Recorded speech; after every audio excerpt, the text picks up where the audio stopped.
We're going to begin the seminar today.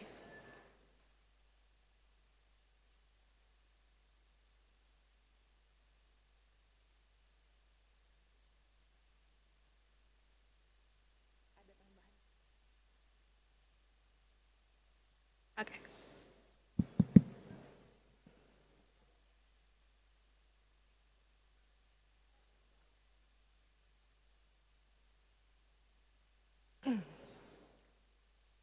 Udah bisa mulai? Udah bisa mulai.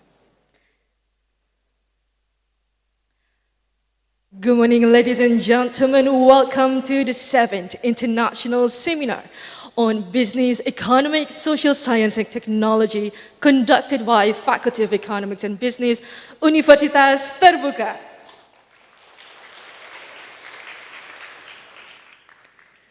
My name is Ayubi Chakraduati, and it's a great honor for me to stand here before you today, serving as your master of ceremony on this prestigious event, which is more famed under the name ISBEST.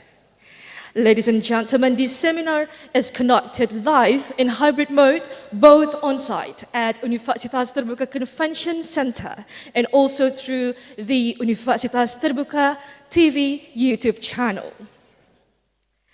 And on behalf of the organizing committee, we're very thrilled to have been able to gather here with all the distinguished group of speakers and then also innovators and practitioners in the related field.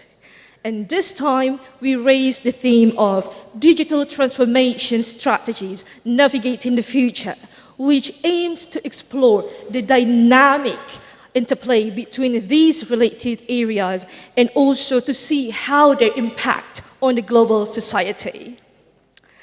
First and foremost, we would like to extend our warmest welcome to the Vice Rector of Academic Affairs, Dr. Muhammad Yunus, to the Vice Rector for Finance, Resources and General Affairs, Professor Dr. Ali Muktianto, to the Vice Rector for Information System and Student Affairs, Dr. Paken Pandiangan, to the Vice Rector for Research, Innovation, Partnership and Business, Dr. Rahmat Budiman, Dean of Faculty of Economic and Business, Dr. Merani Harsasi, along with the Vice Deans, the Senior Advisor for the Minister on Digital Transformation, Creativity and Human Resources at Coordinating Ministry of Economic Affairs, Indonesia, Dr. Rizal Edwin Manansan, the representatives from the UT Board of Trustees and also the Internal Audit Office, and also representative of Prof. Choi Young-cho from Changbuk National University, South Korea, Dr. Masatsugu Nemoto,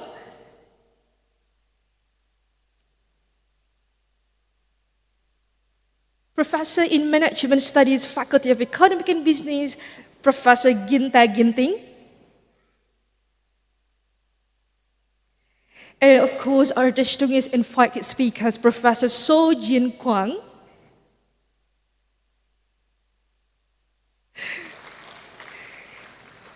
Professor Nafsia Muhammad,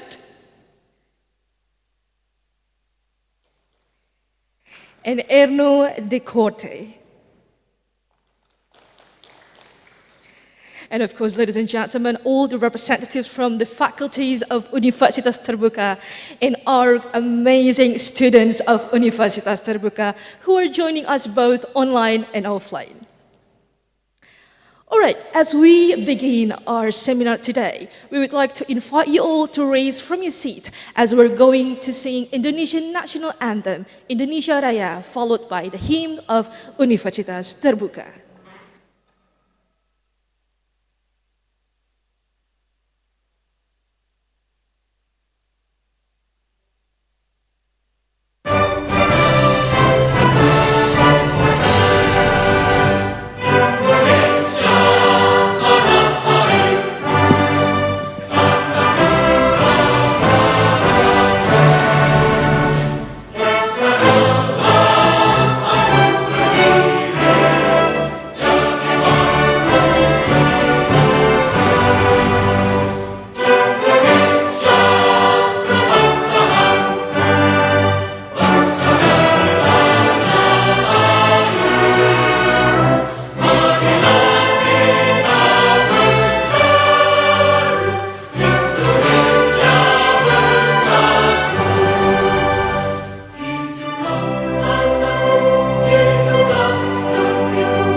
Associate. Thank you.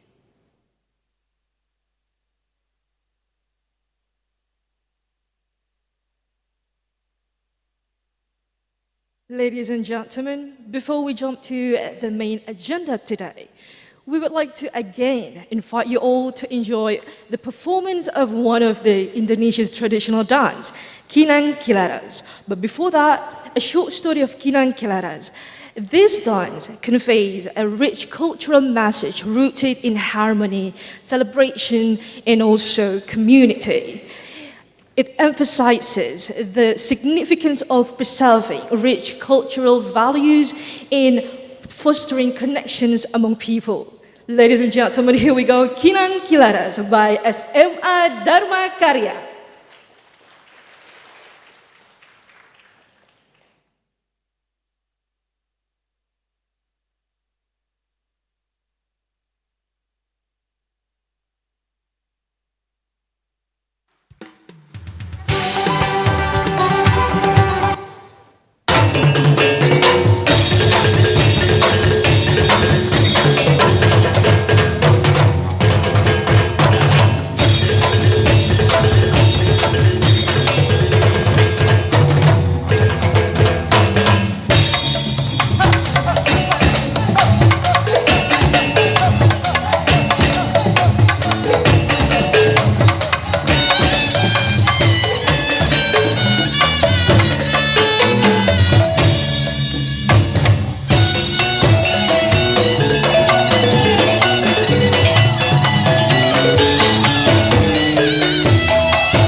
wonderful performance by SMA Dharma Karya. Give a big round of applause, ladies and gentlemen. Thank you so much. All right, next to our agenda today, we would like to invite the Dean of Faculty of Economic and Business, Dr. Meirani Harsasi, to deliver the welcome remark. To Dr. Meirani, the stage is yours.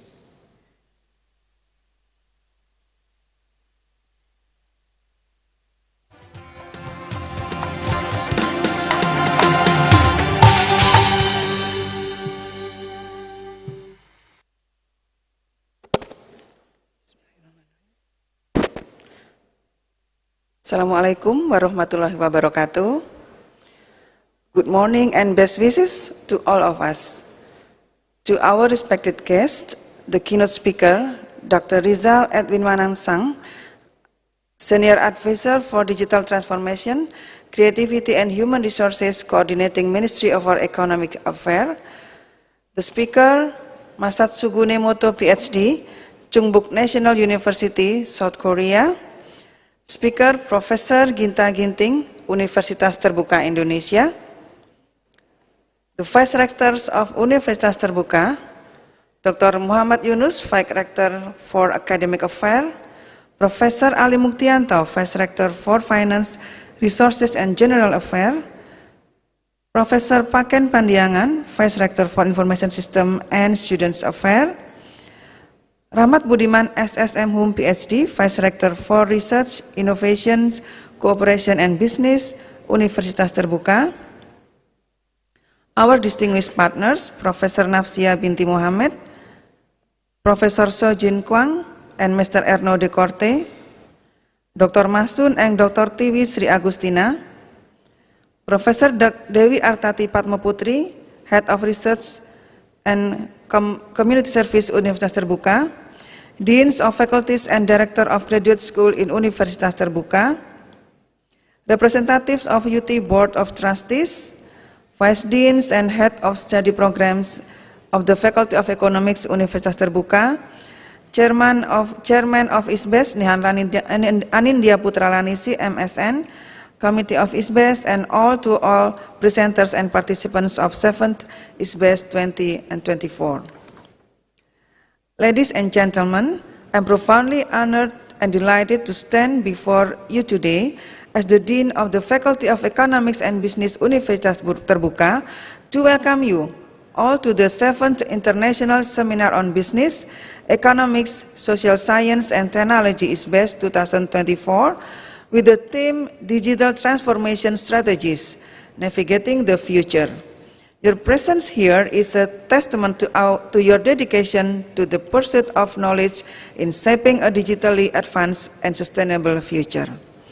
In today's rapidly evolving world, we are faced with numerous challenges, ranging from technological disruption to economic instability, that demand innovative and forward-thinking solutions. Our theme for this seminar captures the essence of adaptability, innovation, and strategic planning that are crucial for addressing these challenges in the digital age. This seminar serves as a platform for scholars, industry experts, policymakers, and practitioners to come together, share their insights, and engage in meaningful discussion. We believe that the exchange of ideas and experiences in this diverse and dynamic gathering will foster a deeper understanding of how digital transformation can drive growth, efficiency, and resilience in business and organizations across various sectors. Distinguished guests, in this seminar, we will explore the interplay between technology, strategy, and leadership in the context of digital transformation. We will examine best practices, case studies, and research findings that offer valuable insights into building organizations that not only survive but thrive in this era of digital disruption. Our lineup of distinguished speakers comprises experts in various fields who will share their expertise and shed light on innovative strategies, sustainable practices, and policy initiatives. Their collective wisdom and experiences promise to enrich our understanding of the digital landscape and how we can strategically navigate for a more prosperous and sustainable future. I would like to express my sincere gratitude to our keynote speaker, panel speakers, and paper presenters who have invested their time and effort in preparing for this seminar. Your contributions are the lifeblood of this event, and we eagerly anticipate the knowledge you will impact. I must also extend heartfelt appreciation to our sponsors and partners, especially to Chungbuk National University, Korea, Mindanao State University, Philippines, Institute of Science, Management, Innovation and Culture, Raja Manggala University, Technology, Thailand, University Science Malaysia, Bank Indonesia, PLN Icon Plus, and also partners of Universitas Terbuka, BRI, BTN, Mandiri, BSI, BNI, PT Gramedia, PT Rex Indonesia, ID Express, and Post Indonesia. And last but not least, the organizing committee who have worked tirelessly behind the scenes to ensure the success of this seminar. To our participants, I encourage you to actively engage in the discussions, network with your peers, and seize this opportunity to foster collaborations that may lead to groundbreaking advancement in the realm of digital transformation. In closing, I am confident that this international seminar will serve as crucible of ideas, inspirations, and innovations. Let us collectively embark on this intellectual journey, united in our commitment to harness the power of digital transformation for the betterment of our global community. Thank you once again for gracing us with your presence here, and I look forward to fruitful deliberation, insightful conversations, and lasting partnerships. Wishing you all a stimulating and enriching seminar ahead. This international seminar will be officially opened by the Vice Rector for Research, Innovation, Cooperation, and Business, Universitas Terbuka. Thank you. Wassalamualaikum warahmatullahi wabarakatuh. Waalaikumsalam warahmatullahi wabarakatuh. Thank you very much, Dr. Meirani, for your warm welcome speech.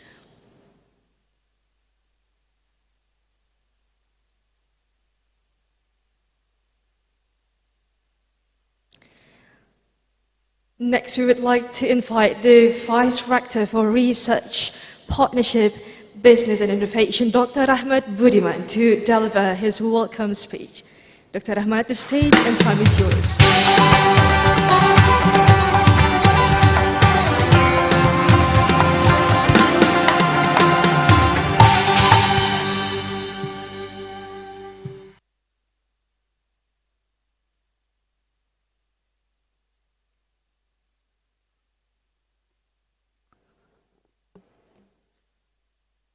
Bismillahirrahmanirrahim. Assalamualaikum warahmatullahi wabarakatuh. Salam sejahtera bagi kita semua. Om Swastiastu, Nama Budaya, salam kebajikan, Rahayu. Good morning and best wishes to all of us. To our respected guests, the keynote speaker, Dr. Rizal Edwin Manangsang, AKMSC, Senior Advisor for Digital Transformation, Creativity, and Human Resources, Coordinating Ministry for Economic Affairs. The speakers, Masat Sugu Nemoto, PhD, from Chungbuk National University. Our speakers also Professor Ginta Ginting from Universitas Terbuka, Indonesia, Dr. Meirani Harsasi, the Dean of Faculty of Economic and Business, Vice Deans of the Faculty of Economic and Business, Chairman of ISBEST, Bapak Nihan Anindya Putralanisi, MSN, the Committee of ISBEST, and to all presenters and participants of the 7th ISBEST 2024. First and foremost, I would like to express my gratitude to Almighty for His blessing that have allowed us to gather here today at the 7th International Seminar on Business, Economic, Social Science, and Technology under the theme Digital Transformation Strategies, Navigating the Future. Respected sirs and madams, in today's fast-paced world, digital transformation has emerged as a fundamental shift, in fact, impacting every sector, from business to education, from public services to social interaction. As we stand the cusp of the new era, defined by rapid technological advancement, the need to develop robust strategies for navigating the digital future become imperative. The theme of this year's seminar reflects these very necessities. Digital transformation is more than just the adoption of new technologies. It is about fundamentally rethinking how organizations operate and deliver value to their stakeholders. It involves a shift in mindset, culture, and processes. It demands agility, innovation, and a willingness to embrace change. It demands agility, innovation, and willingness to embrace change. Today, businesses and organizations are compelled to pivot towards digital model that not only optimize their current operation, but also set the stage for long-term growth and sustainability. Ladies and gentlemen, we are living in a world where data has become the new oil, where artificial intelligence is reshaping the workplace and where connectivity is redefining collaboration. In this context, understanding and implementing effective global transformation strategies is crucial. Organizations must focus on integrating digital tools and platforms, enhancing cybersecurity measures, and building culture that foster continuous learning and adaptability. The seminars we are inaugurating today serves as a platform for thought leaders, researchers, practitioners to share their insight, challenges, and opportunities associated with digital transformation. It aims to bridge the gap between theory and practice, providing us with the knowledge and tools necessary to thrive in this new digital era. As SIM participants, our goal for the seminars is to ignite discussion that inspire action. We hope to explore diverse perspectives and digital transformation from the role of artificial intelligence and machine learning in business optimization to the ethical implication of digital ecosystem.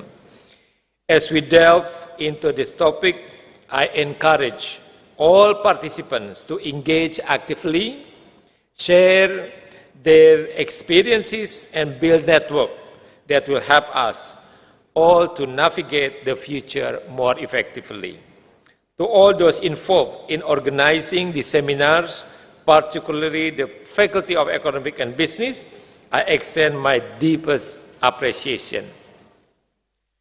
Also, I would like to convey my sincere gratitude to our keynote speaker, panel speakers, presenters, and participants, whether you are joining us in person or virtually. Let us make the most of this opportunity to learn, collaborate, and grow together. With that, I officially declare the 7th International Seminar on Business, Economic and Social Science and Technology, or ISBEST 2024, is opened. Thank you very much. Wassalamualaikum warahmatullahi wabarakatuh. Waalaikumsalam warahmatullahi wabarakatuh. Thank you very much, Dr. Ahmad, for the official opening of ISBEST and your warm welcome speech.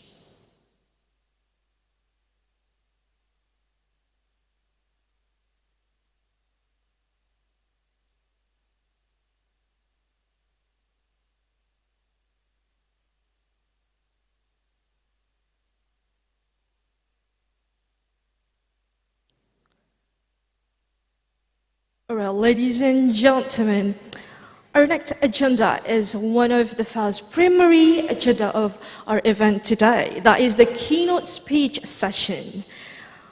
Our keynote speaker today is the Senior Advisor for the Minister on Digital Transformation, Creativity and Human Resources at Coordinating Ministry for Economic Affairs, Indonesia.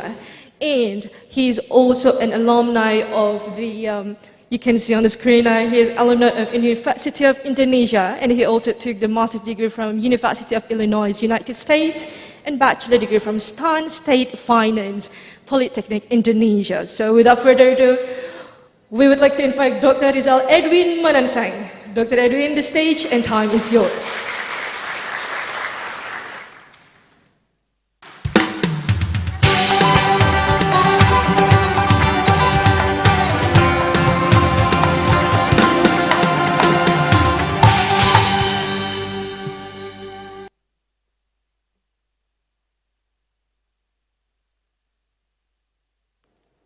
Assalamualaikum warahmatullahi wabarakatuh.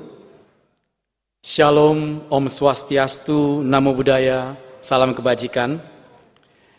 Yang saya hormati Bapak-bapak para wakil rektor Universitas Terbuka, Bapak Muhammad Yunus, Bapak Ali Muktianto, Bapak Paken Pandiangan, dan Bapak Rahmat Budiman. Senang sekali saya bisa hadir di UT, baru pertama kali saya bisa datang ke UT, dan saya juga bertemu dengan sahabat saya ya, Profesor Paulina tadi. Dan juga yang saya hormati Dekan Fakultas Ekonomi dan Bisnis Universitas Terbuka, Dr. Meirani Harsasi. Honorable Speakers, Matsumoto Nemoto PhD, dan Ibu Profesor Gita Ginting. The whole academic community of Universitas Terbuka, distinguished guests, ladies and gentlemen. First of all, let us give thanks to the Almighty God, because for His blessing that we are still in good health and have the opportunity to meet at the 7th International Seminar on Business, Economics, Social Science and Technology, ISBEST, with the theme of Digital Transformation Strategies, Navigating the Future. I would also like to congratulate for the 40th anniversary of Universitas Terbuka this year, as well as appreciation to Fakultas Ekonomi dan Bisnis Universitas Terbuka for organizing a seminar that has become a forum to gather various constructive ideas in promoting efforts to accelerate digital transformation and economic growth in order to realize Indonesia Vision 2045 or Golden Indonesia Vision. Therefore, my presentation today will be titled Indonesia Digital Transformation, a Key to Achieve Golden Indonesia Vision 2045.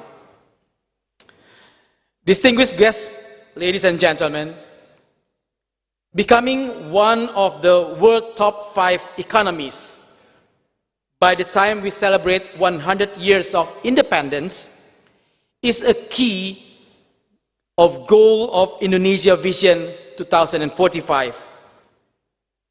As we know that last year, Indonesia's GDP value was ranked 16th in the world, while our GDP per capita was still at 102nd rank. Therefore, this lofty goal, in line with this lofty goal, the government has set target for Indonesia to become a high-income country by 2036 and have GDP per capita of 23,000 US dollar by 2045, with 70% of Indonesia population classified as middle class. Next, please. Yeah. However, several international financial institutions have stated that future global economic growth forecast will experience a slowdown, even a decline. Therefore, Indonesia economic growth is expected to reach its peak at 5.8% in 2025 and then gradually stabilize at around 3% until 2045. With such trajectory, achieving Indonesia Golden Vision seems quite challenging for us. Ladies and gentlemen, realizing Indonesia Vision 2045 requires breakthrough and non-business as usual approaches. President Jokowi has issued 5 key directives to achieve Indonesia Vision 2045, namely through efforts to develop human resources and infrastructure, simplify regulation and bureaucracy, and transform the economy. And based on the President's directive, the Ministry of National Planning, or Bappenas, has identified 6 strategies for Indonesia economic transformation, which are linked to the efforts to achieve sustainable economic goals. Sustainable development goals. These 6 strategies are the game changers in actualizing our national goals, one of which is the implementation of digital transformation. Digital transformation has brought many fundamental changes in people's behavior. It is changing the way people connect and do business, even affecting fundamental aspects of how they live. For example, the use of digital infrastructure can drive economic growth. A research by the International Telecommunication Union shows that a 1% increase in mobile broadband penetration can boost global GDP by 0.08%. Meanwhile, a 1% increase in fixed broadband penetration can improve global GDP by 0.15%. In addition, the result of Kearney analysis show that by increasing the budget for ICT investment to 1.6% of total GDP would increase economic growth to 1.1%. And beyond infrastructure, digital transformation through the adoption of latest technologies such as artificial intelligence is estimated to contribute up to 366 billion US dollar to our national GDP by 2030. At the global level, more and more companies are undergoing digital transformation, transforming their business processes by adopting key features of digital technology. Last year, in 2023, For the first time, global economy has been supported by a majority of digital transformed companies, and this trend has started since 2018. Digital transformation has become one of the main drivers of economic change, affecting business models and environmental initiatives. Using new technologies such as cloud infrastructure, big data analytics, artificial intelligence, and the Internet of Things, companies can make their products and services more efficient. By adopting digital technologies, companies can reduce production costs, improve efficiency, and increase productivity. Ladies and gentlemen, the direction of Indonesia's digital transformation policy is divided into efforts to develop three major groups. First is digital government, developing an open and transparent digital government to improve public services. Second is digital economy, improving digital capabilities in priority sectors such as trade, agriculture, education, health and security to strengthen competitiveness and economic growth. And the third group is digital society, by building digital culture and empowering communities for the development of digital sectors.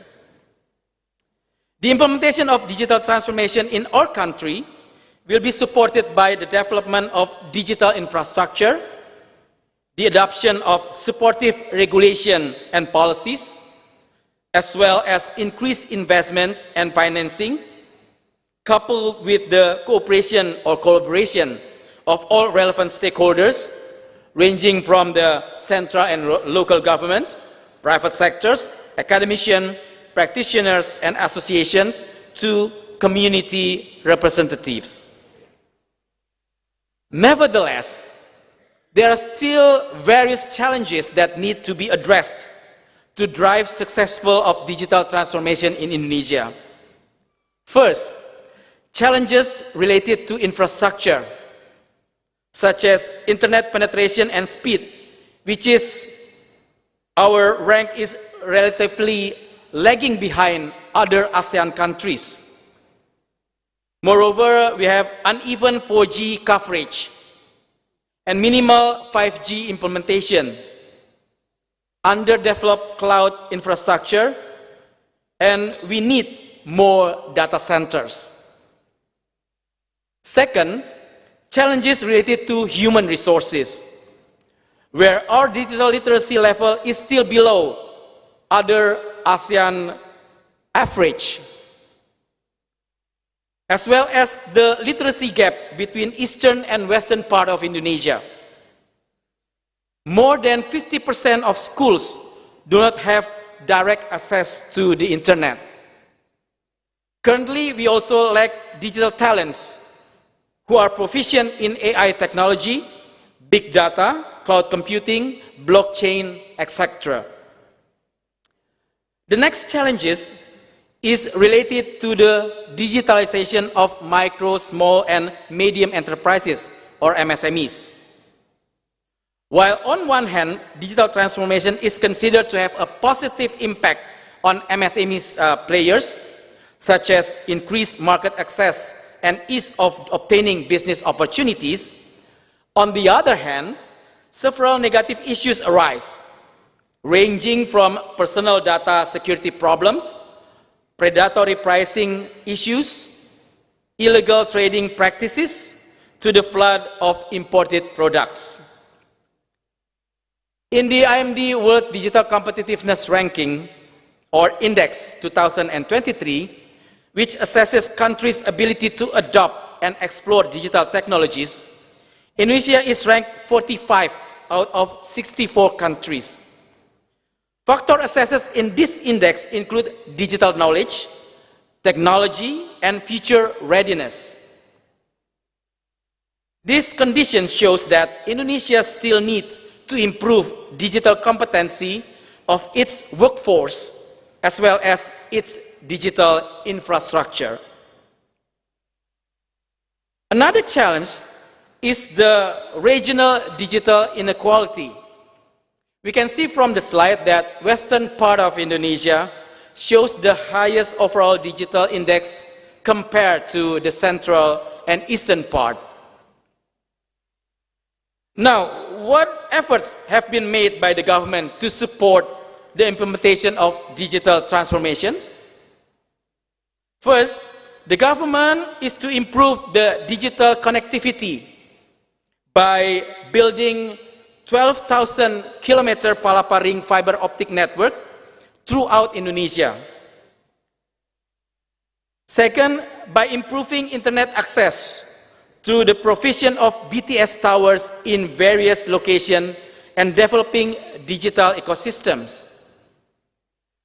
Third, building a high throughput satellite to provide internet services to around 150,000 locations, which are not covered by terrestrial broadband services, including 9,000 villages in 3T or outermost and remote areas. In June last year, Satria's One satellite was launched and has been operating since December 2023. And currently, the government has built one data center, national data center in Cikarang, and will build 2 more data centers in Batam and IKN, the new capital city. In addition, there are more than 70 private data centers in the country. And the development of digital infrastructure is also supported by the private sectors, including PT Telkom Indonesia and several internet service providers. Moreover, to prepare our human resources for the highly dynamic digital era, the government is implementing 2 main strategies. In long term, by revitalizing the vocational education training, or TVET, to reduce the gap between skills produced by educational institutions and the needs of the industrial sectors. In this case, the government initiated a link and match program where educational institutions are encouraged to collaborate with the industry in vocational development through the improvement of curriculum, competency standards and certification, implementation of training of trainers, teaching factory, and apprenticeship. Currently, a vocational revitalization roadmap has been developed to serve as a guide to improve the governance of vocational funding in Indonesia. That's the long term. In the short term, through the provision of continuous training program, considering that the skills required in the labor market are changing rapidly along with the technological developments. Therefore, continuous training is a solution to meet short-term needs. And to this end, the government already has several programs related to digital talent development, such as the Digital Talent Scholarship by the Ministry of ICT, the Pre-Employment Card or Kartu Prakerja program, training programs at various vocational training centers or BLK in Ministry of Labor, as well as LPDP scholarship. Next, to support the digital transformation of MSMEs, the government has designed and implemented a series of strengthening measures both for the e-commerce ecosystem and the readiness of MSMEs themselves. We hope that the target of 30 million MSMEs onboarding by 2024 or this year can be achieved. In this case, micro-enterprises will be facilitated through the LKPP e-catalog for government procurement. Small enterprises will be introduced to e-commerce, while medium enterprises, which are more established, will be brought into global e-commerce and export channels. The participation of MSMEs in global value chain will also be promoted through sustainable partnership involving MSMEs in cross-border transaction. And for startups, the government has provided a number of development programs, mentoring and financial support, including through 1,000 digital startup program and startup studio from the Ministry of Communication and Information, Ministry of ICT, as well as Startup for Industry initiative by the Ministry of Industry. Ladies and gentlemen, since June last year, my ministry, the Coordinating Ministry for Economic Affairs, has published or has issued the white paper on the National Strategy of Indonesia's Digital Economic Development 2030, which also aims to support the achievement of Indonesia's Vision 2045. This strategy consists of several important efforts in the development of our digital economy by accelerating provision of digital access through infrastructure development and improved human resources capacity, creating a supportive business climate and cybersecurity, and increasing research and innovation capabilities. All of these efforts will be supported by adaptive, agile, and forward-looking policies and regulations, as well as strong coordination between related ministries or institutions and between the government and existing stakeholders.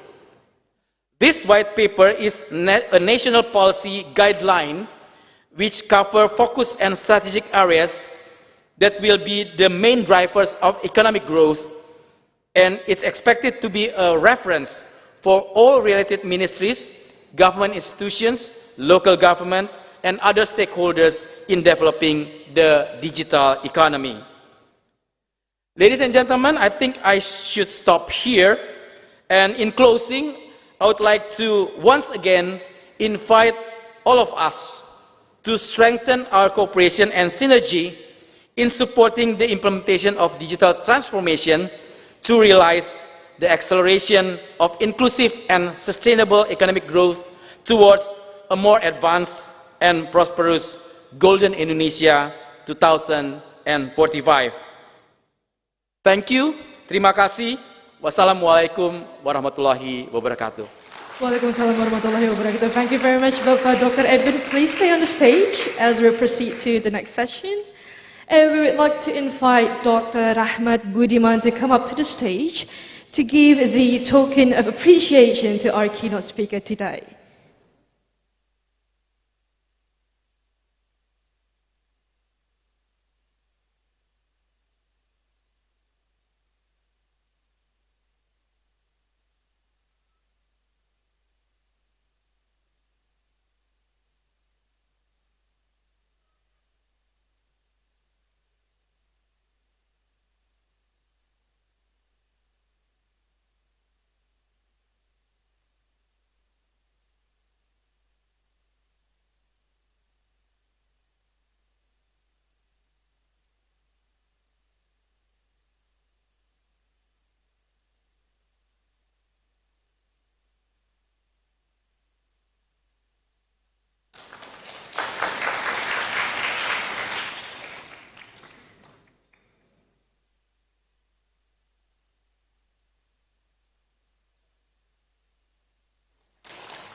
Thank you very much, Dr. Rahmat. Dr. Edwin, please stay on the stage.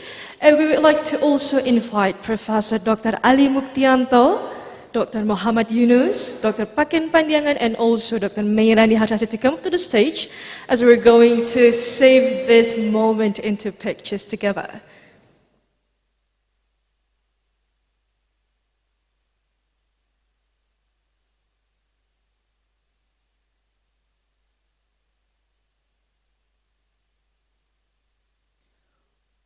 All right, so we are going to take pictures 2 times. The first pose that we're going to do is a formal pose, so please, can I please ask assistance from our colleague over there? And the pictures counting down in 3, 2, 1. All right, one more for the UT pose. Could you please do UT pose? All right. All right, counting down in 3, 2, 1. All right, thank you very much to all the respected colleagues on the stage. Oh, there's one more apparently. So we would like to ask everyone to come down to the stage for the last picture. Okay.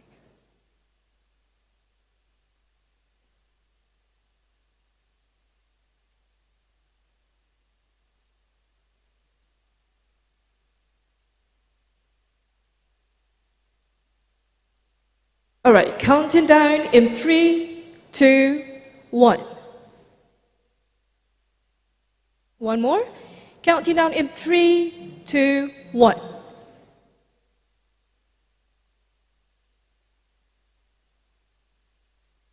All right, thank you very much, everyone. Please remain back to your seat.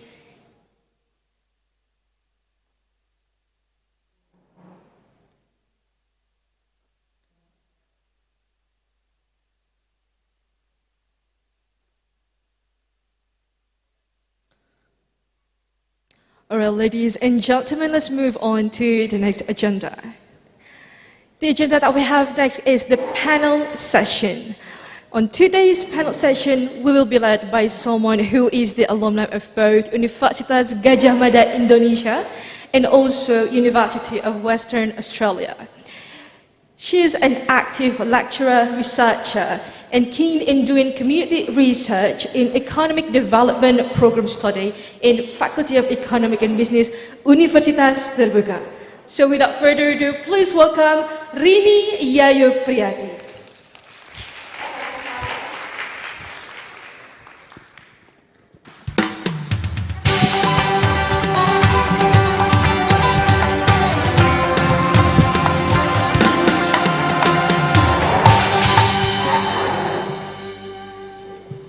Good morning, everybody. Welcome to the 7th International Seminar on Business Economics, Social Science and Technology 2024, and welcome to Universitas Terbuka Convention Center. My name is Rini Yayu Priyati, and I'll be your moderator for this panel session this morning.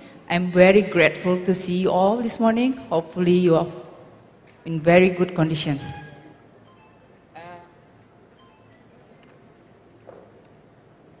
Okay.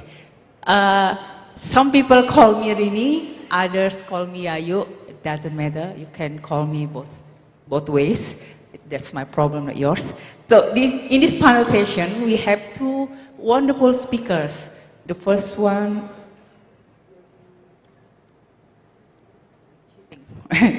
Dr. Masatsugu Nemoto from Chungbuk National University, South Korea. Annyeonghaseyo, Professor. And the second speaker is my colleague, Professor Ginta Ginting from Universitas Terbuka. Sugeng Enjang, Professor. Okay, please welcome to the stage.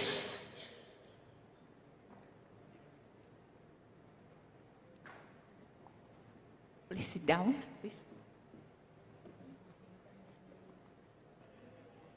I will be in here, so please.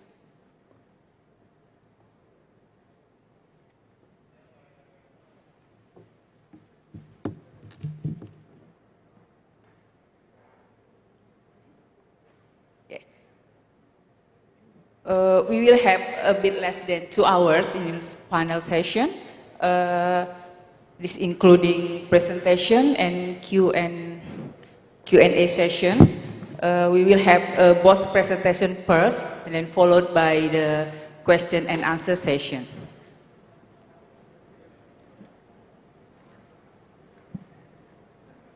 Our first speaker is Dr. Masud Sugu Nemoto. I hope I pronounce your name right.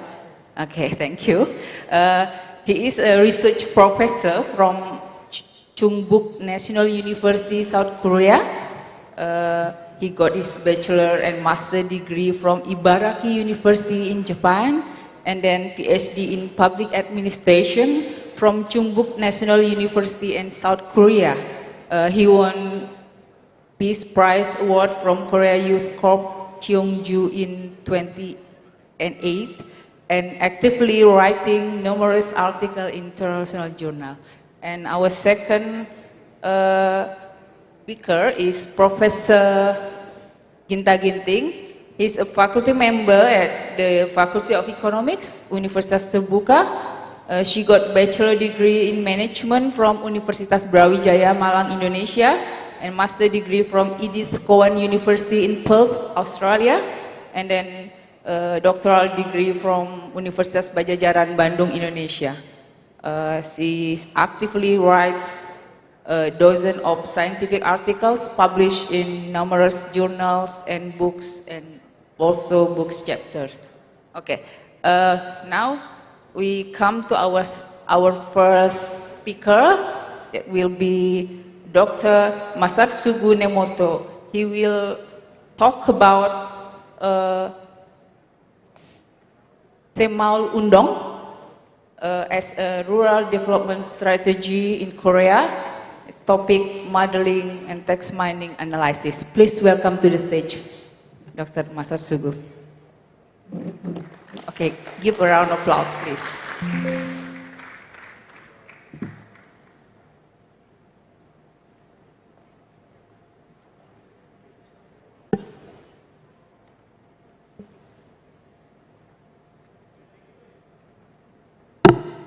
Esteemed guests, I regret to inform you that Professor Choi is unable to attend this event due to the critical illness of his father.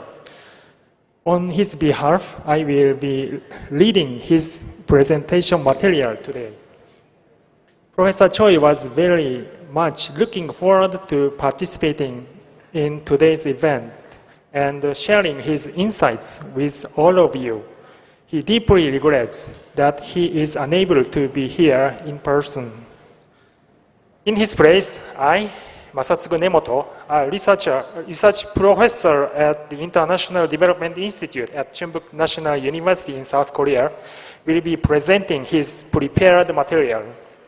I will do my utmost to convey his insights clearly and accurately.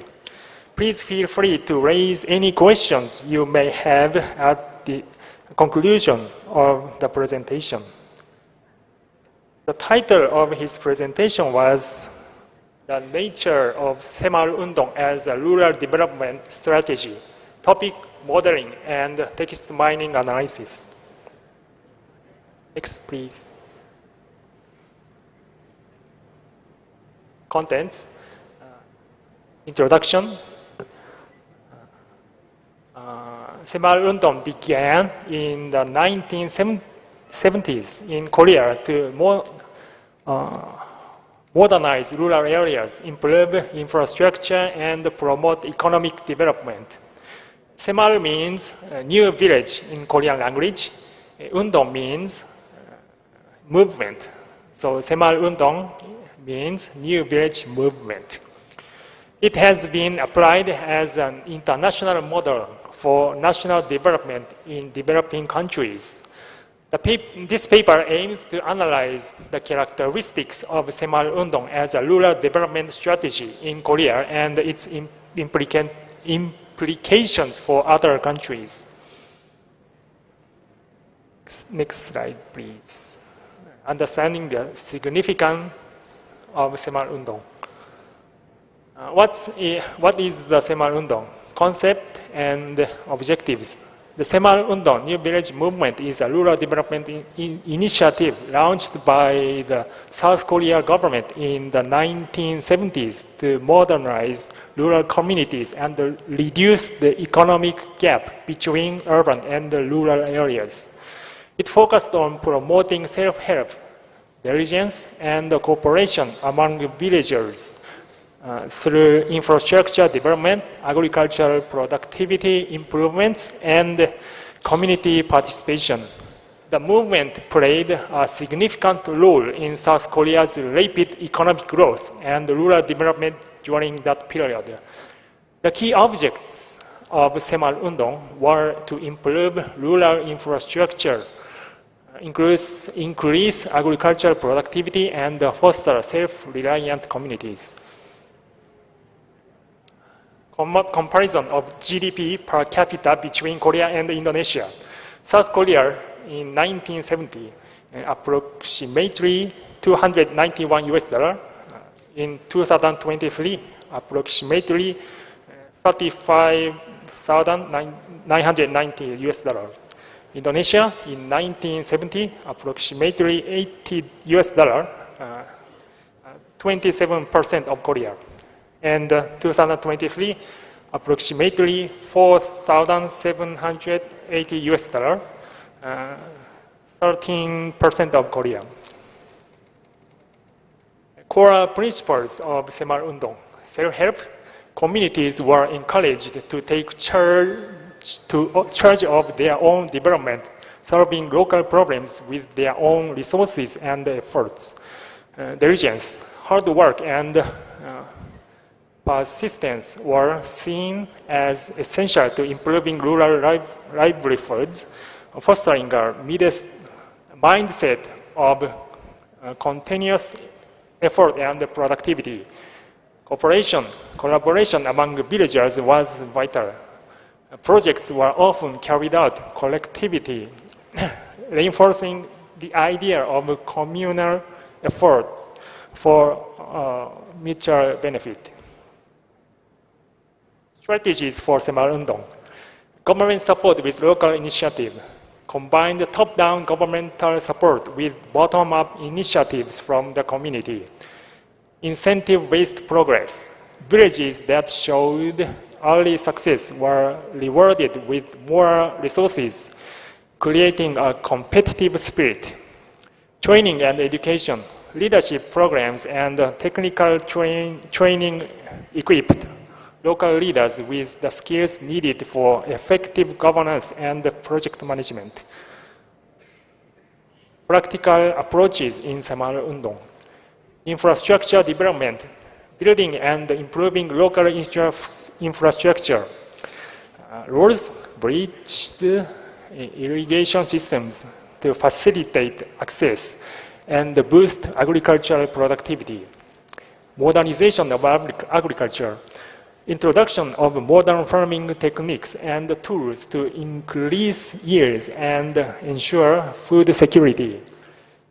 Cultural and moral campaigns, encouraging to change in mindset through education campaigns, emphasizing the values of self-help, hard work, and community spirit. Semal-Undong and UNESCO Memory of the World. Recognition of South Korea's New Village movement as a historic record. UNESCO inscription summary. The Semal-Undong records were inscribed in UNESCO's memory of the World Register for their historical significance.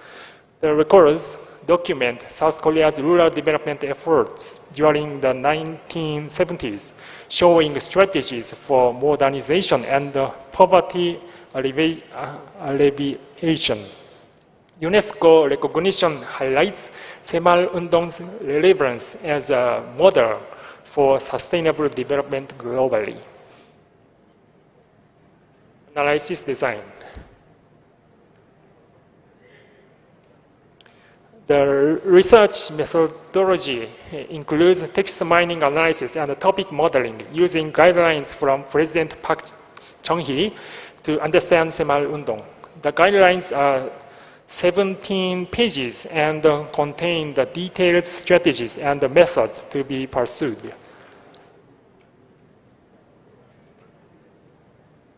Text mining analysis. Text mining was used to identify key terms and patterns in the guidelines, highlighting the core principles of the Semal-Undong movement. Topic modeling, specifically latent direct allocation or LDA, was used to identify hidden topics related to leadership, government support, and cooperation. Analysis results.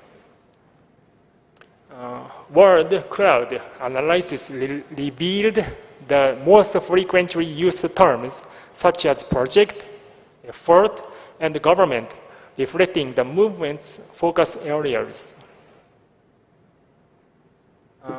Coherence test for topic modelings. The coherence test was conducted to determine the appropriate number of topics for analysis, revealing 7 key topics related to 새마을운동. The analysis identified 7 major topics, including rural development, leadership, government support, and community participation. Topic 1, rural efforts and development. Topic 1 focused on rural efforts to improve infrastructure, increase productivity, and enhance the quality of life for rural residents. Topic 2 highlighted the need to increase agricultural production and improve livelihoods of rural villagers through modern techniques. Topic 3, government technical support. The government provided technical and financial support to rural communities, playing a crucial role in the movement's success. Topic 4, efforts of public officials. Public officials were actively involved in guiding and supporting rural development projects, ensuring their successful implementation. Topic 5, cooperation and self-help. Community cooperation and the spirit of self-help were central to 새마을운동, fostering a sense of ownership and shared responsibility. Topic 6, financial support from the government. The government provided financial support for local development projects, helping to improve infrastructure and boost rural economies. Topic 7, leadership in 새마을운동. Village leaders were instrumental in mobilizing communities and driving the success of 새마을운동 projects. Results of clustering analysis. Clustering analysis revealed key themes such as leadership, financial support, and community cooperation, highlighting the movement success factors. Conclusion. The analysis shows that leadership, government support, and community cooperation were key to success of 새마을운동. 새마을 leaders played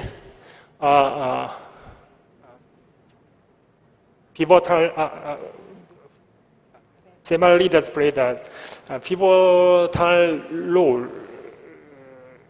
Please go back. Yeah, thank you. Role in driving the success of the movement by mobilizing communities, fostering a spirit of self-reliance, and guiding collaborative efforts toward sustainable rural development. Importance of government support. Government support was crucial in providing the necessary resources, incentives, and infrastructure to empower communities, ensuring the success and the sustainability of 새마을운동. Importance of community cooperation. Community cooperation was vital in uniting local efforts, ensuring collective progress, and building the shared responsibility necessary for long-term success in 새마을운동. Implications of other countries. This study suggests that 새마을운동 principles can be adopted to other countries to promote sustainable rural development. Saya sangat berterima kasih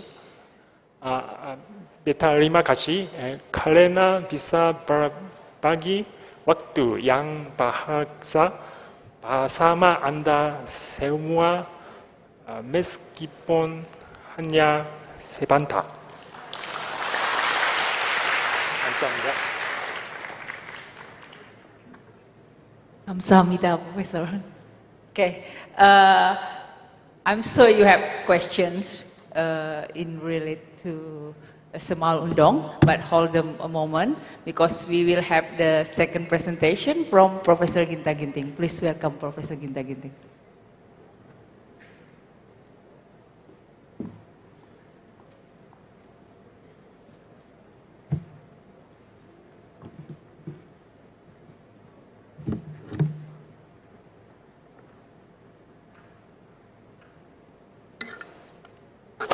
Assalamualaikum warahmatullahi wabarakatuh. Salam sejahtera buat kita semua. Om Swastiastu, Namo Buddhaya, salam kebajikan, Rahayu, Rahayu, Rahayu. Dear participant in the 7th ISBEST, I try to choose this topic, maybe still related with what Mr. Edwin said in some of the policy, and then I try to see our theme seminar in more in terms of business activities and in the marketing side.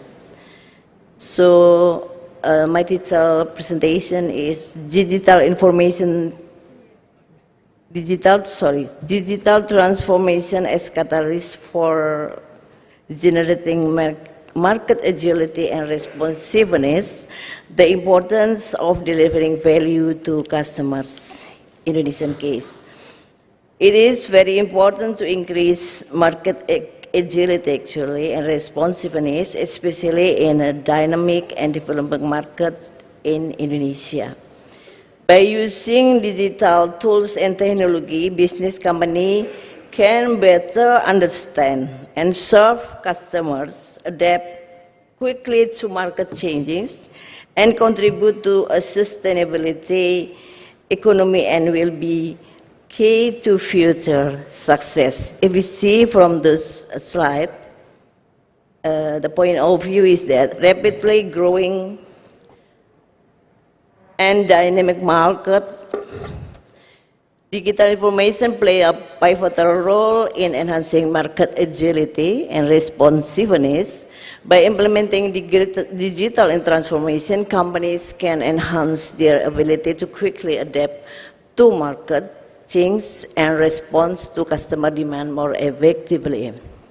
And then for an Indonesian company, delivering value to customers through digital means is not just as a strategic advantage, but necessity for future success. So the theme that the seminar theme, I try to look for main idea that digital transformation has a very important role actually in adopting new technology to improve efficiency and effectiveness, and then it can be a catalyst, speed up or facilitate a process. Then it can also boost market agility, so it can quickly adapt to change in the market environment, and then of course the responsiveness of business will be increased significantly. Responsiveness means the capability to react promptly and effectively to customer needs and market trends. And then the final outcome is sustaining success in the future through delivering consistent and meaningful value to customer. I'm highlight those kind of concepts, sustaining success in the future through delivering consistent and meaningful value to customers. Next, please. Yes, learning to learn. Successful Indonesian company adopt digital transformations by using some key digital initiative and innovations. There are 4 example of the company nowadays. It's very popular, and then they have They have a very big position in the market, actually. Gojek, we already know Gojek is the most prominent startup. Tokopedia, leading a commerce platform. Telkom Indonesia, leading telecommunication company, and then BCA. Its success utilized digital transformation to improve customer service. I just want to describe a little bit about the Gojek. Gojek founded in 2010 as a motorcycle ride-hailing service. Gojek has grown into a comprehensive and demand platform offering a wide range of services, including transportation, food delivery, digital payments. And nowadays, Gojek offers super apps platform, integrate various services into a single platform. These apps allow users to book rides, order food, make payment, and it can enhance convenience and user engagement. On-demand service, Gojek core service include ride-hailing, GoRide, food delivery, GoFood, and package delivery, GoSend. Digital payments or GoPay, Gojek digital wallets and facilitates cashless transaction. And then Gojek also offer a partner ecosystem. Gojek has built ecosystem of partner including restaurant, merchant, and service provider. And then the last, expansion into new service. Gojek has expanded its service offering into areas such as healthcare, GoMed, logistics, GoBox, and financial service. And then as we know that those four of company adopting this kind of digital information, they are able to face market challenges and strengthen their position in the industry. This company show how digital transformation not only influences the way they operate, but also how they interact with company and market. Next, please. Yeah, contextual landscape in Indonesia, growing digital penetration and diverse market needs. And we see that I'm quite surprised because nowadays it's about 90% of our population already use internet. And then in that picture you can see that the highest population use internet is a millennial, and then followed by Gen Z, and then Gen Z and Gen X. I'm not quite clear. And then surprisingly also the baby boomers. This is my generation, the last generation in the world. Quite surprised also that it's around 60% of the baby boomers generation also access to internet. Other pictures show that most used social media platform. We can see that WhatsApp is the highest percentage used by our population. And then main reason main reason using in the internet, see that finding information is the number one. The second, try get involved with their friends. And then daily time spent with media, we see that it's around 2 hours, 40 minutes. Population use the internet to do their activity. And next, I'm not quite clear. And then companies in Indonesia that adopt new technology like AI, cloud computing, big data, machine learning, you can see that, yeah, Starbucks, yeah, it's not Indonesian company. This is the company that already use digital transformation like Mandiri, and then Jakarta Smart City in the Telkom Indonesia. All of them use the digital transformations. Digital transformation plays a crucial role of modern organization society.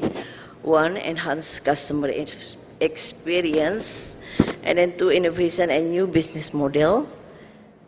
Data-driven decision making, efficiency and productivity, agility and flexibility, enhance security. Next, please. So then, the important point from this, the discussion in my paper is that a company has to achieve their strategic advantage by trying to stay competitive and maintain their sustainable growth. By the company is trying to enhancing market agility. Market agility means rapid adaptation and flexible processes. And then, in terms of rapid adaptation, digital tools and platforms enable business to quick adjust strategies in response to changing market conditions. In terms of flexible processes, automation and digital tools streamline business process, enabling companies to operate more efficiently and scale rapidly. Improving responsiveness, real-time insight, so that digital information provide real-time insight. Digital transformation equip business with real-time data and analytics. This enable a company to understand customer needs and market trends promptly. To enhance customer interaction and communication, digital technology like chatbot, mobile apps, and social media platform improve communication with customer and facilitate faster response to customer inquiries and complaints, and enhancing overall customer satisfactions. The main point is that by enhancing market ability and improving responsiveness, company can deliver customer value. What customer value means that customer-centric approach. By leveraging digital tools, company can better understand and anticipate customer needs. Personalization and targeted offering become possible, ensuring the value delivered align closely with customer expectation. The second is operational efficiency. Digital transformation often leads to more efficient operation, reducing cost and increasing productivity. Last, innovation and differentiations. Okay. Strategic competitive advantage by leveraging digital tools and technology deliver greater value. I tried to choose a hypothetical company, Digital Mart, how they try to win the heart of the customer by deliver greater value. What's the company did as their strategic advantage? One, personalized customer experience. This company used data analytics to track customer preferences and purchase history. Two, enhance customer engagement by trying to develop mobile with interactive feature. Engage with customer through social media platform. Number three, efficient customer service, streamline processes, value-added service, introduce this digital loyalty program like personalized reward. And then number six, real-time feedback and adaptation, enhance product service offering, and data-driven decision making. Next, please. Yeah. So digital transformations actually have a very big opportunities, but some company have to face the challenge and issues. The opportunities are market expansion, enhance customer engagement, operational efficiency, and innovation, but some challenges they have to face in some on infrastructure, talent and skill gap. So the problem in some of human resources still, we still have a problem with this kind of skill, and the resistance to change, cybersecurity risks. As we know that cybersecurity risk is very harness, and then it must be have a big attention in terms of this kind of challenge. This issue is that investment cost, of course, is very big. Integration with legacy system, and then regulatory and compliance challenge.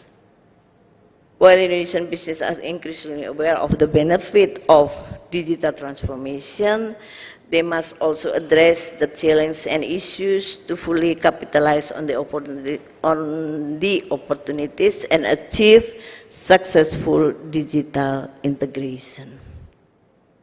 Next, maybe I just want to speak fastly in some of the future models, so that I just was thinking that we cannot avoid this kind of digital transformation. We have to adapt, and then the future model for adopting digital transformation must be, we have to set up this kind of the strategy to adopt digital transformation, like by using customer-centric approach.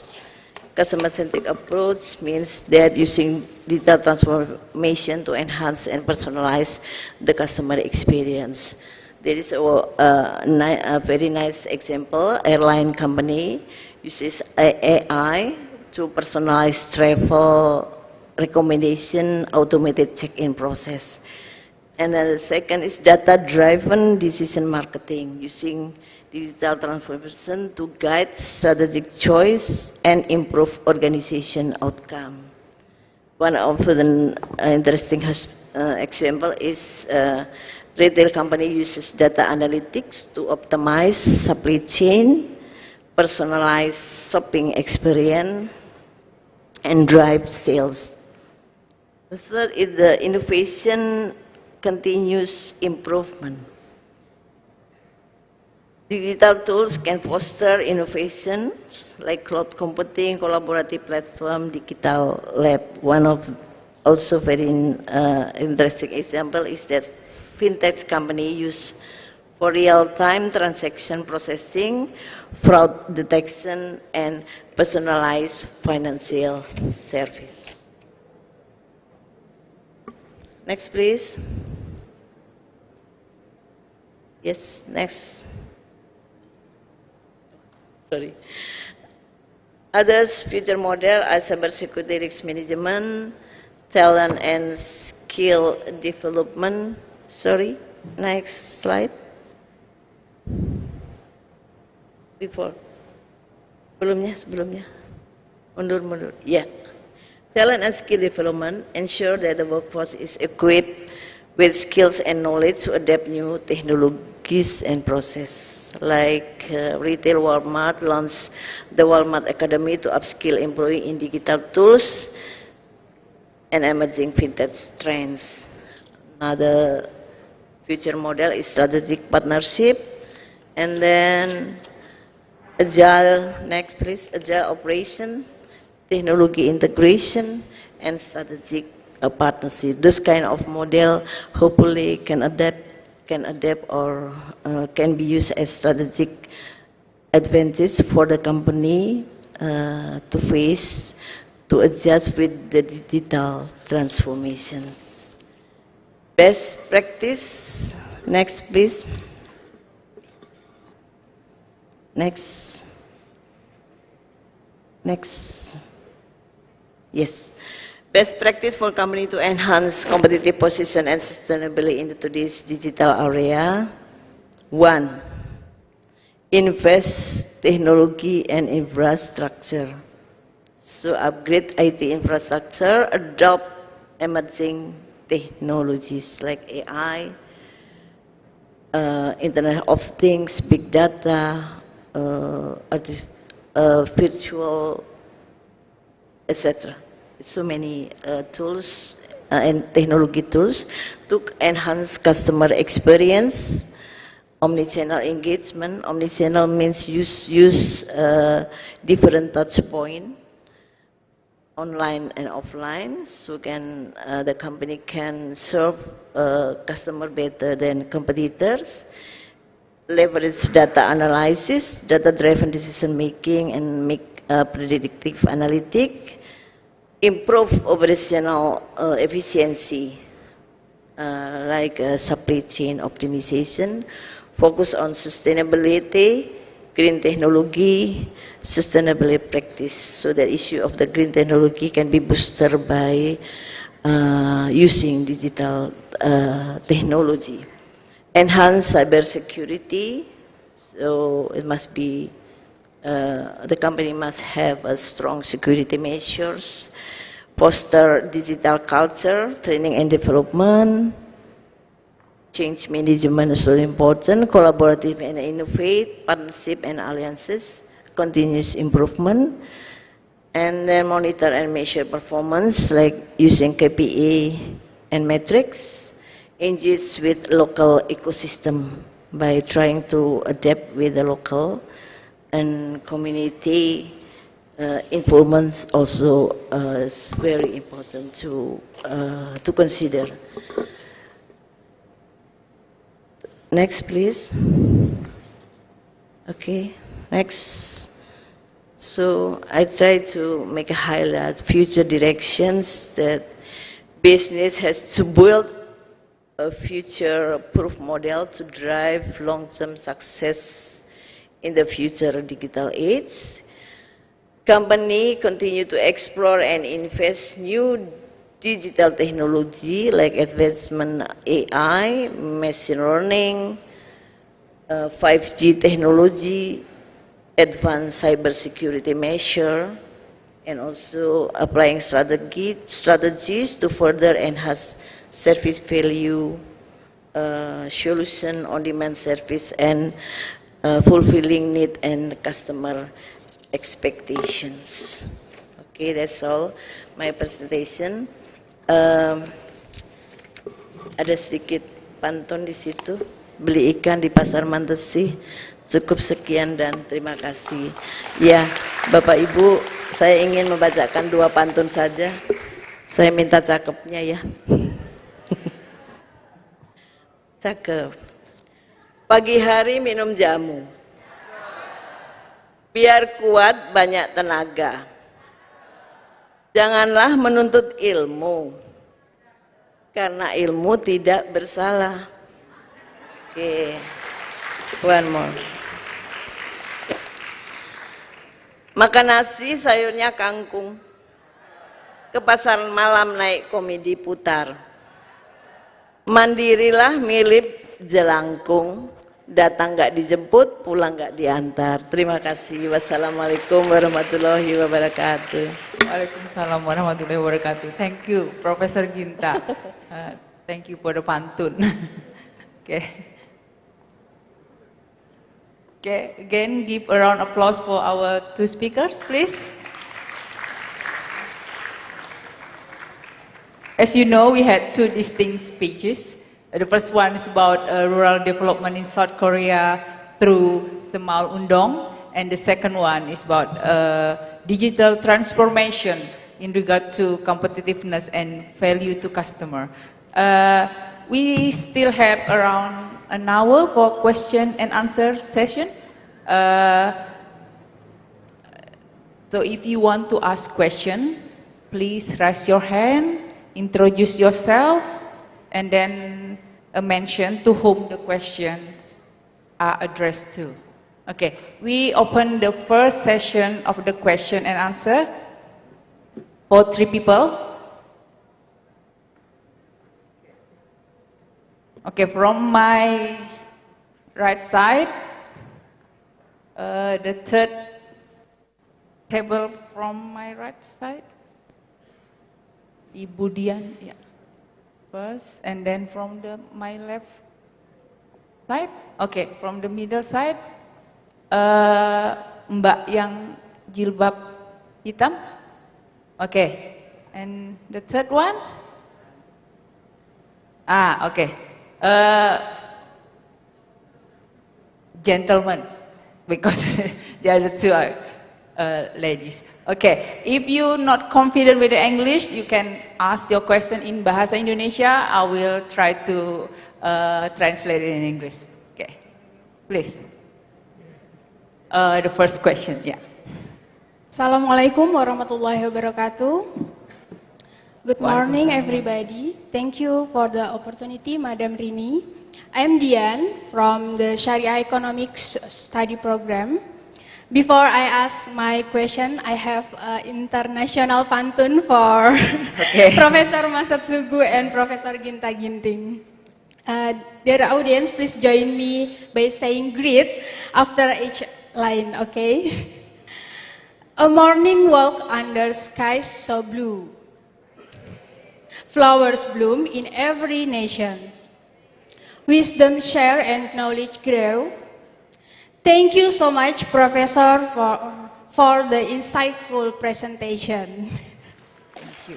Okay, my question may be for Professor Ginta Ginting. Professor, nowadays Indonesia is facing the declining in middle income class, right? What are the strategies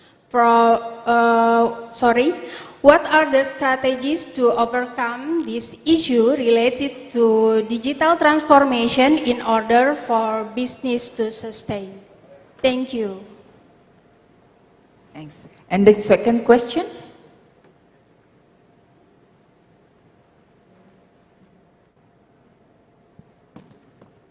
Please introduce yourself first. Thank you for having me. I'm Hasta from Development Economic Study Program. Good morning, distinguished speakers and ladies and gentlemen. I have several questions for Dr. Matsasugu Nemoto. I'm very interested with your topics. Coincidentally, I am currently conducting research using text mining. I'm using 300,000 corpus from central bank communication and to see its impact for the economy. Based on topics you have presented, I have several questions. The first one is, you said that you use LDA model, right? Given that LDA typically performs better with larger corpora, how do you justify its implication on just 17 documents, if I'm not mistaken? Could this small sample size affect the reliability of the topics extracted? The second one, Korean language processing can present unique challenges due to honorifics, particles, and agglutinative morphology. How were these linguistic features handled in the analysis? The third one, government instruction may inherently contain biases or propaganda. How do you account for potential biases in the source material that could skew the LDA results? Thank you. Is it clear enough for you, Professor? Okay. And the third question, please, from this row. Good morning. Thank you for the opportunity. My name is Eka from Universitas Terbuka, Jakarta. I have a question for Professor Ginta. As we know, some time ago there was a Grab and Gojek demonstration because of the issue of decreasing driver fees. Is the impact of digitalization getting worse for society, especially the lower middle class? How do speakers respond to this phenomenon? Thank you. Okay, thank you. Okay, maybe I can give this first opportunity to Mr. Nemoto first, and then Buginta later to address the questions. Yeah.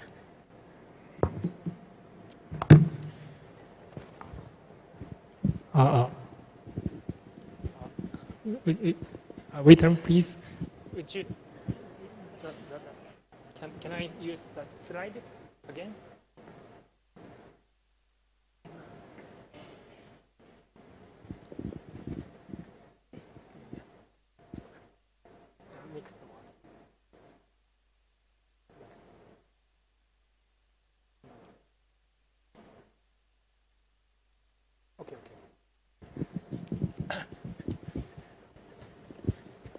Thank you for waiting.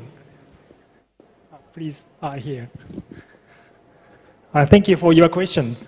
In principle, I will convey your questions to Professor Choi. However, I will do my best to answer any questions that I am able to address. As a Japanese researcher who has spent over 20 years in South Korea, I believe I can offer some valuable insights. The question about analysis, I cannot answer first and second questions because this analysis was conducted by Professor Choi, so I will convey your questions to Professor Choi. But the third one, I try to explain. I try to answer. Next slide, please.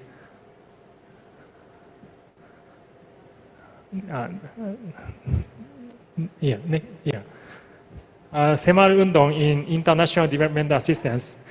Please show the internet.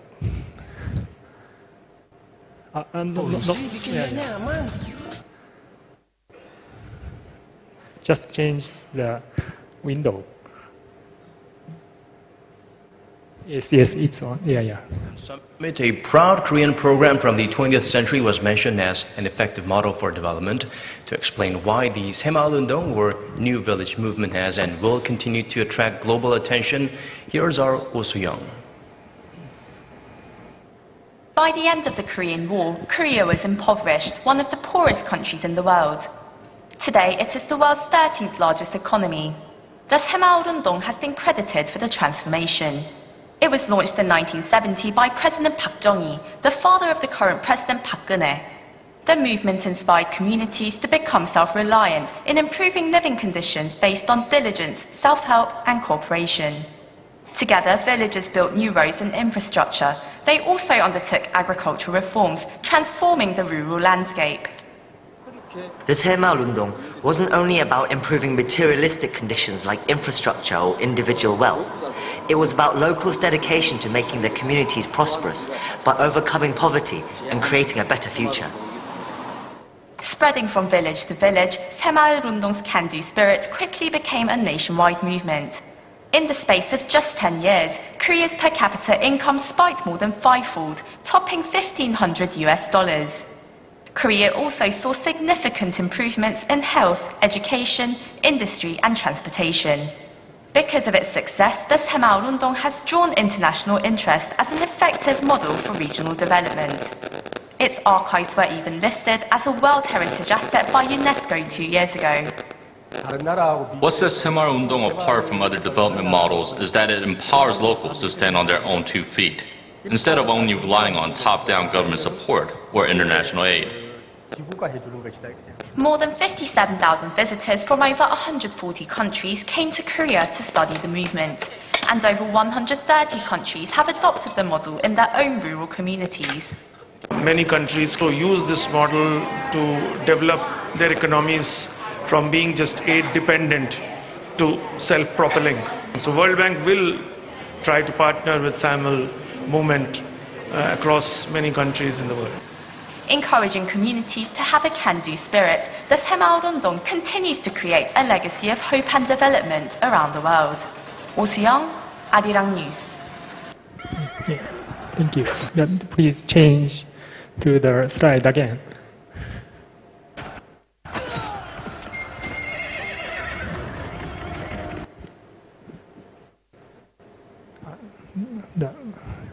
The slide, please. No. Slide. Yeah, thank you. Next page, please. Yeah. Park Chung-hee presidency from 1961 to 1979. The Saemal-undong was closely linked to President Park's vision of national development and modernization. It served as a tool to mobilize the rural population and gather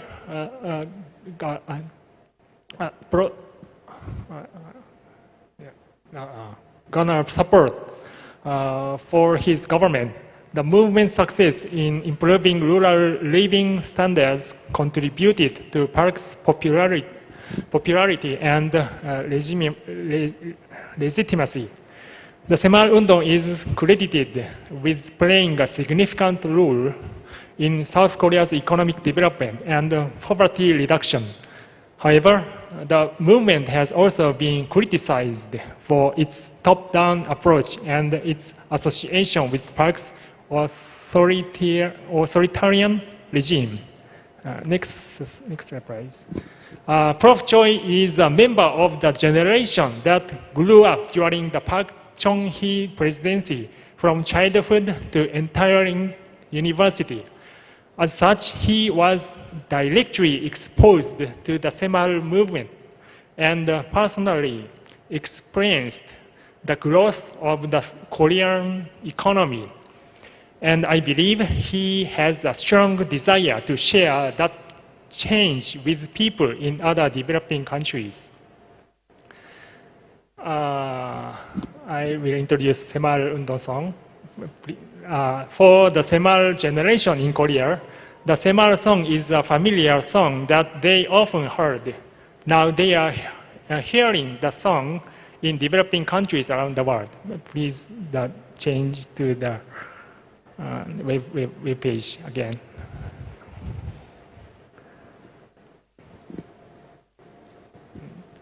Yes, yeah.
Okay, thank you. Okay, maybe after this we can learn how to sing the Semua Undang song, right? Not just K-pop songs. Okay. If I'm not mistaken, the first question is related to the technical aspect of the text mining, right, Mr. Hasta? Okay, maybe you can contact Professor Choi or Dr. Masatsugu later through email. Is that right? Okay. Okay, we move on to our second and third question for Professor Ginta Ginting. Yes, thank you. Yeah. First question. I speak in Indonesian, ya? Yeah, okay. You can speak Indonesian, ya. Jadi beberapa minggu terakhir ini kita mendapatkan informasi yang kalau menurut saya itu sangat mengagetkan, karena jumlah middle income kita yang selama ini kita bangga-banggakan dan sangat dibanggakan oleh pemerintah, sehingga middle income yang menjadi menjadi andalan pemerintah untuk memboosting begitu banyak sektor-sektor ekonomi itu ternyata sekarang berada pada stage yang dia masuk ke bawah, jadi masuk ke agak sedikit ke garis kemiskinan gitu ya. Artinya apa? Artinya banyak dari penduduk kita sudah tidak lagi masuk dalam kategori middle income class. So kalau tidak bisa masuk middle income class, artinya mereka hanya punya pendapatan yang gitu, dalam arti tanda kutip hanya untuk survive for the daily activities. Terus pertanyaannya bagaimana, apakah dengan mengoptimalkan digital transformation ini secara baik akan bisa meningkatkan sustainability daripada perusahaan-perusahaan yang sudah invest begitu besar ya terhadap digital transformation. Kalau menurut saya, jadi digital transformation ini memberikan efek positif yang luar biasa, antara lain karena aspek teknologi yang memanfaatkan sharing resources, partnership, collaboration dan sebagainya, sehingga delivering bisnisnya akan bisa mengurangi cost-nya, sehingga pada saat ini perusahaan-perusahaan di Indonesia atau companies in Indonesia itu ditantang, tadi kita sudah belajar bersama-sama, ada tantangan gitu ke depan, bahwa dengan kondisi masyarakat yang sudah banyak turun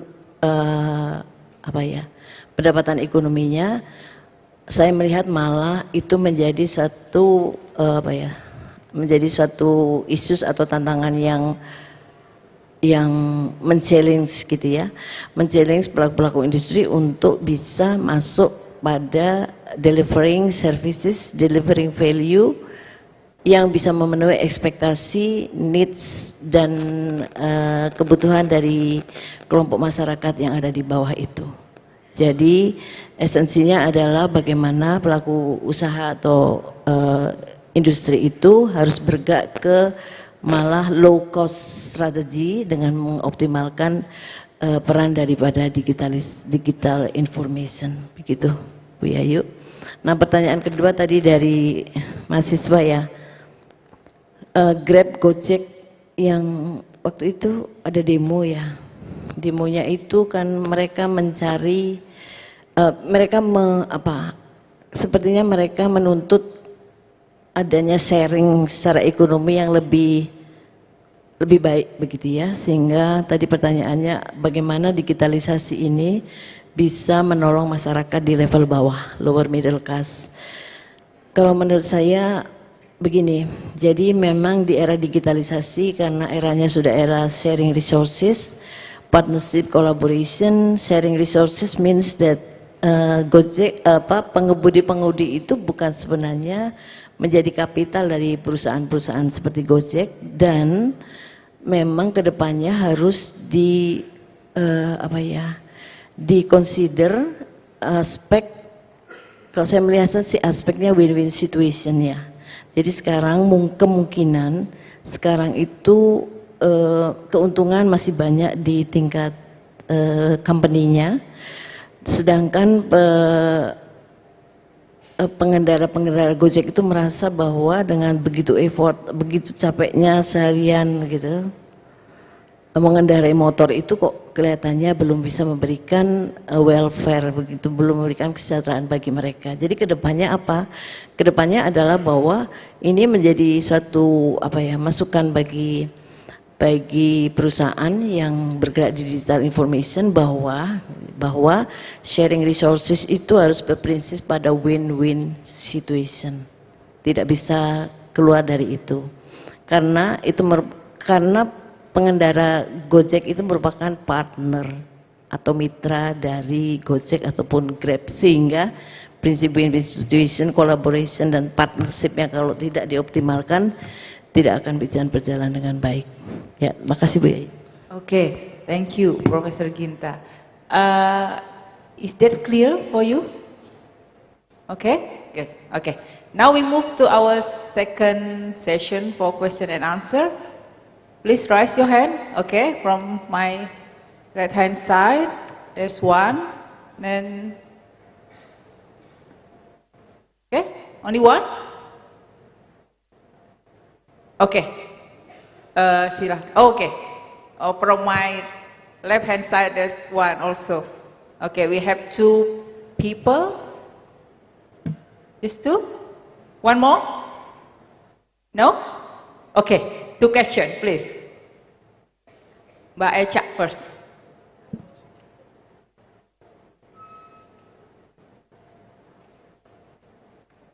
Mic, please.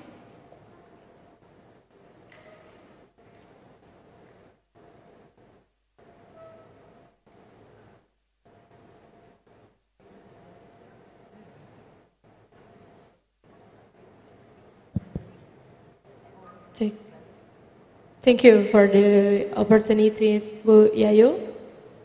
My name is Chandra, but people also call me Echa. I'm from Economic Development. I have a question to Professor Ginta Ginting. Selamat siang, Professor. Today we talk about digital transformation strategies. And actually, I'm very interested to digital transformation, and I think the main problem in implementing digital transformation are human research and culture. How to overcome these problems, Professor? Thank you. Okay, and the second question, please.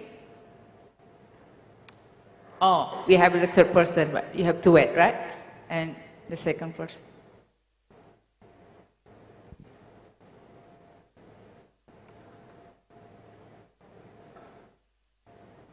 Thanks to moderator. Allow me to introduce myself. My name is Dania. I'm from Universitas Terbuka, Jakarta. I would like to ask Mr. Nemoto, what are the biggest challenges of implementing Seamul Undong in Korea? Thank you, Mr. Okay, thank you. A challenge to implement the Seamul Undong. Okay, the third, this gentleman over here. Okay.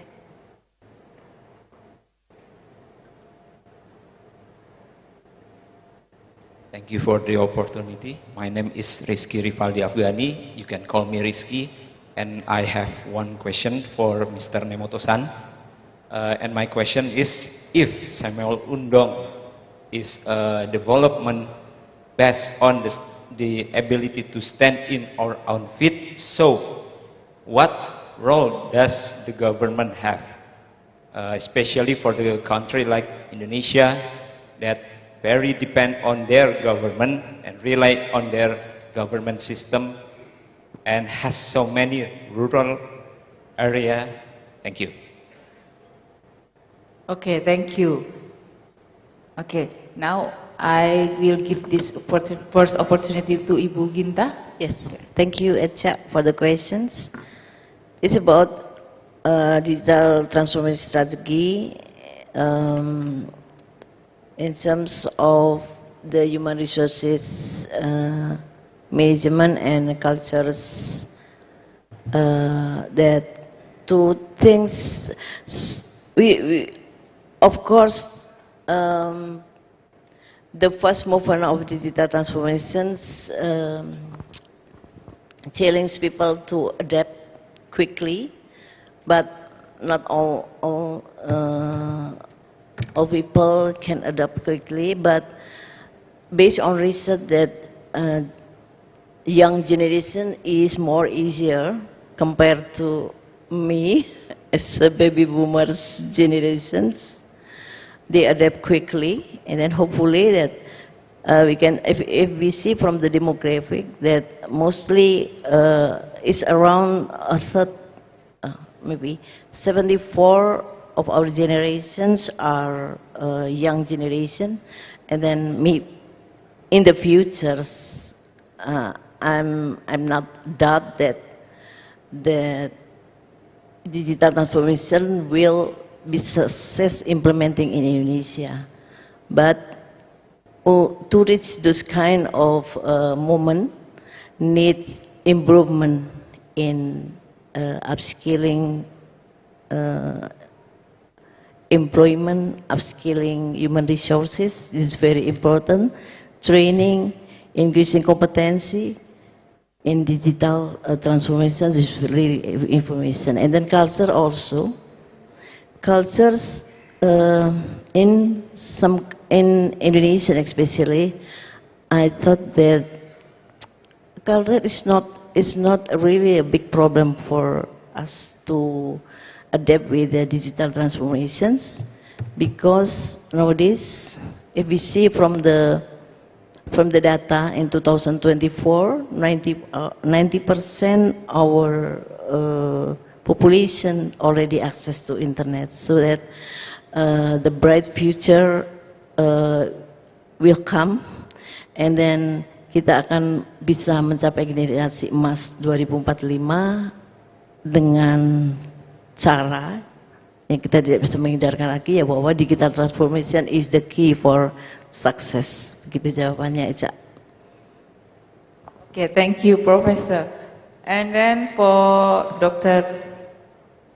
Matsusugu, the first one is about the challenges in implementing Temal Undang, and the second question is the role of the government. Okay, please. Yeah, thank you for your two questions. I try to answer for two questions at once. I will use the slide again. Comparison of rural development between Korea and Japan. Citing a study by a Japanese researcher, there is also research criticizing the Temal Undang for encouraging competition and hindering cooperation between villages by selecting excellent villages and providing priority support. It also accelerated the outflow of the population from rural to urban areas. Next slide, please. Next page, please. Farm stay in Japan. Currently, rural areas in Japan are also facing very difficult situations, but community-based tourism called farm stays are receiving a lot of attention. It is said that young people come to school trips and are moved to tears when they leave. Many foreigners also come. Please change to the website.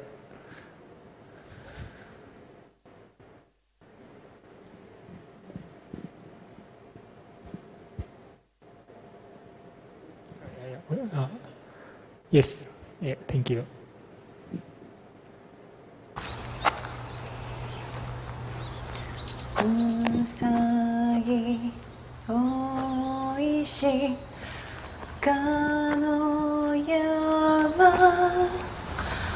거부는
Please show the slide again, please.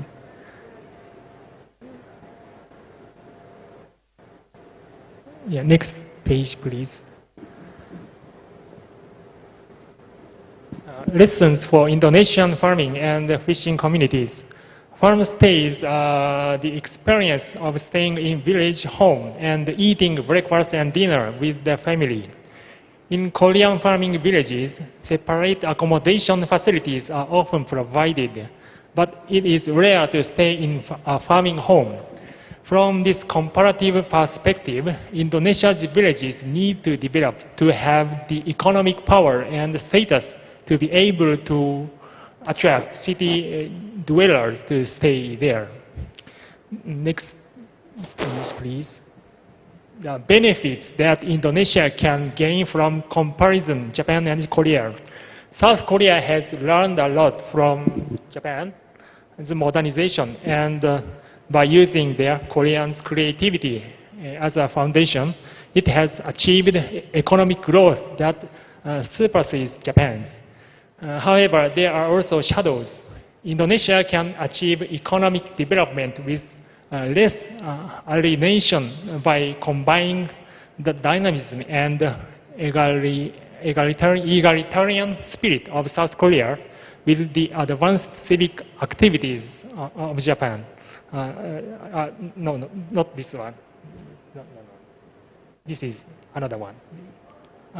I finished my answer. Yeah, thank you. Okay, thank you. Dr. Masuk Suga. And we learned many things today that we can teach and learn from songs actually, yeah? Not just from presentation or explain something. Okay, we open the third session for question and answer. If you still have questions, please feel free. Anyone? We still have like half an hour. Okay. From the front row, Professor Nafsia. Okay. Anybody else? Okay, please, Professor. Okay, thank you very much for giving me this opportunity. Hello, everyone. Nice to meet you here. Okay, for your information, I would like to add in information, some information from what Prof. Nimoto have said. For your information, beside me here, Professor Sojin Kwang, he was once the president of Semel Undong Center and also the chairman of Global Semel Undong, right? So he got lots of knowledge about Semel Undong, and we did research on Semel Undong, Malaysia, Indonesia, and Korea. Yeah. So just now there's a question that asked about what are the role of the government, yeah, in terms of implementation of Sema Undong. I just like to add a bit. You know, when we talk about Sema Undong concept, you know, you cannot just take what is the role of the government. You must understand what is Sema Undong concept. How how Korea become very successful is due to the elements that from the Sema Undong concept.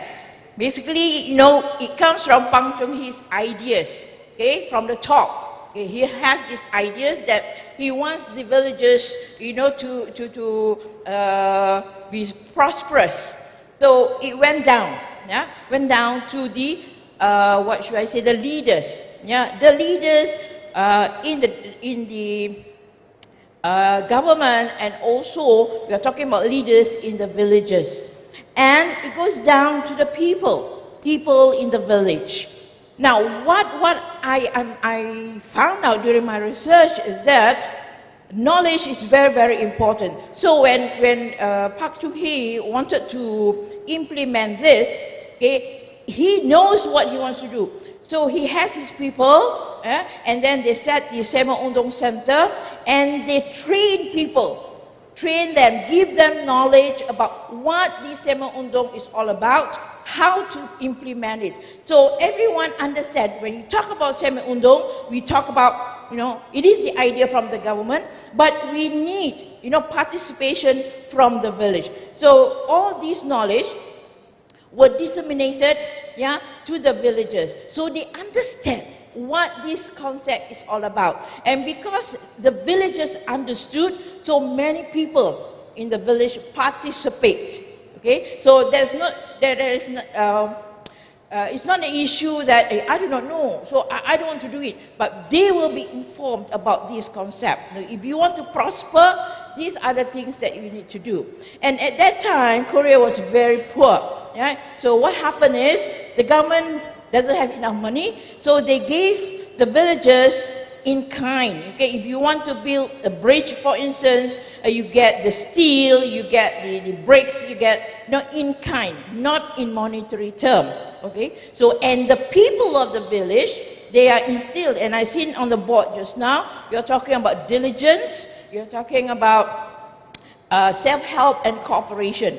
Yeah, self-diligence meaning, you know, you never give up, you know, you got to work together and so on. And then when you talk about self-help, then you yourself wants to move forward, you want to make your life better. So these are being inculcated in the minds of the villagers.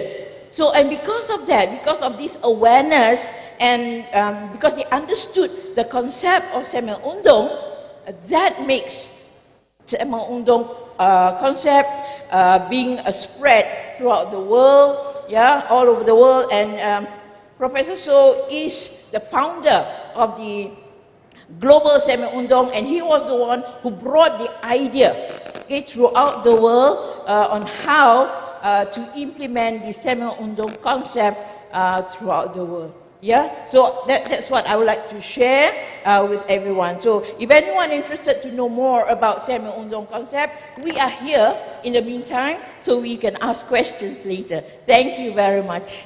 Thank you, Professor Nafsia. Thanks for your explanation. We still have time. If you still have questions, please.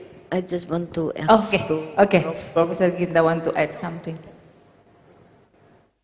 Prof. Nafsia, I'm really interested with your explanation. I just want to know how to make the community engagements participate fully on this kind of project. Is that digital transformations applied in this kind of project? Thank you. Oh yes, we are moving towards that. Based on our research, we came out with what we call the Sonata model, and what we do, we try to, should I say, measure the sustainability of BUMDes in Indonesia. We did that already. Okay, so now what we are doing is to improve on the model, yeah, and to include what we call the social capital. the networking, the digital transformation. So that will be part of the model whereby once we have come up with the model, then we will implement it, and then from there, we do hope, we are going to have a wider population to get feedback, and because that is part of social capital. Because when you talk about, now we are talking about social capital, you talk about trust, you talk about networking, you talk about what else when you talk about social capital? I think there are 5 elements of social capital. We talk about participation, we talk about networks, institution, and altruism. Trust is the most important one. So what we are doing now, the team, the research team is doing now, we are developing a model to incorporate, well, we already got one, but we are incorporating this model into the current model, which includes digital transformation. Because we cannot leave them behind, the villages. So we are talking about rural development, now you're talking about urban development, but we cannot leave the rural development too. So we are also looking at the implementation of the social development goals, right? Eradicating poverty and so on. So we need to include that, because without digital transformation, I don't think we can transform the village fast. Okay, thank you. Thank you, Professor Napsia. Okay, yeah.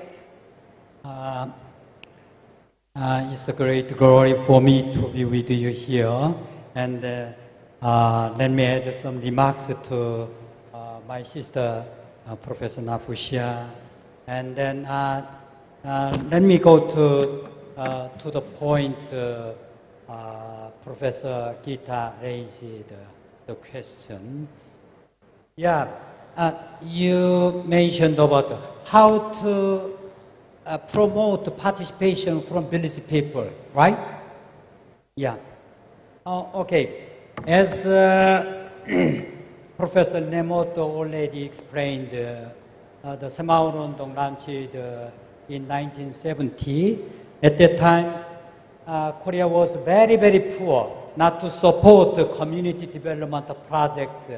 Okay, so in this situation, Korean political leaders began to their heads how to reduce the gap between urban and rural area. And then, in addition, they had no financial resources, so just providing some construction materials to all the villages. And then the proper governmental intervention was very, very important. Okay, so Korean government, political leaders ordered that public officials not to intervene in the decision-making process at village level. Anyway, so in this situation, village people began to meet, had to meet together to discuss about the priority order of a project at village level, because the Korean government provided just only one guideline, not to intervention in decision-making process at village level, and then just to support and help them to discuss about the priority order of a project they wanted to do. In this situation, village people had to meet together, and referring to so many village records, minutes of a village general meeting.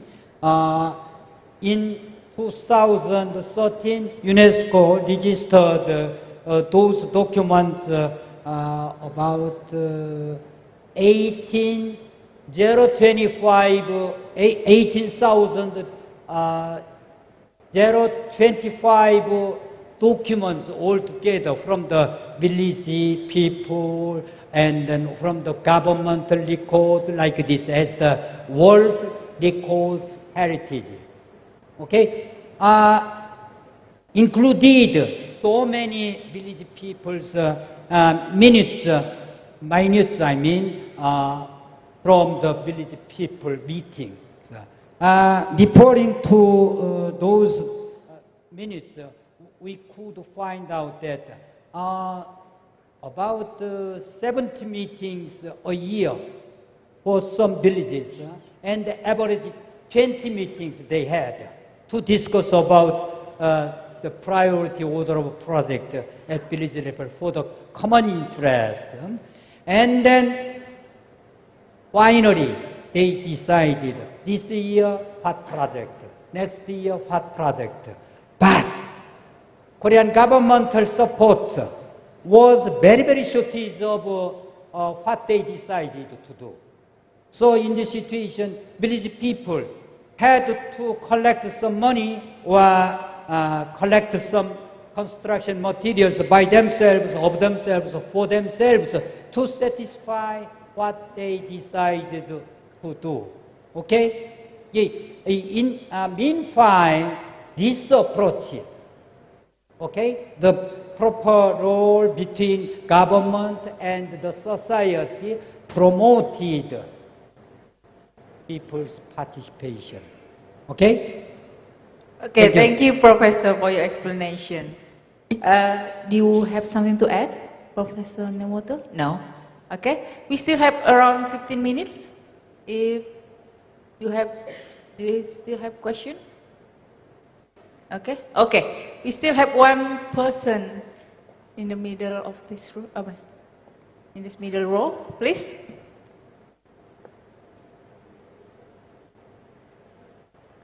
Thank you very much, Bu Rini. My question will refer to Prof. Choi. Thank you, Mr. Prof. Choi. Nemoto, Choi. Sorry. Yeah.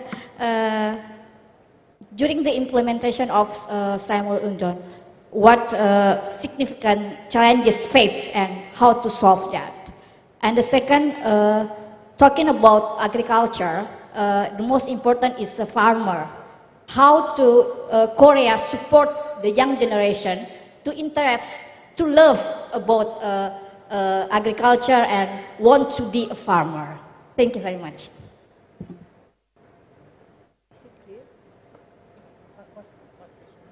The first one, can you repeat the first question? The challenges Samuel Undon implementation during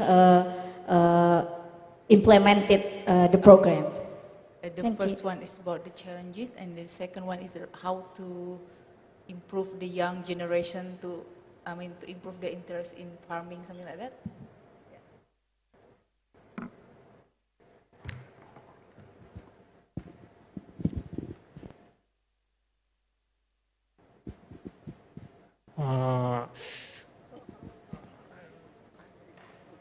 Yeah, this is difficult questions for me, so I will deliver to Professor Choi, and then I will answer to you.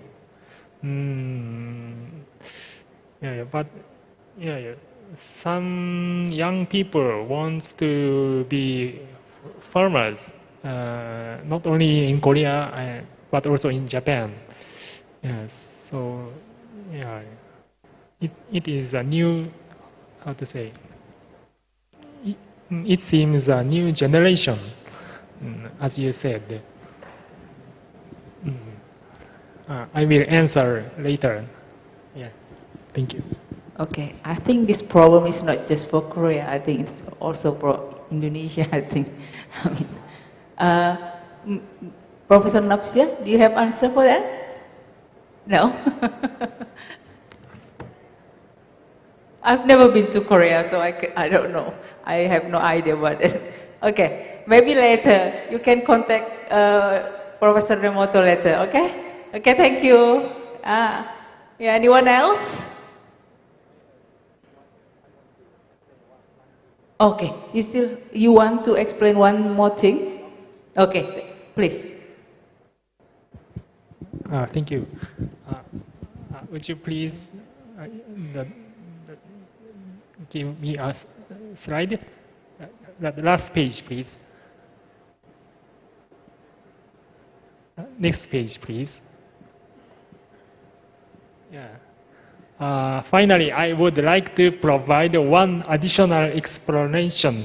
In 2019, I also gave a presentation at ISBEST here. I did not explain it well, so I would like to add one more point. At that time, there was a question about the need to develop an application that suits the actual situation in Indonesia. In response to this, I proposed the idea of lending smartphones to traffic controllers. I take the picture yesterday. So the circle. He is a traffic controller, I think. So lending smartphone to traffic controller in Indonesia in places without traffic lights, right? And providing rewards and insurance for traffic control, and recording accidents using AI and automatically reporting them to the police. I think it would be a good idea to automatically pay him, so traffic controller, a reward from the owner of a luxury car when the car passed by. Do you understand this idea? Yeah. Thank you very much for giving me this opportunity. Okay, thank you. Yeah. So maybe the young generation is more interested in for being K-idol than to be a farmer, maybe. I mean, just a joke. Okay, anyone else? Okay. Please.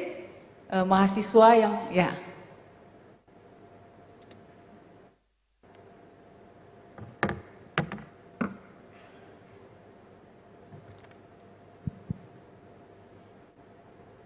Please wait for a minute.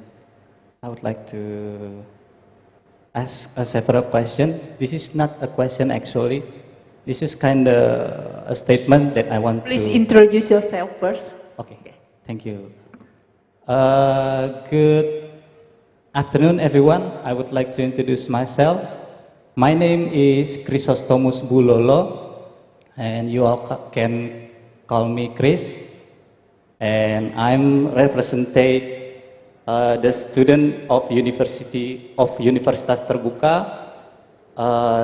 the tourism majority, and I would like to represent my communities called Himaspar, Himpunan Mahasiswa Pariwisata Universitas Terbuka. It based on the tourism majority also.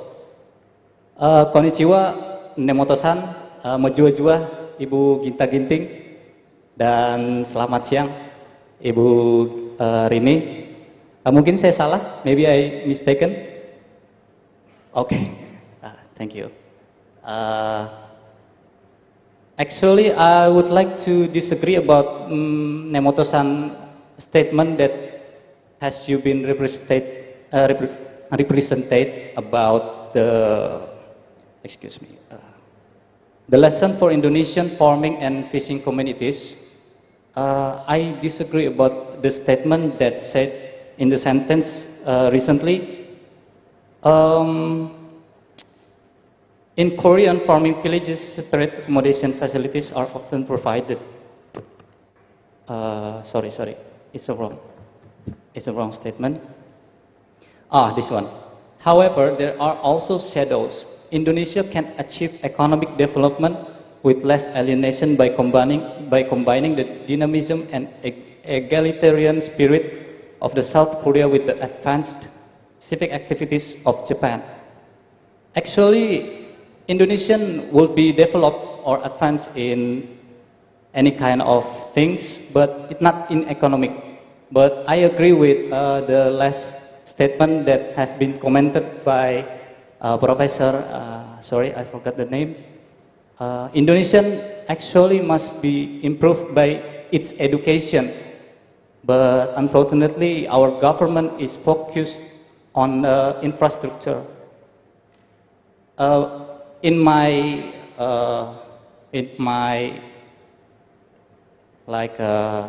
I'm based from the North Sumatra regionality as the rural area too. It's a very remote. It's from very remote village called Balige in North Sumatra, and I've been there for about 5 years since I was a senior high school, actually vocational high school. And when I was studied there, it's kind of very, my friends is very lack of education, but unfortunately government there is not seeing about the education quality in there. But instead the economy is so good because the farming there is so advanced. So yeah, so Nemoto-san and Professor Ginta Ginting, I hope the disagreement of my statement will be kind of some like insights to everyone in here. I would like to concern about the education in Indonesia, especially in our topic like the digital transformation strategies and navigating the future. I hope from this seminar and all kind of things that we have discussed about is make insights for all of us, especially for the youth and especially for our majority in the tourism, because Indonesian actually have a lot of islands, and it's kind of difficult to make the economics and the education will be spread in all of our island. I'm sorry for my lack of English. I hope this will make a new insight for all of you. Thank you for the opportunity. Ya, thank you. Mas siapa? Nama saya Chris. Panggilannya? Oh, nama panjang saya Chrysostomus Bulolo. Enggak, panggilannya? Panggilannya Chris. Oh, Mas Chris, thank you. Actually, it wasn't a question, it's just a confirmation, something like that. Yeah, okay. You want to? Yeah, just a little bit. I get your point in terms of farming technology.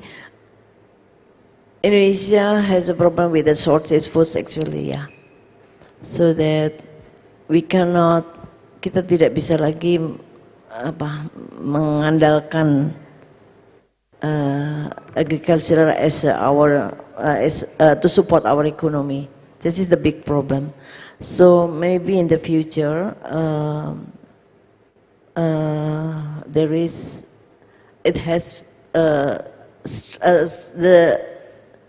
the strong strategy must be implemented in terms of how to make young generations interest in the farming, farming side, so that by trying to infusing digital technology, and then the problem of our farming sector in Indonesia is that we still have a problem with the technology actually, so that digital transformation may be one of the best solution to make young generation more interested in farming actually. The idea from Korea, the idea from this kind of what you call model, what is the name of your model? Kwangyan model. Semaudong model is very important to implement, and it can be as a best practice for us. That's my question to Prof. Arsia, is that how to make the community engagements has fully it can be function optimally. This is very important.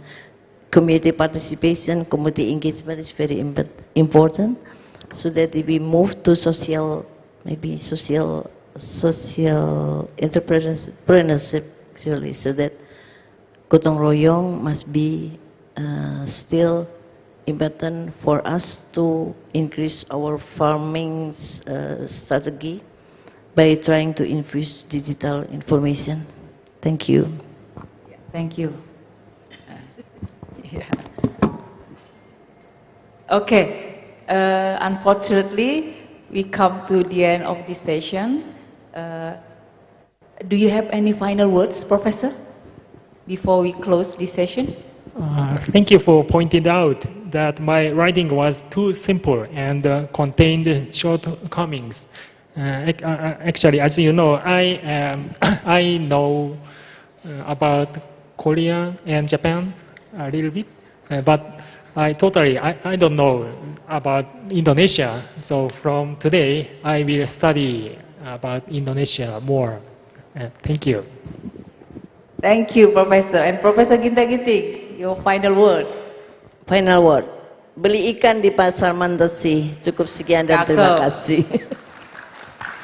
Okay, thank you everybody. Thanks for your kind attention. And to you, Ayubi. Thank you. Thank you very much See you next for year. such insightful and fruitful session, Ibu Yayu and all the keynote speakers, the panelists. Please stay on the stage. We would like to invite Dr. Meirani Harsasi to come up to the stage to hand over the token of appreciation. Ibu Rani, stay.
Thank you very much, ladies and gentlemen. Give a big round of applause for all the panelists and moderator.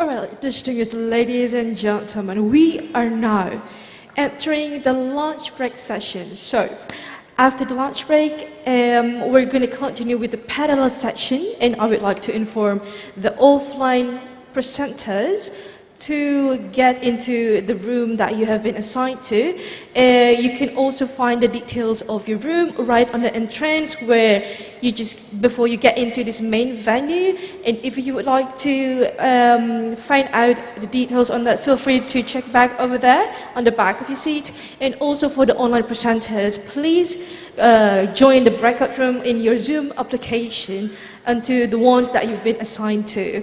And for now, enjoy your break, and I'll see you again in 1 p.m. Jakarta time. Thank you.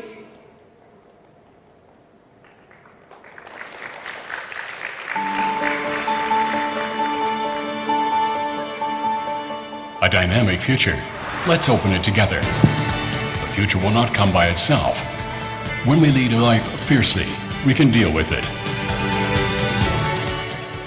Today, Chungbuk National University stands because of the endeavor of over 2,000 Gaishan students who hold fast the true value of learning at honorable university. With a history of sweat, today is full of pride, and we can dream of tomorrow. Chungbuk National.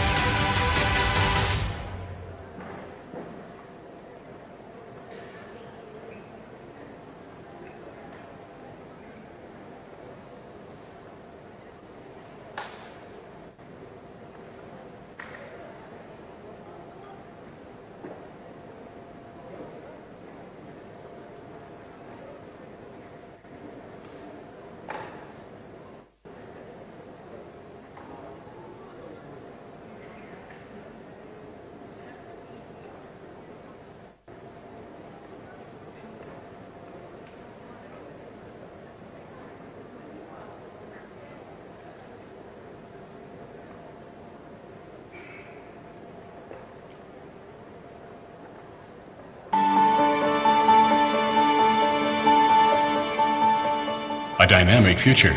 Let's open it together. The future will not come by itself.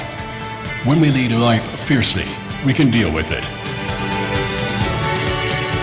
Today, Chungbuk National University stands because of the endeavor of over 2,000 Gaishan students who hold fast the true value of learning at honorable university. With a history of sweat, today is full of pride, and we can dream of tomorrow. Chungbuk National University is moving forward to becoming a global university at the center of Korea and is making a new 100-year history, planting the seeds of our citizens' aspirations. Chungbuk National University was established and funded by the citizens who had aspirations and a clear vision for education. For 70 years, Chungbuk National University has been motivated to becoming a leading university in the world. With the three founding principles, truth, justice, and a pioneering spirit, Chungbuk National University has continued to grow and become a local representative, and to become the groundwork for new challenges and innovations. A firm determination to contribute to society became the foundation towards outstanding growth, and became the starting point for students to play a leading role in the world. Growing the seed of passion.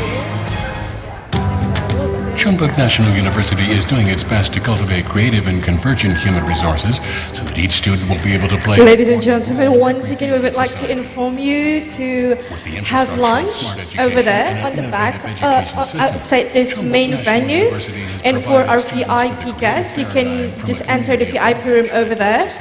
Jadi kepada Bapak Ibu semua silakan menyantap makan siangnya ada di sebelah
Ada hal sederhana yang kadang suka memantik perasaan tenang.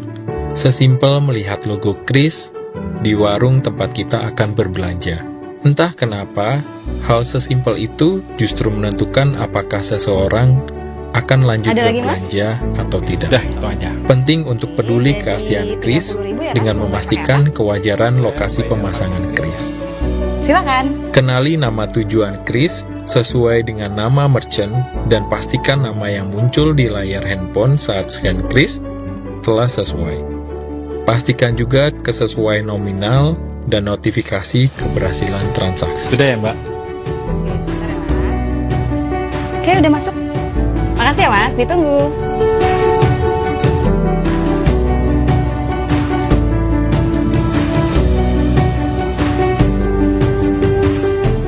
Dalam konteks teknologi sistem pembayaran, kehati-hatian sangat diperlukan. Adukan kepada merchant apabila menemukan perbedaan nama atau nominal merchant. Mbak. Ya, sebentar.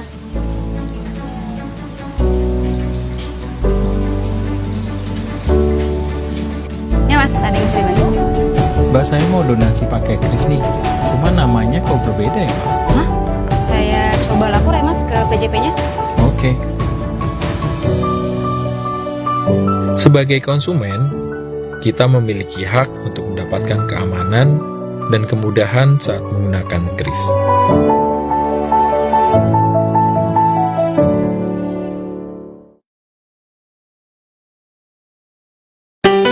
Rp8.000 aja, Mbak. Iya, makasih. Biar aku saja yang bayar, sayang. Hah? Gimana sih pacarmu itu, Mbak? Zaman udah serba cepat, masih aja pakai uang cash. Buang-buang waktu aja lo kalian ini. Nah. Lihat tuh, dia harus keluarin dompet, keluarin uang, belum lagi aku harus ngasih uang kembalian. Mbok hidup tuh yang simpel-simpel aja gitu loh. Memang saya cuma pedagang kecil, tapi saya sudah pakai KRIS. Maksud saya KRIS. Hah? Nice. Ini, Bu. Udah. Udah aku bayar. Kapan? Udah, ayo. Udah. Mau romantis aja sulit, makanya pakai KRIS.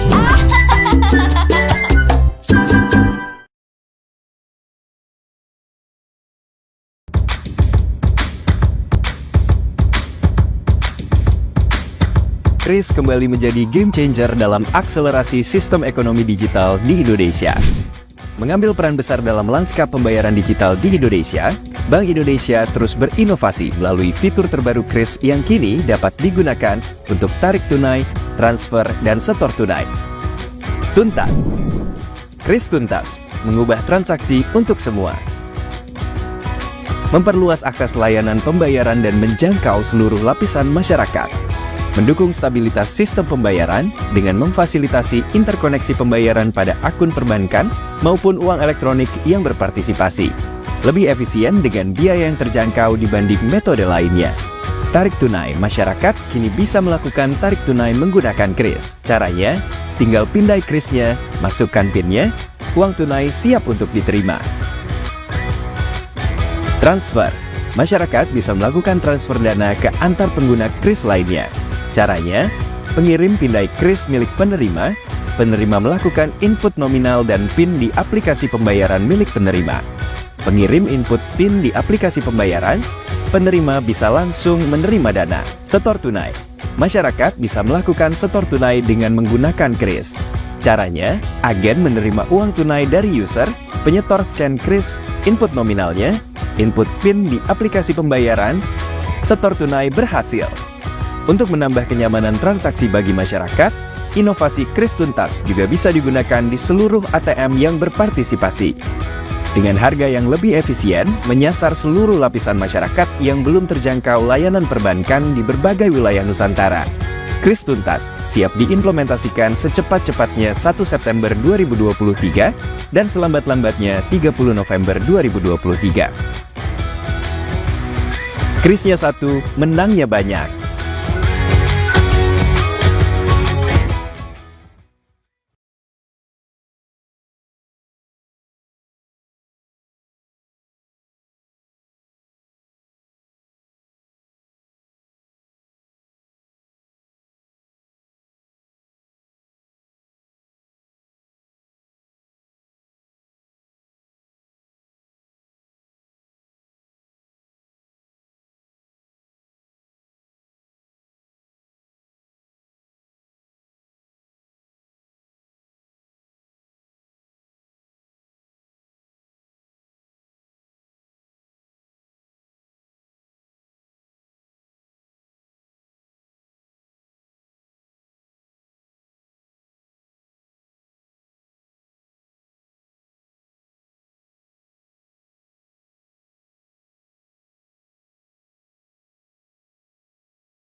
Unlock your future with flexible learning.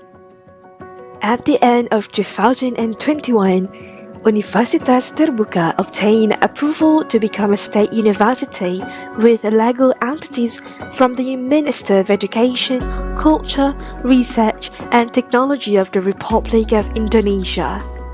Universitas Terbuka, the 45th state university in Indonesia. Universitas Terbuka has served to fulfill the government's vision of equitable access to higher education for all. Thus, UT contributes in accelerating the increase in higher education gross enrollment rate with service coverage in 515 city districts and in more than 50 countries. UT has 39 regional offices and one office for overseas students. As a university that implements open and distance education system, the learning process in UT is carried out through independent learning using structured learning material and various information technology-based learning resources.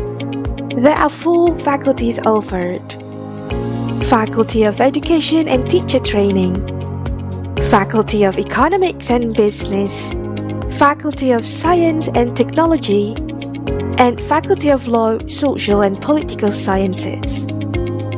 Welcome to the Faculty of Economics and Business, Universitas Terbuka. The Faculty of Economics and Business has a vision to become a world-quality open and distance higher education institution in producing, organizing, developing, and disseminating economic and business information. To achieve this vision, the Faculty of Economics and Business has 3 missions. First, to provide access to world-quality higher education for the economic and business fields for all levels of society through open and distance learning system. Second, to study and develop a distance education system in the economic and business fields. Third, to utilize and disseminate the results of scientific studies in economics and business, as well as institutional studies to answer the challenges of national development needs in general, cross-sectoral, and regional development in particular.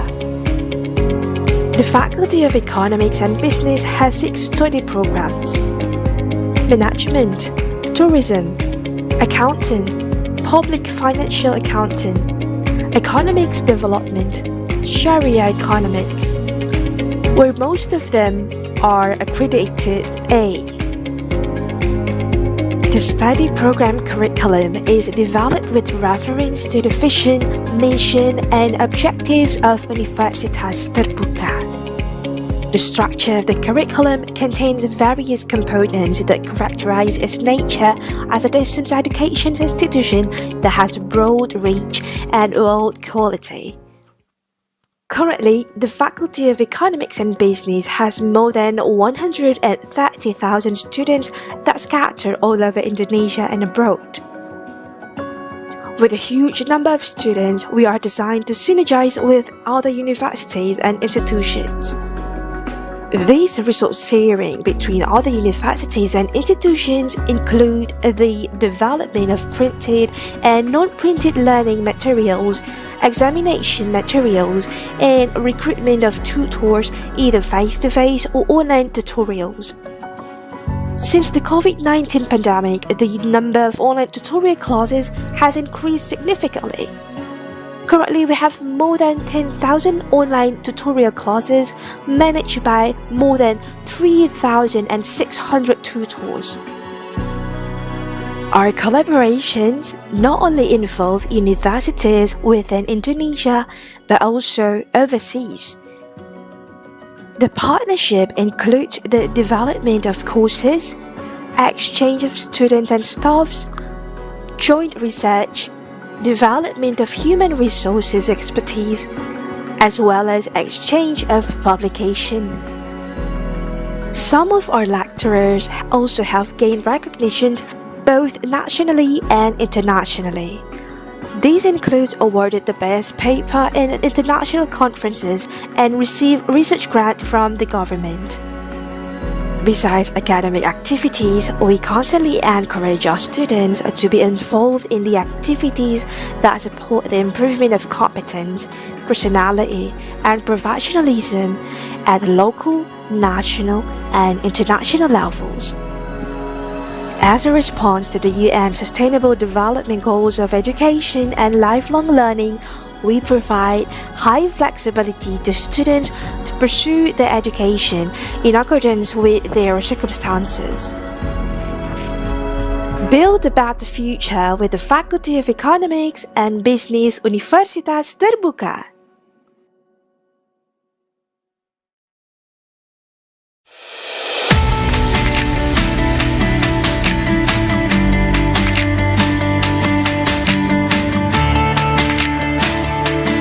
Welcome to Universitas Terbuka. Universitas Terbuka, or UT, is the 45th State University of Indonesia, launched on September 4, 1984. The head office is located at Pondok Cabe, South Tangerang, and is spread over 16 hectares. As the central university campus, Universitas Terbuka emphasizes the importance of professional concept and advanced technology, while at the same time preserving green spaces and a natural environment. As a pioneer and innovator of distance higher education, Universitas Terbuka has 39 regional offices throughout Indonesia, and one dedicated for students living overseas. The adoption of a flexible learning system allows UT students to learn wherever they are and whenever it suits them. UT provides learning opportunities for all individuals to higher education. Universitas Terbuka provides high-speed broadband and dedicated workstations for its staff in order to serve its students in Indonesia and across the globe.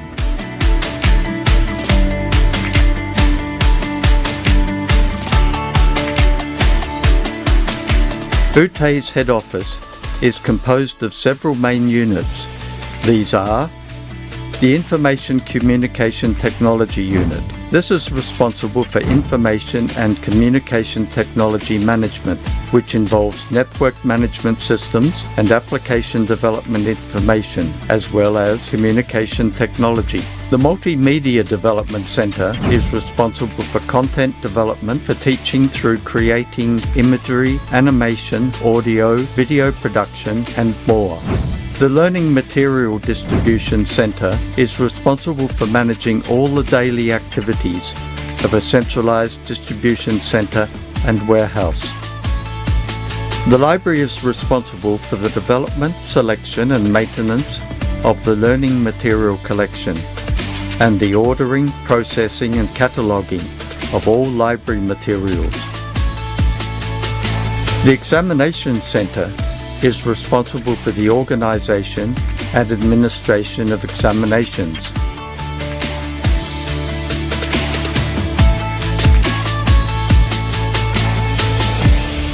The Rectorate building contains the offices of the Rector and Vice-Rectors. The Bureau of Finance, General Affairs and Partnership is responsible for carrying out financial affairs and the university's planning, administration and management. The Bureau of Student Administration and Planning takes care of academic and administrative services, including a contact center that serves the needs of students. The core teaching and learning functions of the university are conducted through 4 faculties. These faculties offer diploma, bachelor, master and doctoral programs. These faculties are the Faculty of Economics, the Faculty of Law, Social and Political Sciences, the Faculty of Science and Technology, and the Faculty of Education and Teacher Training. At present, Universitas Terbuka has a student body of just over 350,000 from every corner of Indonesia. and more than 50 other countries. Universitas Terbuka, making higher education open to all.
Dengan dilandasi keyakinan, UT mampu beradaptasi dengan setiap perubahan dan sumber daya manusia yang excellent, serta memiliki jiwa dan karakter Pancasila yang kuat.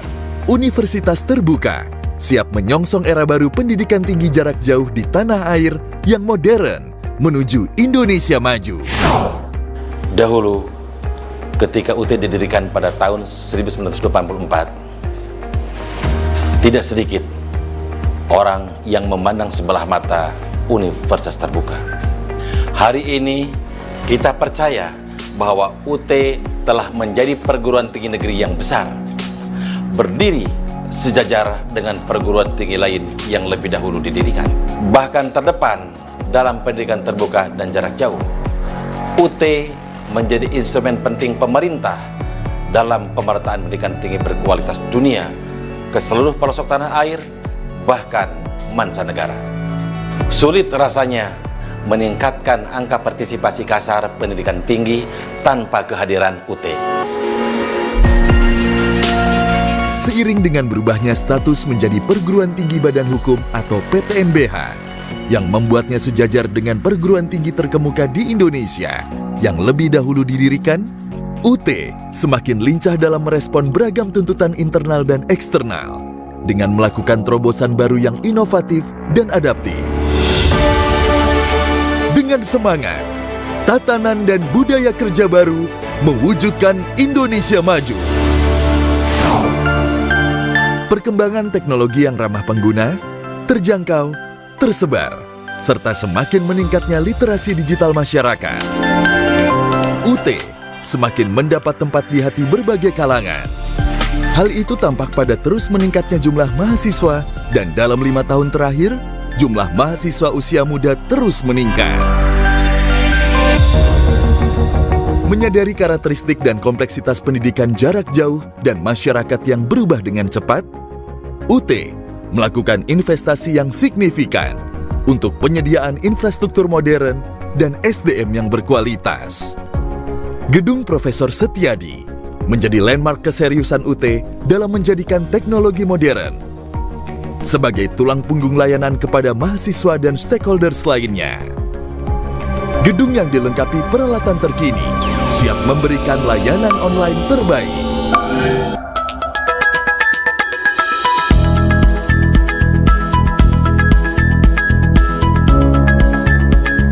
Pada tahun ini, UT meluncurkan aplikasi MyUT yang memudahkan mahasiswa mengakses semua layanan pendidikan dengan menerapkan teknologi Sistem Single Sign-On atau SSO.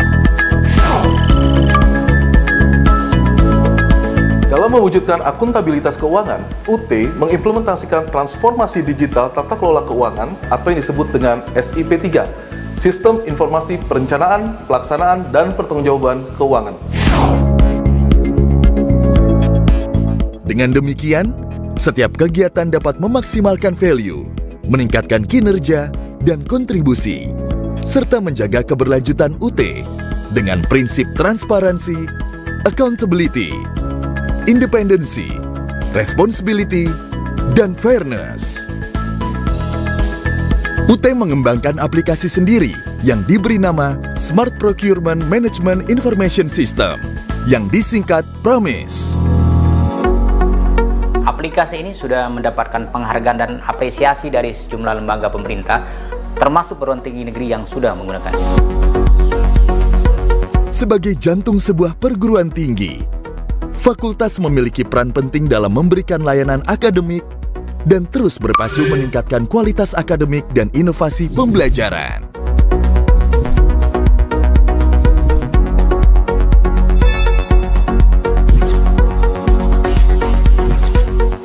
Akreditasi baik nasional maupun internasional, termasuk upaya mendapatkan international recognition, terus dibangun. Di antaranya penyiapan bilingual course materials untuk menampung international students. Kami menyadari bahwa keberhasilan UT adalah berkat kepercayaan pemerintah dan masyarakat. Mari membangun manusia dan Indonesia yang lebih baik bersama Universitas Terbuka.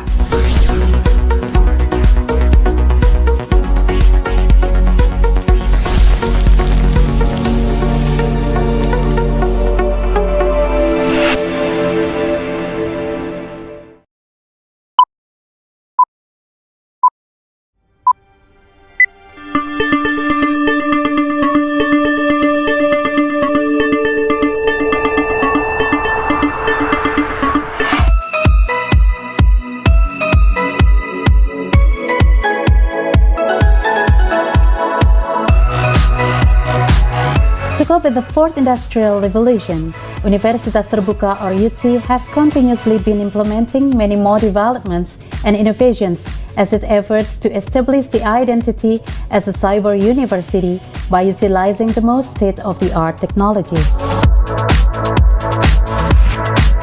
The wave of digital disruptions has dramatically changed the views of many sectors. In response to this new and modern world, UT adapts and invests in new technologies, including web system, where registrations, learning material development, tutorial, and final examinations are conducted online. Online registration system is developed to enable students to register for the courses through various devices, such as computers and smartphones. Students are able to access digital learning materials in PDF and EPUB formats in UT Digital Library.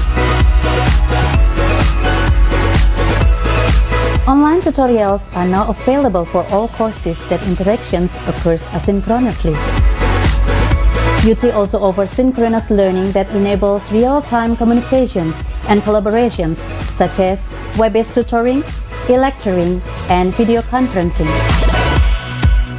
UT has implemented online final examinations conducted at regional offices utilizing VPN technology to connect different regional offices throughout the country to the examination center at the headquarters.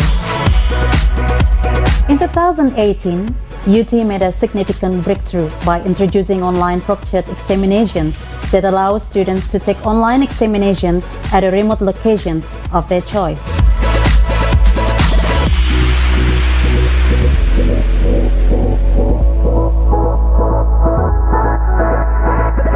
UT is proud to offer open educational resources which we call Suaka Universitas Terbuka.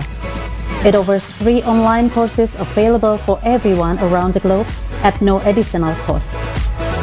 Suaka Universitas Terbuka offers UT TV on YouTube, UT Radio broadcast through the internet, online enrichment materials, digital library, Guru Pintar Online, a portal for teachers throughout Indonesia which allows them to access various information about teacher trainings, teaching and learning materials to improve their educational experiences. Suaka Universitas Terbuka provides massive open online courses or MOOCs. To enrich student learning experience, UT provides Dry Lab and e-Seminar. Dry Lab enables students to perform practical work simulations with their computers. Meanwhile, e-Seminar is dedicated to students who are required to present the results of their studies or research virtually.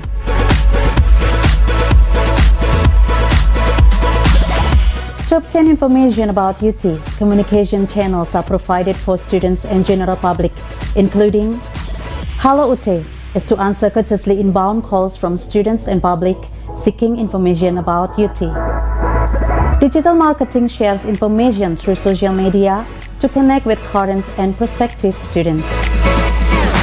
To support e-learning, UT provides facilities to the students such as Wi-Fi ID, a free internet service for students using Wi-Fi hotspots in public locations provided by PT Telkom. Microsoft Office 365, free software for students to help them facilitate office documentation, communications, and management tasks. Sentral Layanan UT or SALUT is the extension of regional offices to bring services closer to the current students and prospective students. To ensure the quality in every single aspect, UT involves both domestic and international accreditation and quality assurance institutions, including the International Organization for Standardization, National Accreditation Board, and the International Council for Distance Education, ICDE. We know that Universitas Terbuka share this commitment, providing world-class, accessible, higher education, and we're very proud to support you. That Universitas Terbuka has assumed a leadership role in the field of open education resources or OER.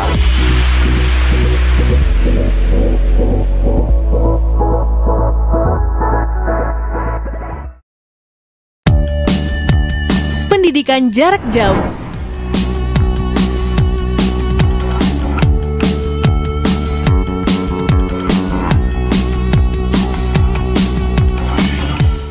Terdapat di lebih dari 40 provinsi dan di luar negeri.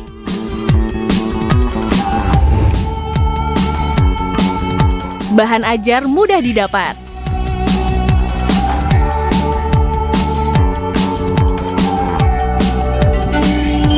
Anda sedang mendengarkan UT Radio, Open Education. Diikuti berbagai macam profesi,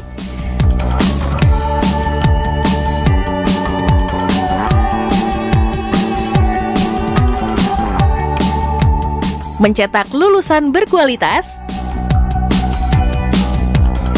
Universitas Terbuka tanpa batas. Pendidikan adalah wahana untuk menggapai mimpi dan mengubah masa depan menjadi lebih baik. Hari gini, nggak ada alasan buat nggak kuliah. Kita bisa kuliah tanpa mengorbankan kegiatan yang lainnya. Bahkan waktu dan tempat pun bukan masalah.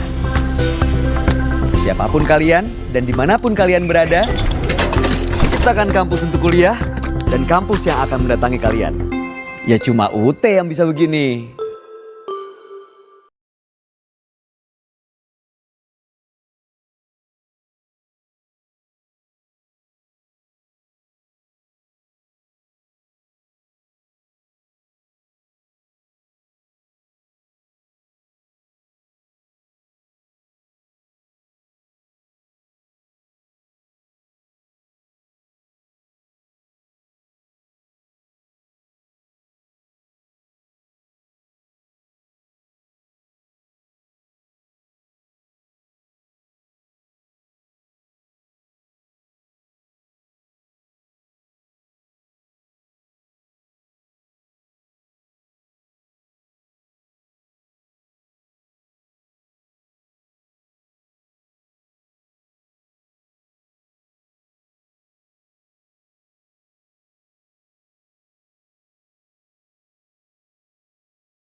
Ada hal sederhana yang kadang suka memantik perasaan tenang.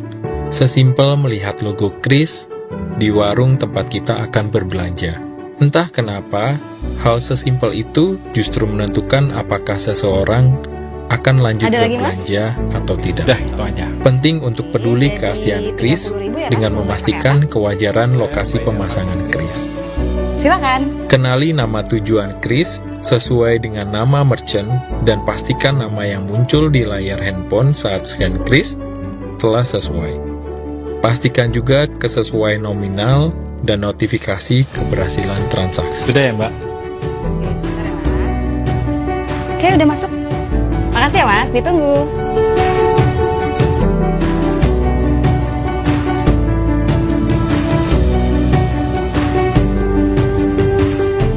Dalam konteks teknologi sistem pembayaran, kehati-hatian sangat diperlukan. Adukan kepada merchant apabila menemukan perbedaan nama atau nominal merchant. Mbak? Ya, sebentar.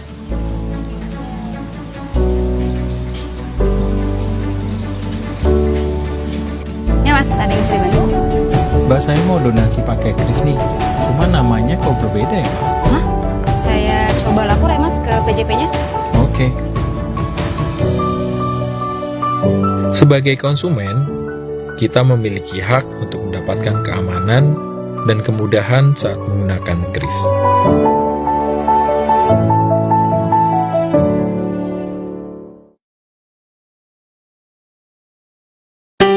Rp8.000 aja, Mbak. Iya, makasih. Biar aku saja yang bayar, sayang.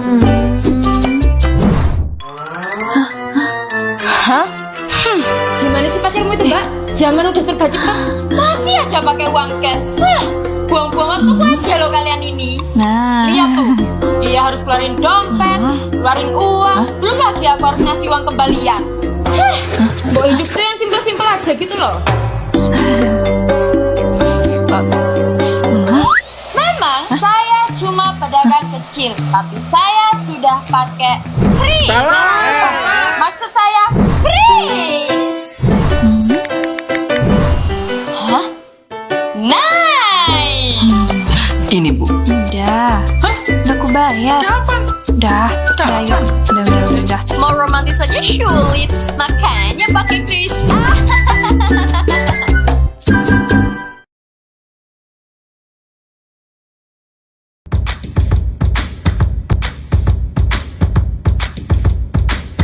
Kris kembali menjadi game changer dalam akselerasi sistem ekonomi digital di Indonesia. Mengambil peran besar dalam lanskap pembayaran digital di Indonesia, Bank Indonesia terus berinovasi melalui fitur terbaru Kris yang kini dapat digunakan untuk tarik tunai, transfer, dan setor tunai. Tuntas. Kris Tuntas mengubah transaksi untuk semua. Memperluas akses layanan pembayaran dan menjangkau seluruh lapisan masyarakat. Mendukung stabilitas sistem pembayaran dengan memfasilitasi interkoneksi pembayaran pada akun perbankan maupun uang elektronik yang berpartisipasi. Lebih efisien dengan biaya yang terjangkau dibanding metode lainnya. Tarik tunai masyarakat kini bisa melakukan tarik tunai menggunakan Kris. Caranya, tinggal pindai Krisnya, masukkan PIN-nya, uang tunai siap untuk diterima. Transfer. Masyarakat bisa melakukan transfer dana ke antar pengguna Kris lainnya. Caranya, pengirim pindai Kris milik penerima, penerima melakukan input nominal dan PIN di aplikasi pembayaran milik penerima. Pengirim input PIN di aplikasi pembayaran, penerima bisa langsung menerima dana. Setor tunai. Masyarakat bisa melakukan setor tunai dengan menggunakan Kris. Caranya, agen menerima uang tunai dari user, penyetor scan Kris, input nominalnya, input PIN di aplikasi pembayaran, setor tunai berhasil. Untuk menambah kenyamanan transaksi bagi masyarakat, inovasi Kris Tuntas juga bisa digunakan di seluruh ATM yang berpartisipasi. Dengan harga yang lebih efisien, menyasar seluruh lapisan masyarakat yang belum terjangkau layanan perbankan di berbagai wilayah Nusantara. Kris Tuntas siap diimplementasikan secepat-cepatnya 1 September 2023 dan selambat-lambatnya 30 November 2023. Krisnya satu, menangnya banyak.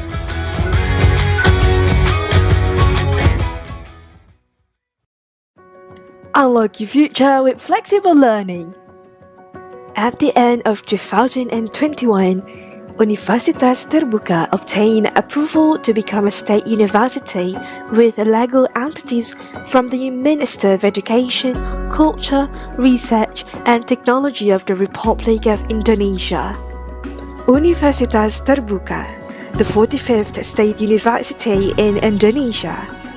Universitas Terbuka has served to fulfill the government's vision of equitable access to higher education for all. Thus, UT contributes in accelerating the increase in higher education gross enrollment rate with service coverage in 515 city districts and in more than 50 countries.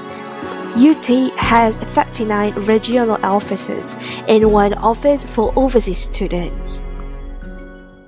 As a university that implements open and distance education system, the learning process in UT is carried out through independent learning using structured learning material and various information technology-based learning resources.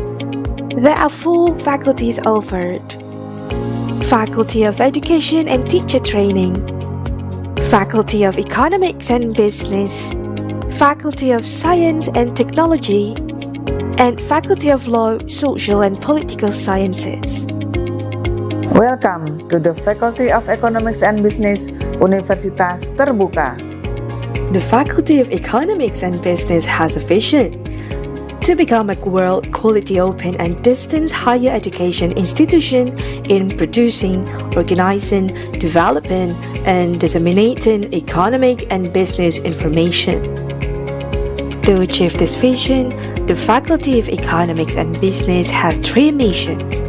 First, to provide access to world-quality higher education for the economic and business fields for all levels of society through open and distance learning system.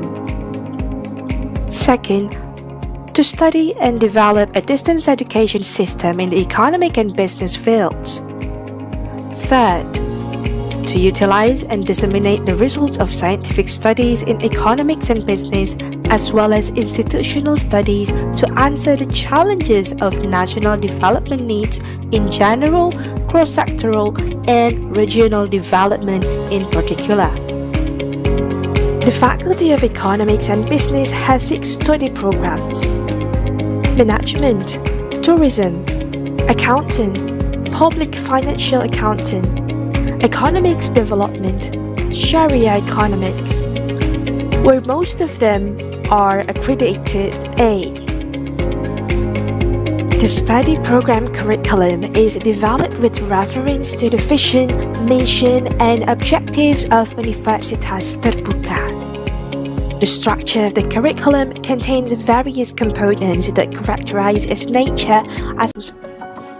Since the COVID-19 pandemic, the number of online tutorial classes has increased significantly. Currently, we have more than 10,000 online tutorial classes managed by more than 3,600 tutors. Our collaborations not only involve universities within Indonesia, but also overseas. The partnership includes the development of courses, exchange of students and staffs, joint research, development of human resources expertise, as well as exchange of publication. Some of our lecturers also have gained recognition both nationally and internationally. These include awarded the best paper in international conferences and received research grant from the government. Besides academic activities, we constantly encourage our students to be involved in the activities that support the improvement of competence, personality, and professionalism at local, national, and international levels. As a response to the UN Sustainable Development Goals of education and lifelong learning, we provide high flexibility to students to pursue their education in accordance with their circumstances. Build a better future with the Faculty of Economics and Business Universitas Terbuka.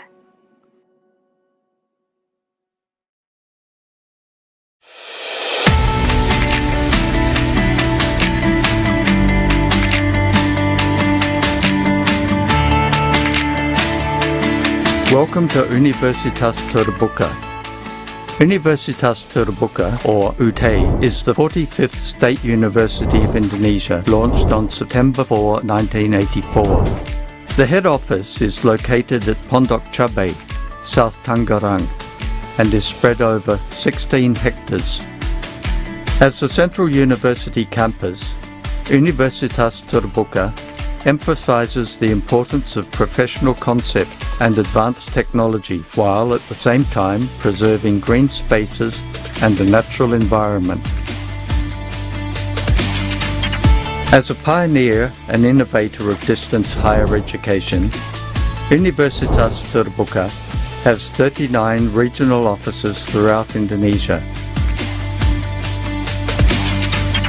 and one dedicated for students living overseas.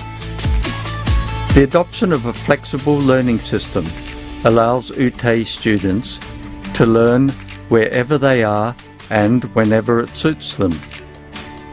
UT provides learning opportunities for all individuals to higher education. Universitas Terbuka provides high-speed broadband and dedicated workstations for its staff in order to serve its students in Indonesia and across the globe.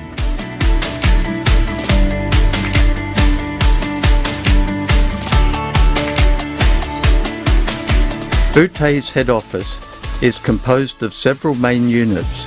These are the Information Communication Technology Unit. This is responsible for information and communication technology management, which involves network management systems and application development information, as well as communication technology. The Multimedia Development Center is responsible for content development for teaching through creating imagery, animation, audio, video production, and more. The Learning Material Distribution Center is responsible for managing all the daily activities of a centralized distribution center and warehouse. The library is responsible for the development, selection, and maintenance of the learning material collection, and the ordering, processing, and cataloging of all library materials. The Examination Center is responsible for the organization and administration of examinations.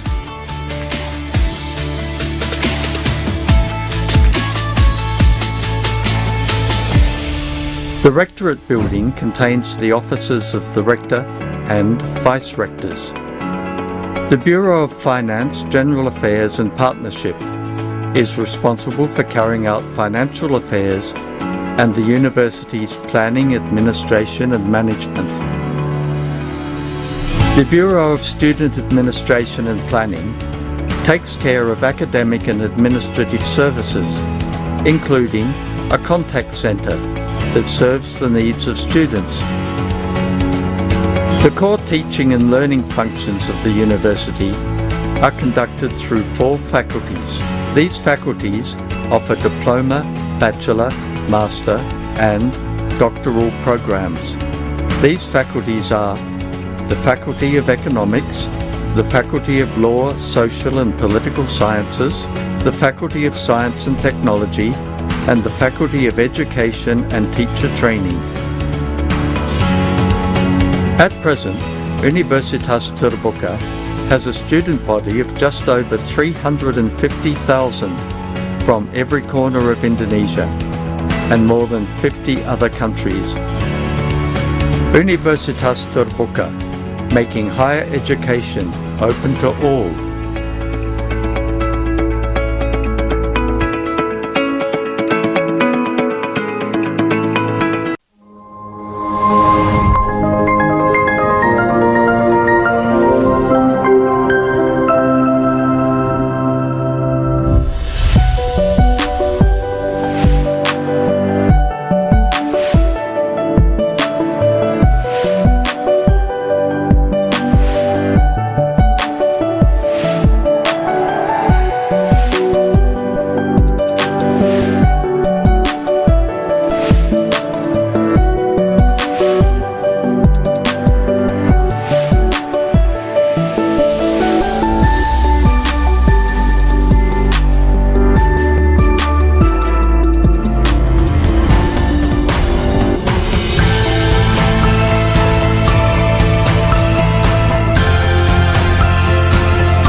Dengan dilandasi keyakinan, UT mampu beradaptasi dengan setiap perubahan dan sumber daya manusia yang excellent, serta memiliki jiwa dan karakter Pancasila yang kuat.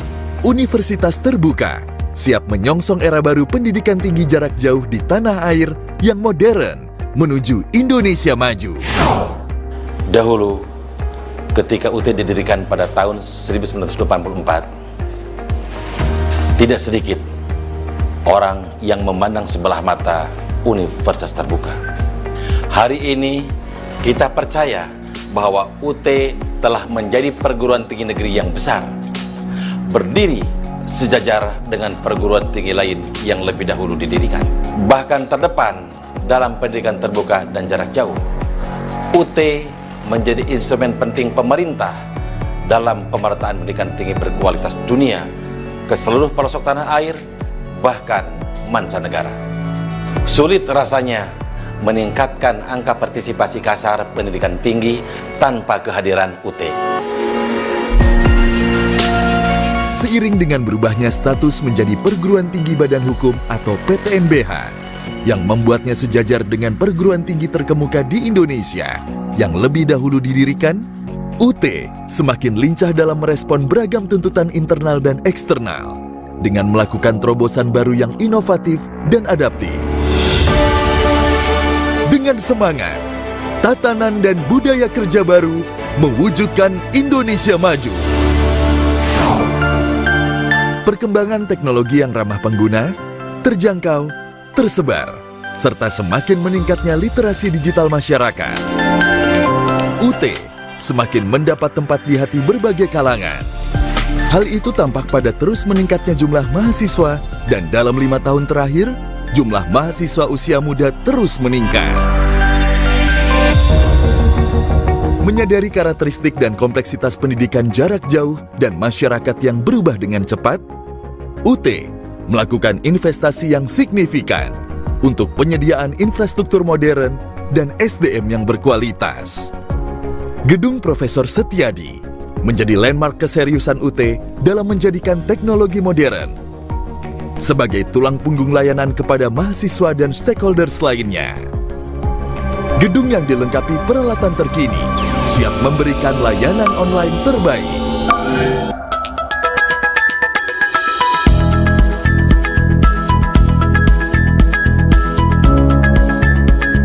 Pada tahun ini, UT meluncurkan aplikasi My UT yang memudahkan mahasiswa mengakses semua layanan pendidikan dengan menerapkan teknologi Sistem Single Sign-On atau SSO. Dalam mewujudkan akuntabilitas keuangan, UT mengimplementasikan transformasi digital tata kelola keuangan atau yang disebut dengan SIP3, Sistem Informasi Perencanaan, Pelaksanaan, dan Pertanggungjawaban Keuangan. Dengan demikian, setiap kegiatan dapat memaksimalkan value, meningkatkan kinerja dan kontribusi, serta menjaga keberlanjutan UT dengan prinsip transparansi, accountability, independency, responsibility, dan fairness. UT mengembangkan aplikasi sendiri yang diberi nama Smart Procurement Management Information System yang disingkat PROMIS.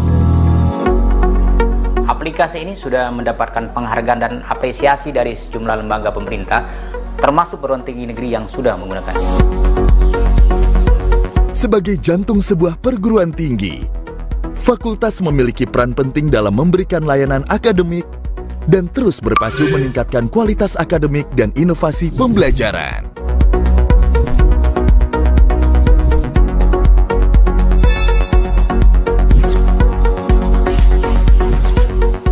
Akreditasi baik nasional maupun internasional, termasuk upaya mendapatkan international recognition, terus dibangun. Di antaranya penyiapan bilingual course materials untuk menampung international students. Kami menyadari bahwa keberhasilan UT adalah berkat kepercayaan pemerintah dan masyarakat. Mari membangun manusia dan Indonesia yang lebih baik bersama Universitas Terbuka.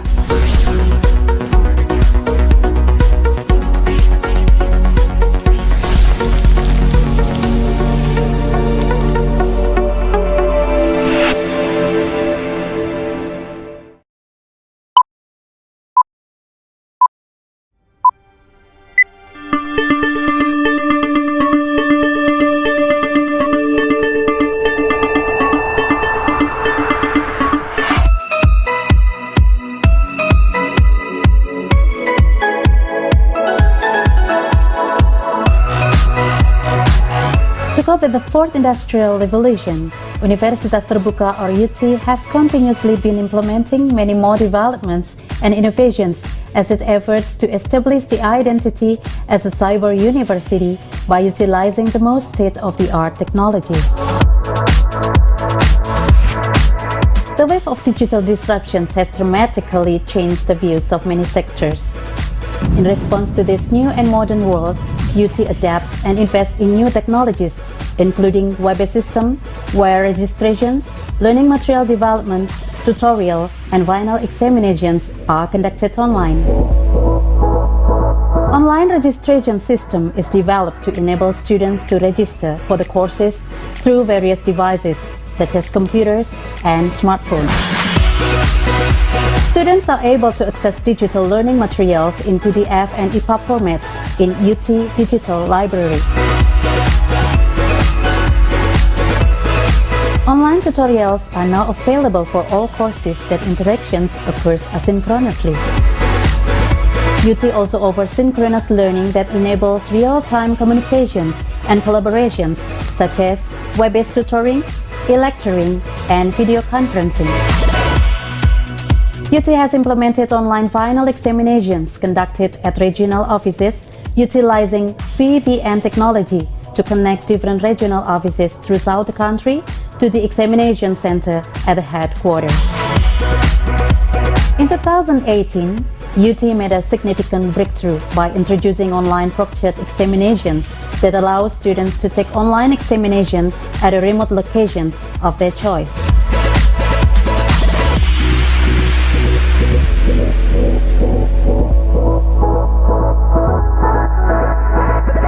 UT is proud to offer open educational resources which we call Suaka Universitas Terbuka. It offers free online courses available for everyone around the globe at no additional cost. Suaka Universitas Terbuka offers UT TV on YouTube, UT Radio broadcast through the internet, online enrichment materials, digital library, Guru Pintar Online, a portal for teachers throughout Indonesia which allows them to access various information about teacher trainings, teaching and learning materials to improve their educational experiences. Suaka Universitas Terbuka provides massive open online courses or MOOCs. To enrich student learning experience, UT provides Dry Lab and e-seminar. Dry Lab enables students to perform practical work simulations with their computers. Meanwhile, e-seminar is dedicated to students who are required to present the results of their studies or research virtually.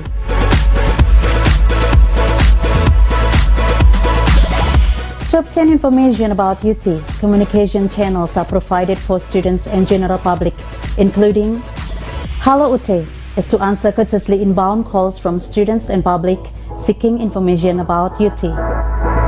Digital marketing shares information through social media to connect with current and prospective students. To support e-learning, UT provides facilities to the students such as Wi-Fi ID, a free internet service for students using Wi-Fi hotspots in public locations provided by PT Telkom. Microsoft Office 365, free software for students to help them facilitate office documentation, communications, and management tasks. Central Layanan UT or Salut is the extension of regional offices to bring services closer to the current students and prospective students.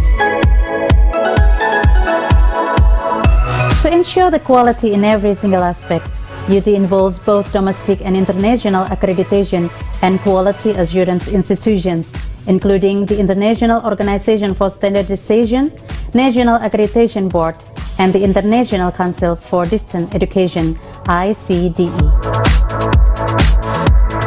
We know that Universitas Terbuka share this commitment, providing world-class, accessible, higher education, and we're very proud to support you. That Universitas Terbuka has assumed a leadership role in the field of open education resources or OER.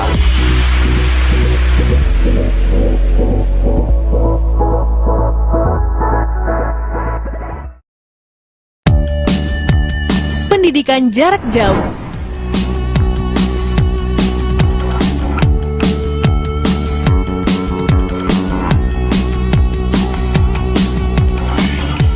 Terdapat di lebih dari 40 provinsi dan di luar negeri.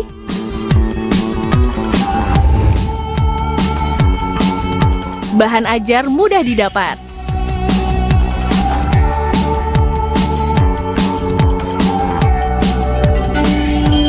Anda sedang mendengarkan UT Radio, Open Education.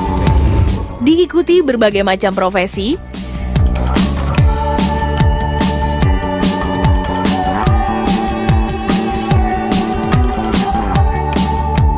mencetak lulusan berkualitas. Universitas terbuka tanpa batas. Pendidikan adalah wahana untuk menggapai mimpi dan mengubah masa depan menjadi lebih baik. Hari gini nggak ada alasan buat nggak kuliah. Kita bisa kuliah tanpa mengorbankan kegiatan yang lainnya.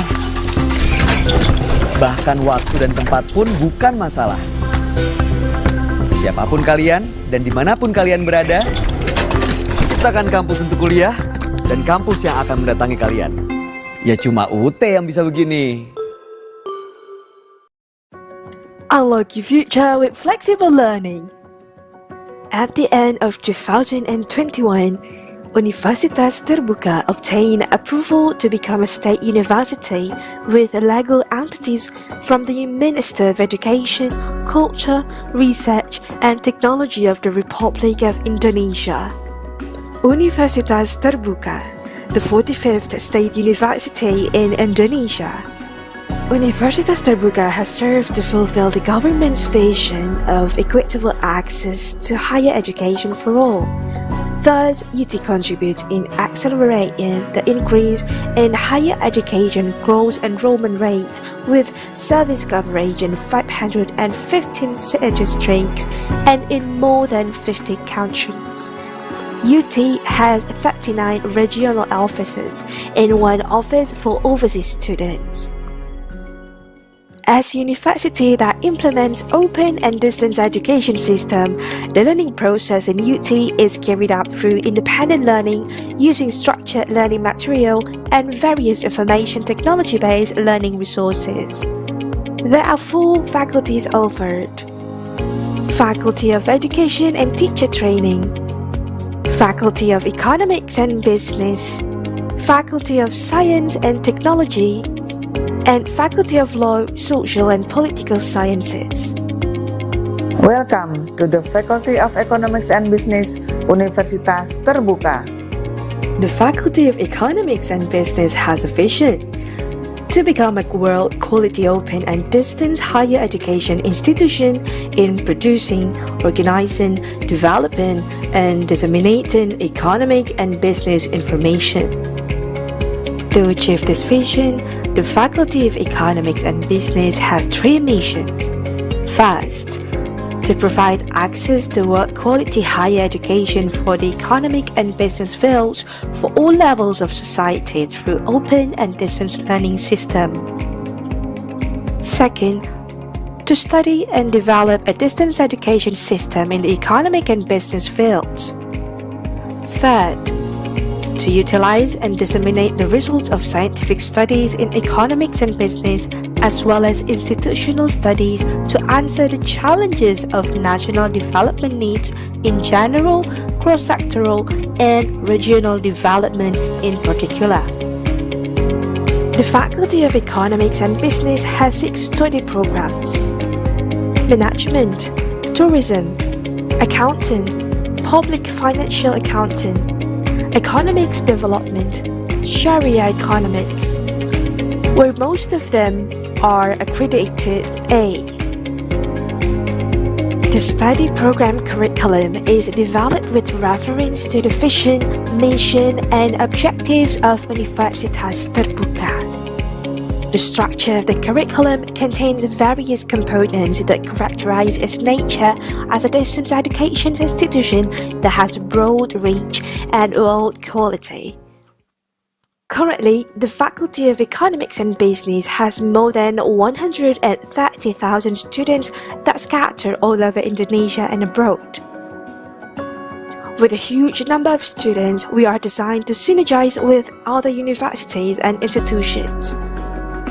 These resource sharing between other universities and institutions include the development of printed and non-printed learning materials, examination materials, and recruitment of tutors, either face-to-face or online tutorials.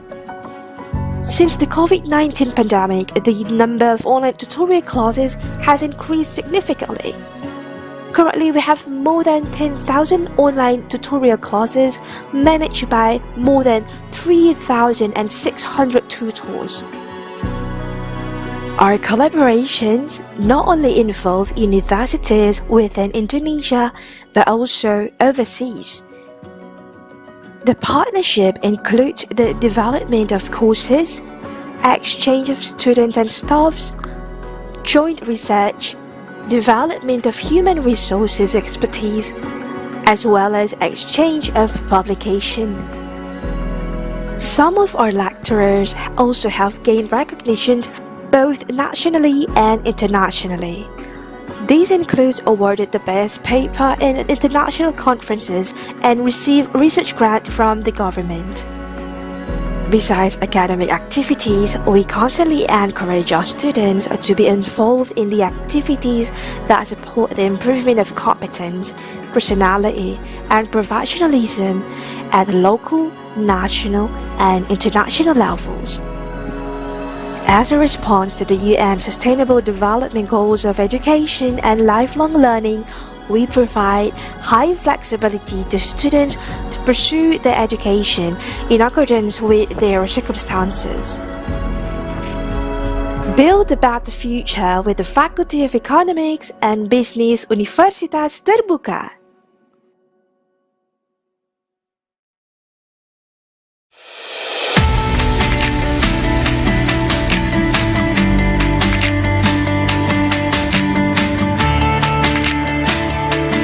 Welcome to Universitas Terbuka. Universitas Terbuka, or UT, is the 45th State University of Indonesia, launched on September 4, 1984. The head office is located at Pondok Cabe, South Tangerang, and is spread over 16 hectares. As the central university campus, Universitas Terbuka emphasizes the importance of professional concept and advanced technology, while at the same time preserving green spaces and a natural environment. As a pioneer and innovator of distance higher education, Universitas Terbuka has 39 regional offices throughout Indonesia, and one dedicated for students living overseas. The adoption of a flexible learning system allows UT students to learn wherever they are and whenever it suits them. UT provides learning opportunities for all individuals to higher education. Universitas Terbuka provides high-speed broadband and dedicated workstations for its staff in order to serve its students in Indonesia and across the globe.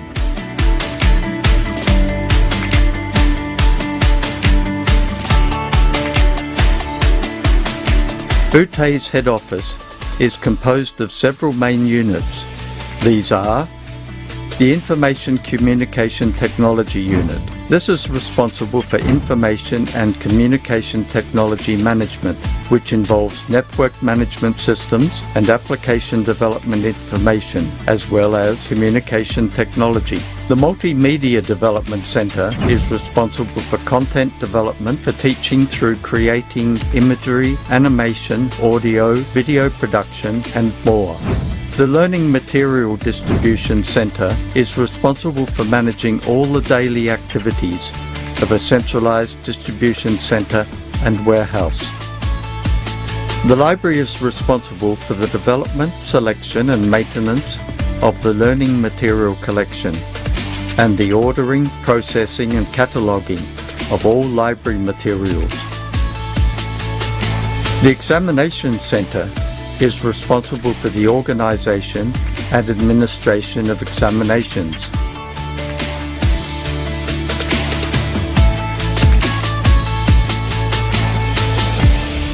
The Rectorate building contains the offices of the Rector and Vice Rectors. The Bureau of Finance, General Affairs and Partnership is responsible for carrying out financial affairs and the University's planning, administration and management. The Bureau of Student Administration and Planning takes care of academic and administrative services, including a contact centre that serves the needs of students. The core teaching and learning functions of the university are conducted through 4 faculties. These faculties offer diploma, bachelor, master and doctoral programs. These faculties are the Faculty of Economics, the Faculty of Law, Social and Political Sciences, the Faculty of Science and Technology, and the Faculty of Education and Teacher Training. At present, Universitas Terbuka has a student body of just over 350,000 from every corner of Indonesia and more than 50 other countries. Universitas Terbuka, making higher education open to all.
Dengan dilandasi keyakinan, UT mampu beradaptasi dengan setiap perubahan dan sumber daya manusia yang excellent, serta memiliki jiwa dan karakter Pancasila yang kuat. Universitas Terbuka siap menyongsong era baru pendidikan tinggi jarak jauh di tanah air yang modern menuju Indonesia maju. Dahulu, ketika UT didirikan pada tahun 1984, tidak sedikit orang yang memandang sebelah mata Universitas Terbuka. Hari ini kita percaya bahwa UT telah menjadi perguruan tinggi negeri yang besar, berdiri sejajar dengan perguruan tinggi lain yang lebih dahulu didirikan, bahkan terdepan dalam pendidikan terbuka dan jarak jauh. UT menjadi instrumen penting pemerintah dalam pemerataan pendidikan tinggi berkualitas dunia ke seluruh pelosok tanah air, bahkan mancanegara. Sulit rasanya meningkatkan angka partisipasi kasar pendidikan tinggi tanpa kehadiran UT. Seiring dengan berubahnya status menjadi perguruan tinggi badan hukum atau PTNBH, yang membuatnya sejajar dengan perguruan tinggi terkemuka di Indonesia yang lebih dahulu didirikan, UT semakin lincah dalam merespon beragam tuntutan internal dan eksternal, dengan melakukan terobosan baru yang inovatif dan adaptif. Dengan semangat, tatanan dan budaya kerja baru mewujudkan Indonesia maju.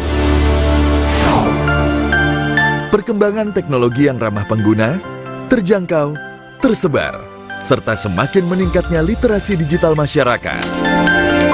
UT semakin mendapat tempat di hati berbagai kalangan. Hal itu tampak pada terus meningkatnya jumlah mahasiswa dan dalam 5 tahun terakhir, jumlah mahasiswa usia muda terus meningkat. Menyadari karakteristik dan kompleksitas pendidikan jarak jauh dan masyarakat yang berubah dengan cepat, UT melakukan investasi yang signifikan untuk penyediaan infrastruktur modern dan SDM yang berkualitas. Gedung Profesor Setiadi menjadi landmark keseriusan UT dalam menjadikan teknologi modern sebagai tulang punggung layanan kepada mahasiswa dan stakeholders lainnya. Gedung yang dilengkapi peralatan terkini, siap memberikan layanan online terbaik.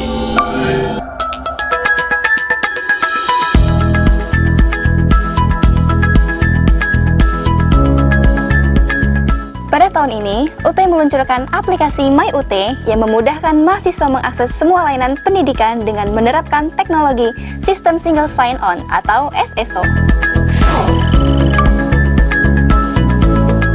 Dalam mewujudkan akuntabilitas keuangan, UT mengimplementasikan transformasi digital tata kelola keuangan atau yang disebut dengan SIP3, Sistem Informasi Perencanaan, Pelaksanaan, dan Pertanggungjawaban Keuangan.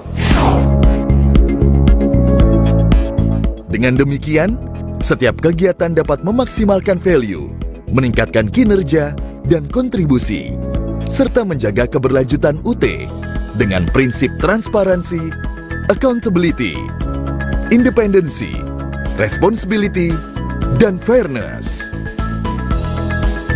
UT mengembangkan aplikasi sendiri yang diberi nama Smart Procurement Management Information System yang disingkat PROMIS. Aplikasi ini sudah mendapatkan penghargaan dan apresiasi dari sejumlah lembaga pemerintah, termasuk perguruan tinggi negeri yang sudah menggunakannya. Sebagai jantung sebuah perguruan tinggi, fakultas memiliki peran penting dalam memberikan layanan akademik dan terus berpacu meningkatkan kualitas akademik dan inovasi pembelajaran.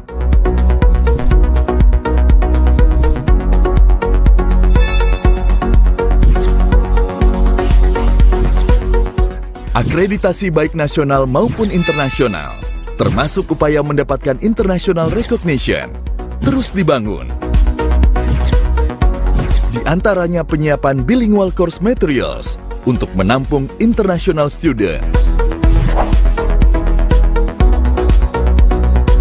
Kami menyadari bahwa keberhasilan UT adalah berkat kepercayaan pemerintah dan masyarakat. Mari membangun manusia dan Indonesia yang lebih baik bersama Universitas Terbuka.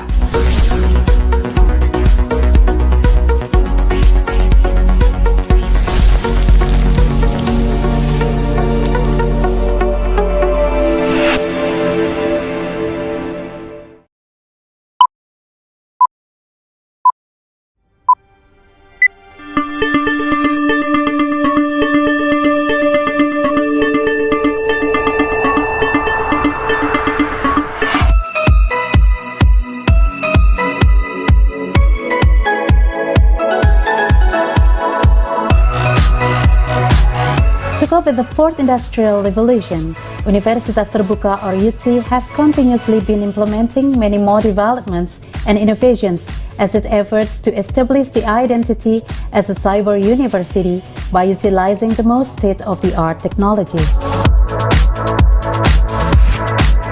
The wave of digital disruptions has dramatically changed the views of many sectors. In response to this new and modern world, UT adapts and invests in new technologies, including web system, where registrations, learning material development, tutorial, and final examinations are conducted online. Online registration system is developed to enable students to register for the courses through various devices, such as computers and smartphones. Students are able to access digital learning materials in PDF and EPUB formats in UT Digital Library. Online tutorials are now available for all courses that interactions occurs asynchronously. UT also offers synchronous learning that enables real-time communications and collaborations, such as web-based tutoring, e-lecturing, and video conferencing. UT has implemented online final examinations conducted at regional offices utilizing VPN technology to connect different regional offices throughout the country to the examination center at the headquarters. In 2018, UT made a significant breakthrough by introducing online proctored examinations that allow students to take online examination at the remote locations of their choice.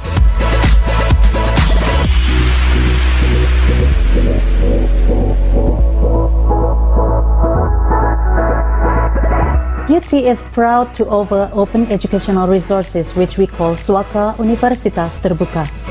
It offers free online courses available for everyone around the globe at no additional cost.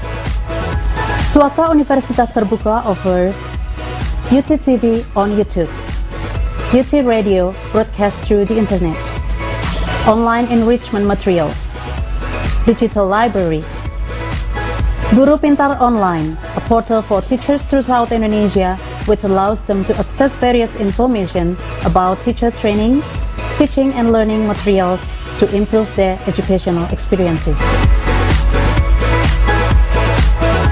Swaka Universitas Terbuka provides massive open online courses or MOOCs.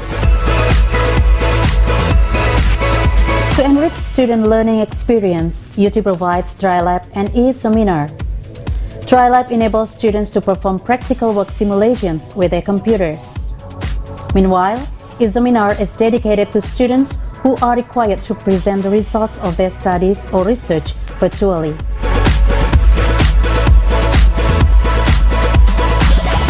To obtain information about UT, communication channels are provided for students and general public, including Hello UT is to answer courteously inbound calls from students and public seeking information about UT.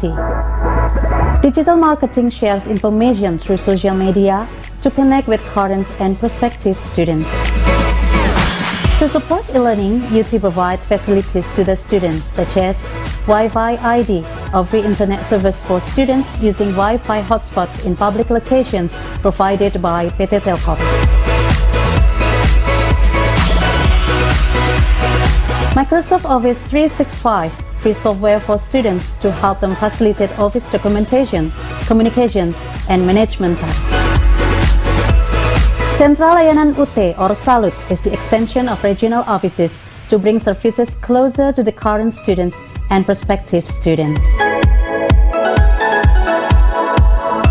To ensure the quality in every single aspect, UT involves both domestic and international accreditation and quality assurance institutions, including the International Organization for Standardization, National Accreditation Board, and the International Council for Distance Education, ICDE. We know that Universitas Terbuka share this commitment, providing world-class, accessible, higher education, and we're very proud to support you. That Universitas Terbuka has assumed a leadership role in the field of open education resources or OER.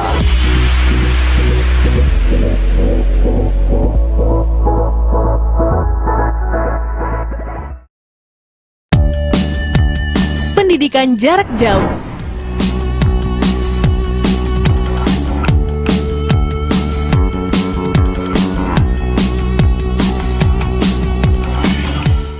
Terdapat di lebih dari 40 provinsi dan di luar negeri.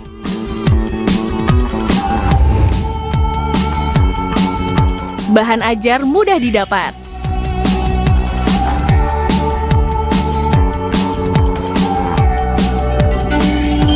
Anda sedang mendengarkan UT Radio, Open Education. Diikuti berbagai macam profesi,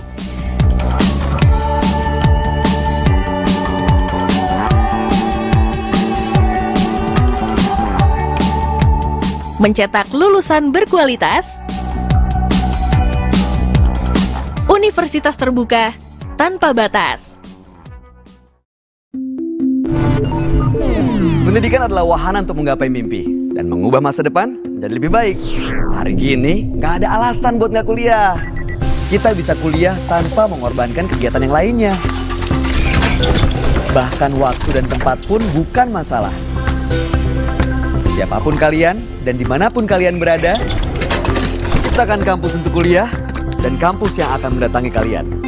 Ya cuma UT yang bisa begini. Ada hal sederhana yang kadang suka memantik perasaan tenang. Sesimpel melihat logo Kris di warung tempat kita akan berbelanja.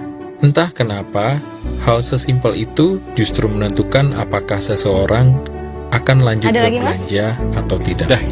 Penting untuk peduli kasihan Kris dengan memastikan kewajaran lokasi pemasangan Kris. Silakan. Kenali nama tujuan Kris sesuai dengan nama merchant dan pastikan nama yang muncul di layar handphone saat scan Kris telah sesuai. Pastikan juga kesesuaian nominal dan notifikasi keberhasilan transaksi. Sudah ya, Mbak? Oke, udah masuk. Makasih ya, Mas. Ditunggu.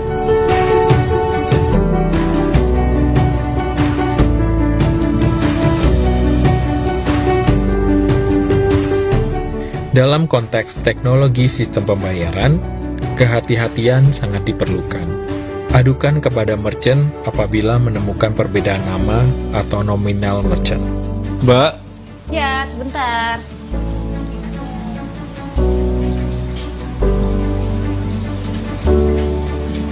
Ya, Mas. Ada yang bisa dibantu? Mbak saya mau donasi pakai kris nih. Cuma namanya kok berbeda ya, Mbak? Hah? Saya coba lapor ya, Mas, ke PJP-nya. Oke. Sebagai konsumen, kita memiliki hak untuk mendapatkan keamanan dan kemudahan saat menggunakan kris.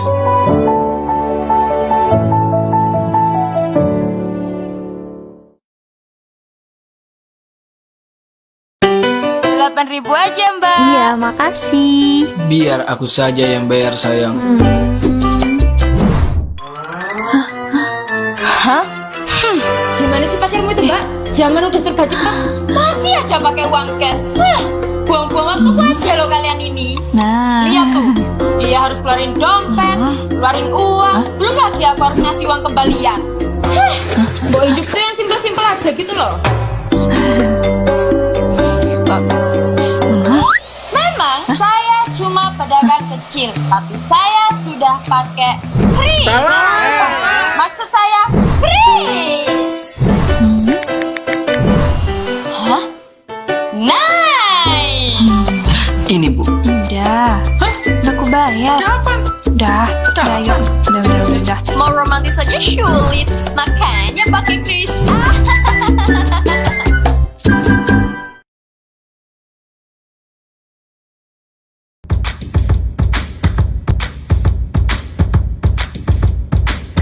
Kris kembali menjadi game changer dalam akselerasi sistem ekonomi digital di Indonesia. Mengambil peran besar dalam lanskap pembayaran digital di Indonesia, Bank Indonesia terus berinovasi melalui fitur terbaru Kris yang kini dapat digunakan untuk tarik tunai, transfer, dan setor tunai. Tuntas. Kris Tuntas mengubah transaksi untuk semua. Memperluas akses layanan pembayaran dan menjangkau seluruh lapisan masyarakat. Mendukung stabilitas sistem pembayaran dengan memfasilitasi interkoneksi pembayaran pada akun perbankan maupun uang elektronik yang berpartisipasi. Lebih efisien dengan biaya yang terjangkau dibanding metode lainnya. Tarik tunai masyarakat kini bisa melakukan tarik tunai menggunakan kris. Caranya, tinggal pindai krisnya, masukkan PIN-nya, uang tunai siap untuk diterima. Transfer. Masyarakat bisa melakukan transfer dana ke antar pengguna kris lainnya. Caranya, pengirim pindai kris milik penerima, penerima melakukan input nominal dan PIN di aplikasi pembayaran milik penerima. Pengirim input PIN di aplikasi pembayaran, penerima bisa langsung menerima dana. Setor tunai. Masyarakat bisa melakukan setor tunai dengan menggunakan kris. Caranya, agen menerima uang tunai dari user, penyetor scan kris, input nominalnya, input PIN di aplikasi pembayaran, setor tunai berhasil. Untuk menambah kenyamanan transaksi bagi masyarakat, inovasi kris tuntas juga bisa digunakan di seluruh ATM yang berpartisipasi. dengan harga yang lebih efisien, menyasar seluruh lapisan masyarakat yang belum terjangkau layanan perbankan di berbagai wilayah Nusantara.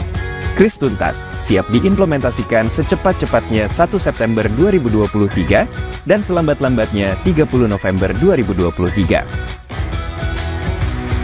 Krisnya satu, menangnya banyak.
Donasi pakai kris nih, cuma namanya kok berbeda ya? Hah? Saya coba lapor ya mas ke PJP-nya. Oke. Sebagai konsumen, kita memiliki hak untuk mendapatkan keamanan dan kemudahan saat menggunakan kris.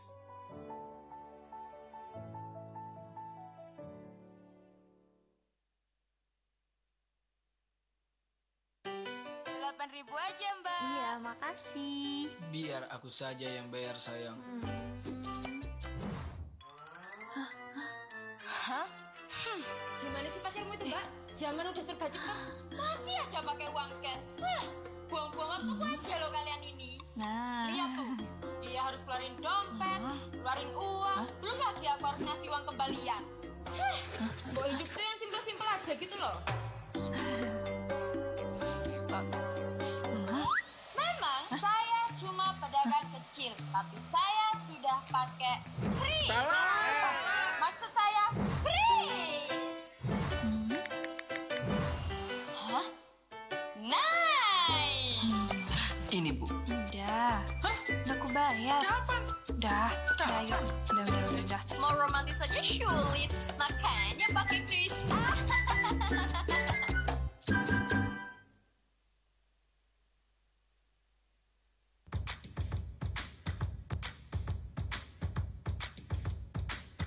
Kris kembali menjadi game changer dalam akselerasi sistem ekonomi digital di Indonesia. Mengambil peran besar dalam lanskap pembayaran digital di Indonesia, Bank Indonesia terus berinovasi melalui fitur terbaru Kris yang kini dapat digunakan untuk tarik tunai, transfer, dan setor tunai. Tuntas. Kris Tuntas, mengubah transaksi untuk semua. Memperluas akses layanan pembayaran dan menjangkau seluruh lapisan masyarakat. Mendukung stabilitas sistem pembayaran dengan memfasilitasi interkoneksi pembayaran pada akun perbankan maupun uang elektronik yang berpartisipasi.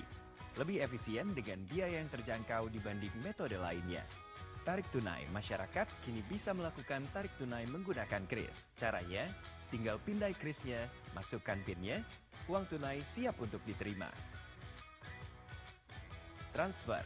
Masyarakat bisa melakukan transfer dana ke antar pengguna kris lainnya.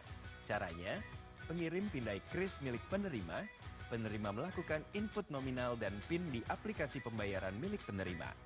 Pengirim input PIN di aplikasi pembayaran, penerima bisa langsung menerima dana. Setor tunai. Masyarakat bisa melakukan setor tunai dengan menggunakan kris. Caranya, agen menerima uang tunai dari user, penyetor scan kris, input nominalnya, input PIN di aplikasi pembayaran, setor tunai berhasil. Untuk menambah kenyamanan transaksi bagi masyarakat, inovasi kris tuntas juga bisa digunakan di seluruh ATM yang berpartisipasi. Dengan harga yang lebih efisien, menyasar seluruh lapisan masyarakat yang belum terjangkau layanan perbankan di berbagai wilayah Nusantara. Kris tuntas siap diimplementasikan secepat-cepatnya 1 September 2023 dan selambat-lambatnya 30 November 2023. Krisnya satu, menangnya banyak.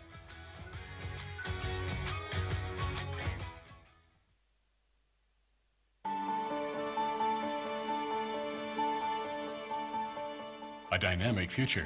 Let's open it together. The future will not come by itself. When we lead life fiercely, we can deal with it. Today, Chunbuk National University stands because of the endeavor of over 2,000 Gaishan students who hold fast the true value of learning at honorable university. With a history of sweat, today is full of pride, and we can dream of tomorrow. Chunbuk National University is moving forward to becoming a global university at the center of Korea and is making a new 100-year history, planting the seeds of our citizens' aspirations. Chunbuk National University was established and funded by the citizens who had aspirations and a clear vision for education. For 70 years, Chunbuk National University has been motivated to becoming a leading university in the world. With the three founding principles, truth, justice, and a pioneering spirit, Chunbuk National University has continued to grow and become a local representative, and to become the groundwork for new challenges and innovations. A firm determination to contribute to society became the foundation towards outstanding growth, and became the starting point for students to play a leading role in the world. Growing the seed of passion. Chunbuk National University is doing its best to cultivate creative and convergent human resources so that each student will be able to play an important role in every field in society. With the infrastructure of smart education and an innovative education system, Chunbuk National University has provided students with a creative paradigm from a community of knowledge and led to successful outcomes in employment and startups. Ranked first among national universities in offering scholarships, the first university to build a residence hall on campus for students, by operating dormitories that accommodate up to 4,000 students, by developing a better learning environment and living conditions, and by creating a desirable, studious atmosphere. Chunbuk National University is helping students' dreams and passions come true. Chunbuk National University has organized a research support system in order to meet the future knowledge-based society and has competed with many other prominent colleges in the world and has given directions for the development of 21st century citizens. Diversified internationalization projects and research. Ranked as the top national university in the number of foreign students enrolled, Chunbuk National University has established various education information networks with many other prominent colleges around the world in order to cultivate a competitive alumnus who will lead the future and become a global campus. Chunbuk National University is leading these social changes with cordial sharing, establishing an education community, economic community, and sharing community. Chunbuk National University has grown up with a local community and is stepping forward to become a pivotal university in a growing metropolitan area. The 100-year future. Let's go on this journey together. In the fourth industrial revolution, everything will change quickly and a bright, hopeful future will be opened only to those who are well prepared. Chunbuk National University is now creating a new history. With core values, harmony, dignity, and future, Chunbuk National University is preparing to open a dynamic future, a 100-year future together, in order to move forward to become the center of Korea. Founded on a creative, innovative learning system through the converging specialization of our Gaishan campus and the ICT industry specializing of our Ochung campus, the BNT Bio specialization of our Osong campus, the public policy specialization of our Sejong campus, Chunbuk National University is prepared to meet the fourth industrial revolution. Terbuka National University is trying to stay one step ahead in order to meet the rapid changes of our society, not as a follower, but as an innovative pioneer. With all the possibilities and potential we have, Terbuka National University will strive to become one of the top 10 universities in Korea and one of the top 100 universities in Asia. 충북대학교는 인성교육은 물론 융합형 창의인재 양성에 힘써 여러분의 꿈과 미래를 개척할 수 있는 무대가 되어줄 것입니다. 충북대학교는 세계를 이끌어갈 여러분의 역동적 미래를 힘차게 응원합니다. We remember the first step that we took with the hope of cultivating competitive person for the future, despite the despair we went through. During the last 70 years, Terbuka National University has become the symbol of a righteous university. By establishing a community of creative knowledge with the people, Terbuka National University will help the world develop and make a new 100-year history with a pioneering spirit.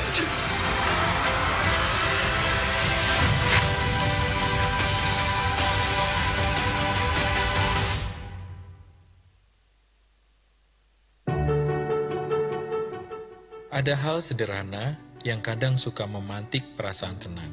Sesimpel melihat logo Kris di warung tempat kita akan berbelanja. Entah kenapa, hal sesimpel itu justru menentukan apakah seseorang akan lanjut berbelanja atau tidak.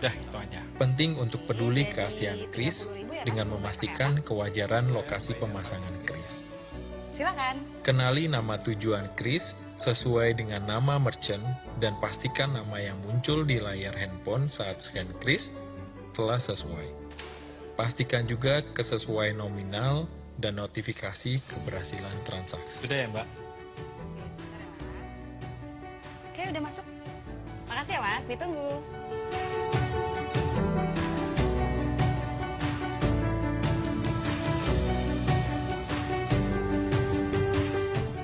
Dalam konteks teknologi sistem pembayaran, kehati-hatian sangat diperlukan. Adukan kepada merchant apabila menemukan perbedaan nama atau nominal merchant. Mbak? Ya, sebentar.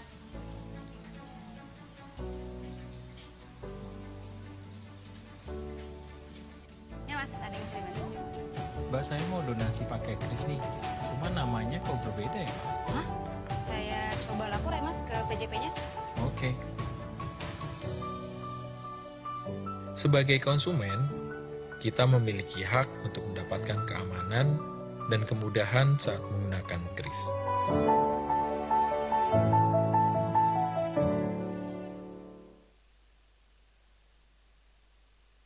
Rp8.000 aja, Mbak. Iya, makasih. Biar aku saja yang bayar, sayang. Hah? Gimana sih pacarmu itu, Mbak? Jangan udah serba cepat, masih aja pakai uang cash. Buang-buang waktuku aja loh kalian ini. Nah. Lihat tuh, dia harus keluarin dompet, keluarin uang, belum lagi aku harus ngasih uang kembalian. Mau hidup tuh yang simpel-simpel aja gitu loh. Memang saya cuma pedagang kecil, tapi saya sudah pakai Kris. Maksud saya Kris. Hah? Nice. Ini, Bu. Udah. Hah? Udah aku bayar. Kapan? Udah. Udah. Mau romantis aja sulit, makanya pakai Kris.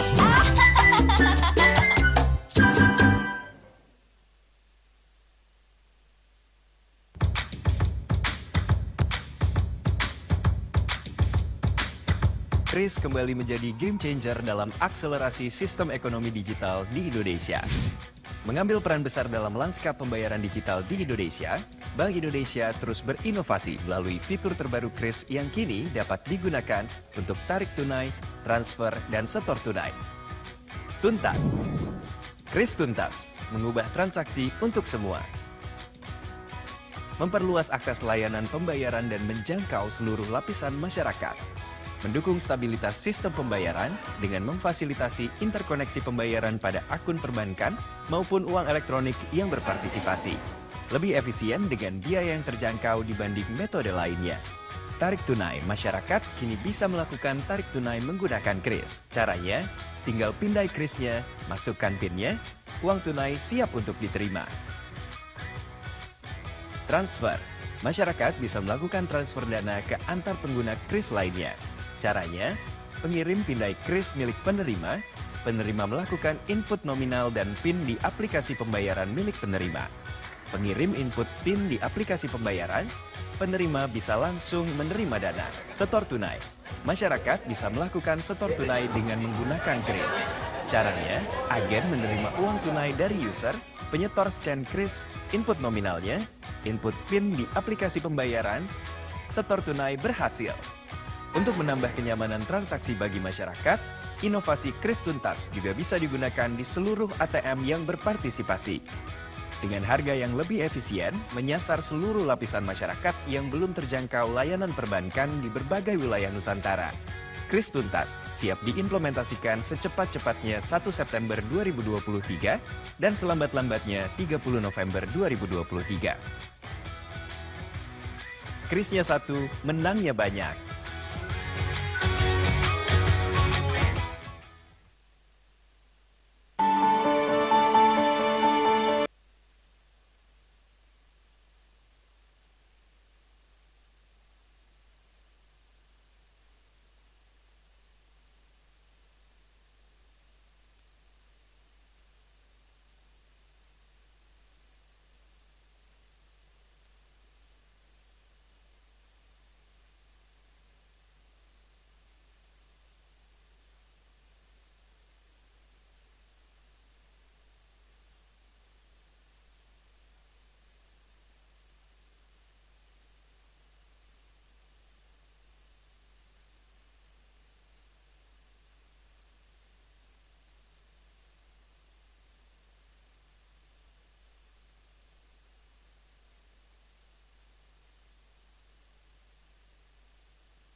Ada hal sederhana yang kadang suka memantik perasaan tenang.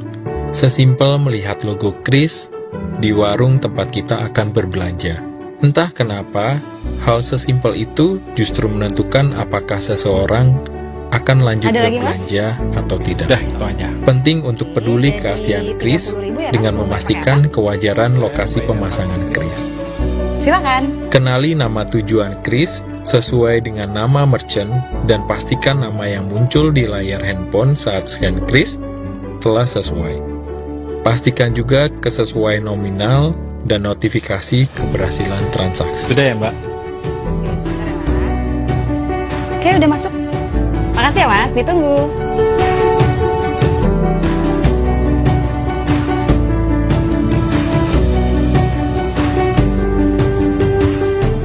Dalam konteks teknologi sistem pembayaran, kehati-hatian sangat diperlukan.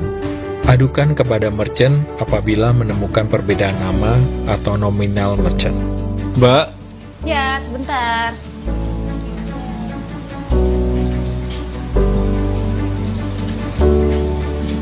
Ya, Mas, ada yang bisa dibantu? Mbak, saya mau donasi pakai kris nih. Cuma namanya kok berbeda ya, Mbak? Hah? Saya coba lapor ya, Mas, ke PJP-nya. Oke. Sebagai konsumen, kita memiliki hak untuk mendapatkan keamanan dan kemudahan saat menggunakan kris.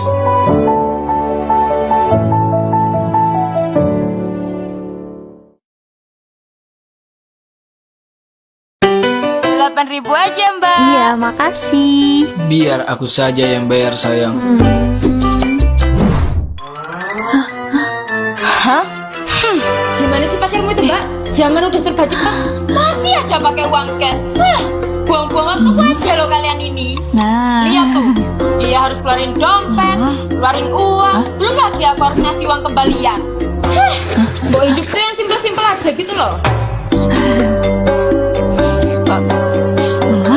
Memang saya cuma pedagang kecil, tapi saya sudah pakai kris.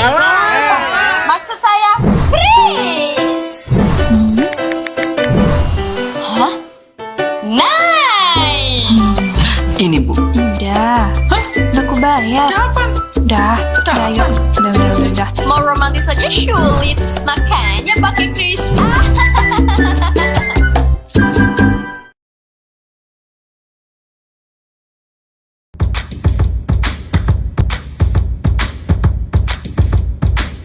Kris kembali menjadi game changer dalam akselerasi sistem ekonomi digital di Indonesia.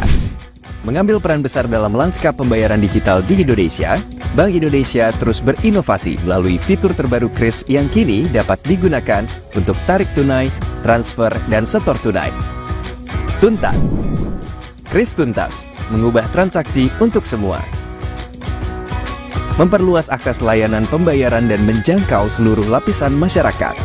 Mendukung stabilitas sistem pembayaran dengan memfasilitasi interkoneksi pembayaran pada akun perbankan maupun uang elektronik yang berpartisipasi. Lebih efisien dengan biaya yang terjangkau dibanding metode lainnya. Tarik tunai, masyarakat kini bisa melakukan tarik tunai menggunakan Kris. Caranya, tinggal pindai Krisnya, masukkan PIN-nya, uang tunai siap untuk diterima.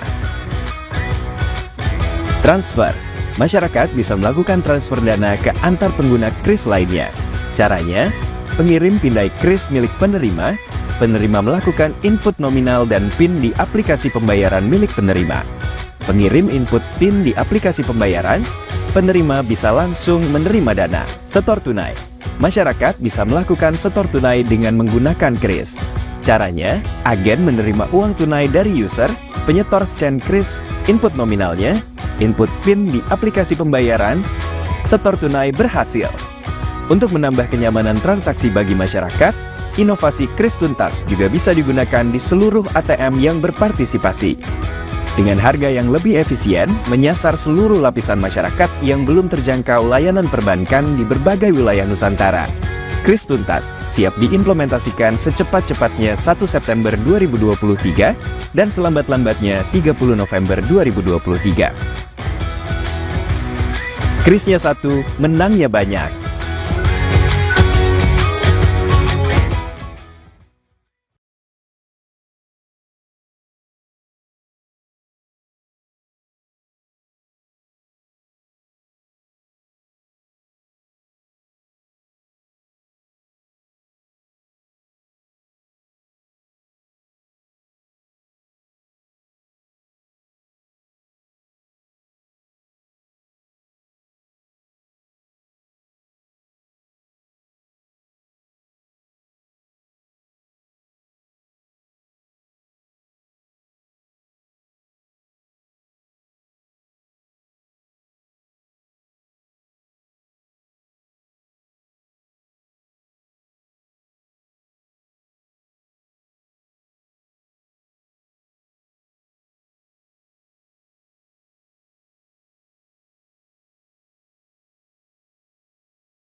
The main room of the 7th International Seminar on Business, Economics, Social Science and Technology. What a productive day that we have had so far. Please give a big round of applause to all of us today.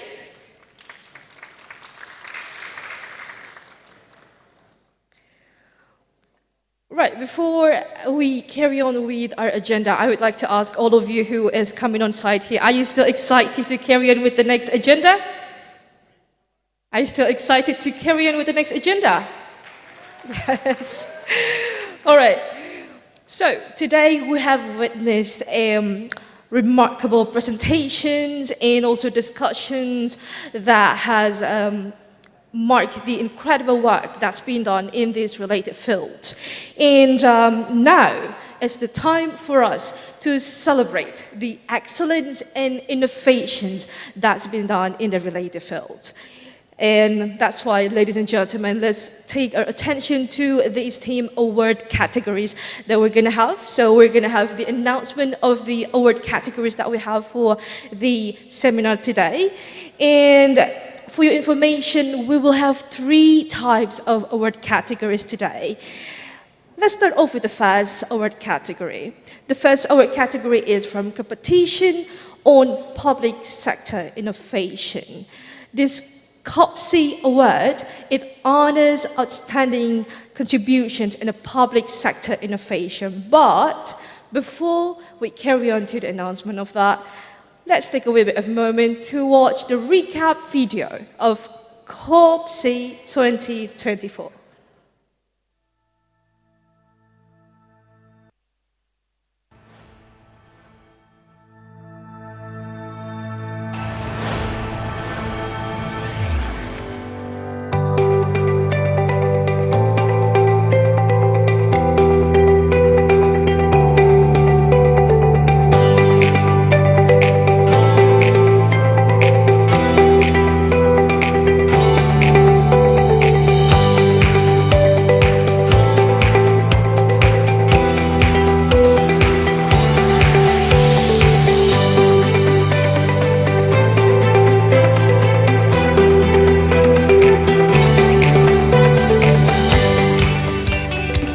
Today, let me deliver about community-based enterprises in Korea.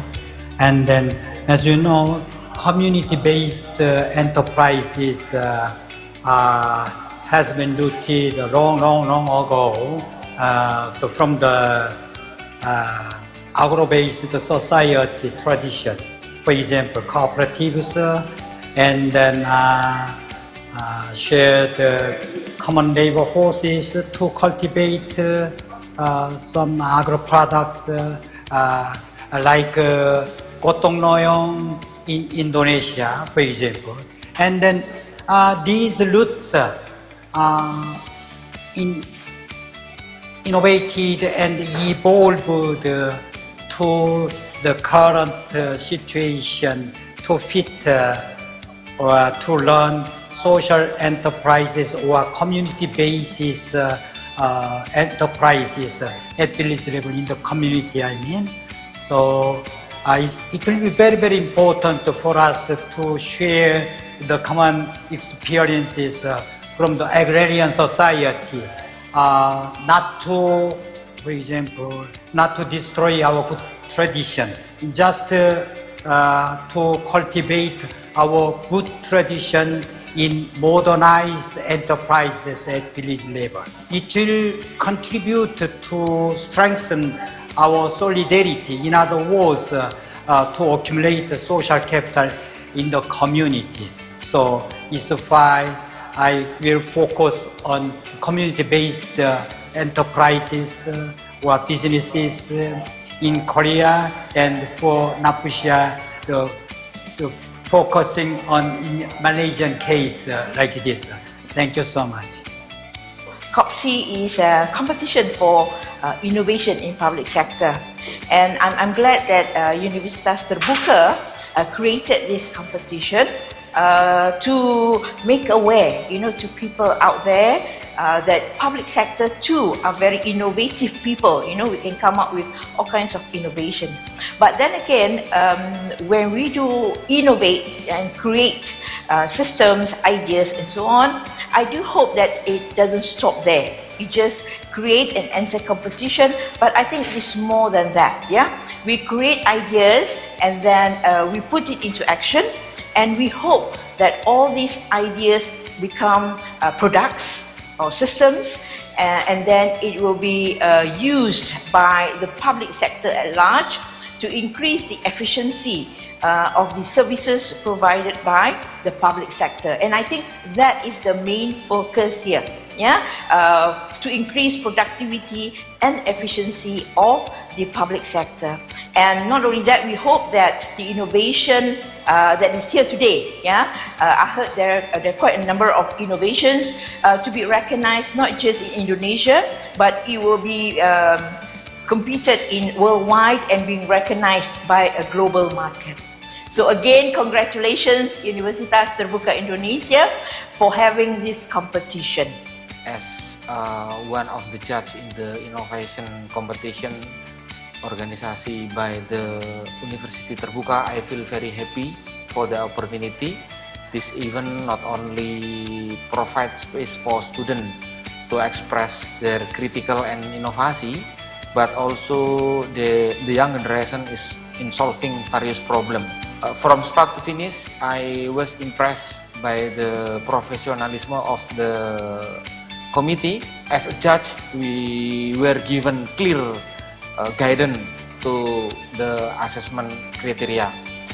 One of thing I really appreciate about this competition in the diversity of idea presented by the participant.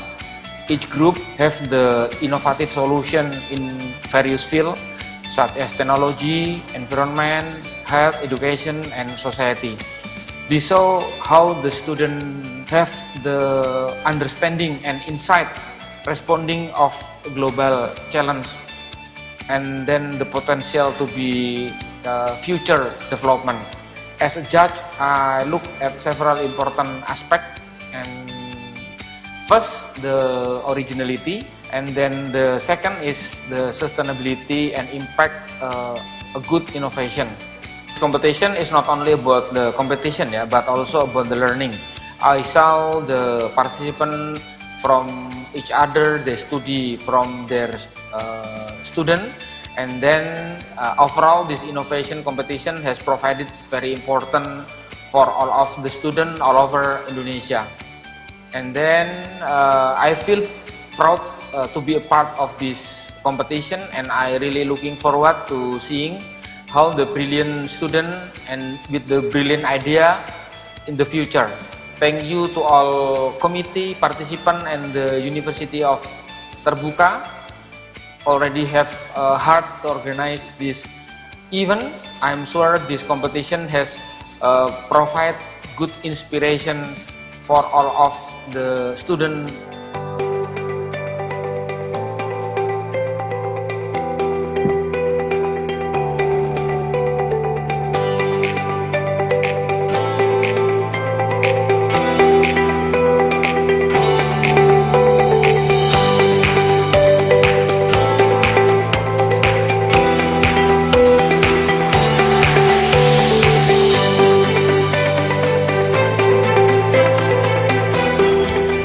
UTCC 2024 really showcased the innovation in empowering communities. We are out and inspired by professionals, educators, students who show the innovation in this year's UTCC. We are also grateful to see a huge spike in number of participants and really hoping next year will continue to strive. On behalf of ACCA, we are thank you for Universitas Terbuka and Absaya for such a great event, and we are hoping to see you all in UTCC 2025.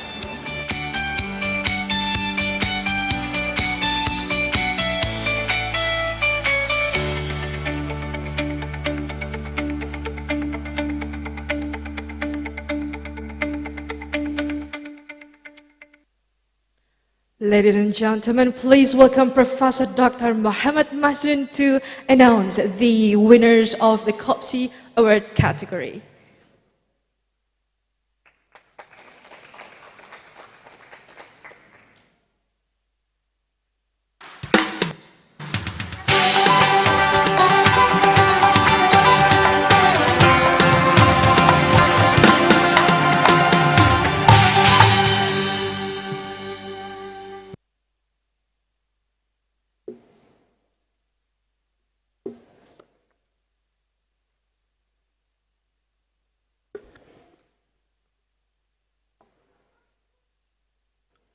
Assalamualaikum warahmatullahi wabarakatuh and very good afternoon for everyone. Honorable, our Vice Rector Prof. Ali Muktianto, our partner Masat Sugu Nemuto PhD from National University South Korea, my Bunda Prof. Nafsia from UITM Malaysia, Prof. Ginta Ginting from Universitas Terbuka, Dr. Trisiwi Agustina, panel judge of Kopisma, Vice Dean of the Faculty of Economic and Business, and also Chairman of ISBEST, Nihan Andintya Putra, all committee of ISBEST, and all presenter and participant of ISBEST 2024. It has been a truly inspiring journey to witness the remarkable innovation presented through the 6th Competition of Public Sector Innovation or COPSI. On behalf of the jury, I would like to express our gratitude to all participants. This year, COPSI attracted 22 participants from all over Indonesia, and after through selection process, 12 finalists we chosen to present their innovative product. The competition was intense and all the finalists impressed us with their creativity and commitment. Before I announce the winners, I would like to take a moment to introduce the judges who have carefully evaluated each presentation. We are honored to have had Dr. Kasim Musa from Jasa Kinar University, Bangladesh, Dr. Clinton Aninyamu from Raja Manggala University of Technology, Thailand, Prof. Luki Karunia from Institute of Indonesia Chartered Accountant, Ms. Julia Simatupang from Association of Chartered Certified Accountant or SCCA, and also Prof. Dian Nuswantara from Associate of Public Sector Accounting Educators or APSAI. Their expertise and dedication have been vital in assessing the innovation, and we extend our censure to them. Now, let's move on to the winners of COPSI 6 2024. We will start from the favorite winners. The favorite winners in this COPSI have a total score 180 votes. Congratulations. Congratulations for Nimade Ayu Krishna. Nimade Ayu Krishna from Universitas Terbuka. And then I will announce the winner of COPSI 2024. I will start from third place. The third place of the winner of COPSI 2024 is Imam Pesuwaryantoro from UT Jakarta. Have a score of 394. Congratulations. Next, for the second place, the second place is Hayu Susilo Prabowo from Indonesia Banking School with a score of 396. Congratulations. And finally, the first place in COPSI 6 2024 goes to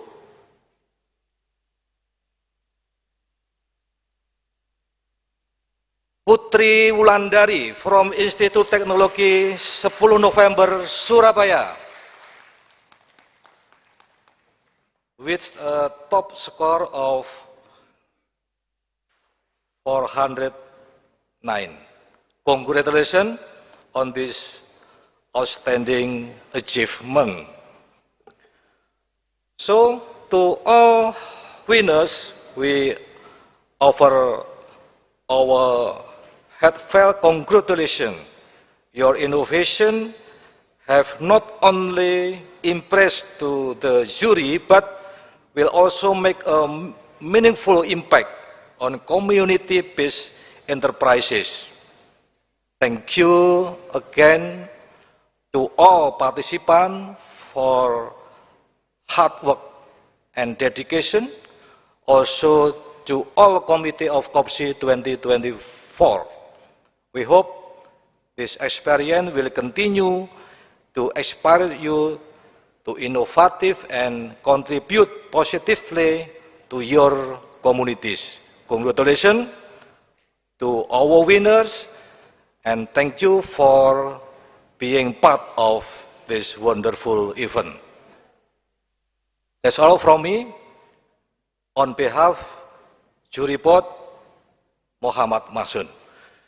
Bila taufiq wal hidayah. Wassalamualaikum warahmatullahi wabarakatuh.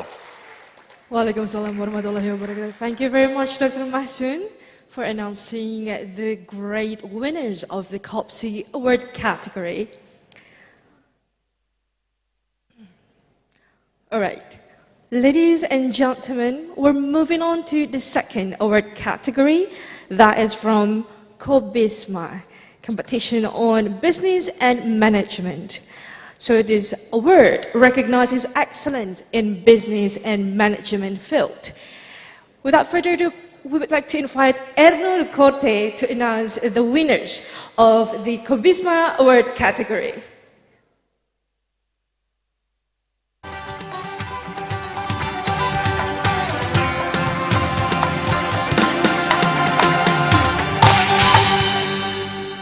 Thank you very much. It's an honor to be here, and it's an honor to be able to discuss the winners of COBISMA. And as you can see, I'm dressed as a student. I've just enrolled as a student, so I will be among you hopefully in January or February again. But I also have some interesting discussions with my fellow juror members, and we think actually there is 10 winners. Not just 3. So we want to announce all of them to be winner, because all of them has created a big, beautiful business plan, and all of them have been winning by that. So, Dean, I'm done in a way. Not really, of course. Not really, because in this jacket I actually found a piece of paper, and we do have winners. We do have 3 winners. So this is exciting news for them, because we are going to look at the different winners, and I don't know if we have any presentation for that as well, but let's begin with number 3 winner. That is actually, I need to get my glasses out, sorry. It's Hanung Watyuhining from Technology Bandung, Indonesia, with the business proposal See Me. So, congratulations. So that was one from Indonesia, but we had 10 proposals, and actually one of them was from outside Indonesia as well. And it's interesting to see that the second winner is Alicia Mustafa from Mindanao State University, the Philippines, with a beautiful project called Abacadabra. Abacadabra. And the last one, exciting moment, drum roll. Who is the final winner, the number 1 in this competition? Arianto from University Terbuka, Indonesia, with the business proposal KIHA Polyculture Garden. Congratulations. Thank you. Thank you very much, Mr. Eno Corte, to announce the winners of Co-BISMA Award category. All right, ladies and gentlemen, 2 award categories have passed. And now is the time for us to announce the very last award category, that is the Best Paper Award for the ISBEST. And this is also, we're celebrating the exceptional research that's been assessed by the esteemed judges and all the committee members.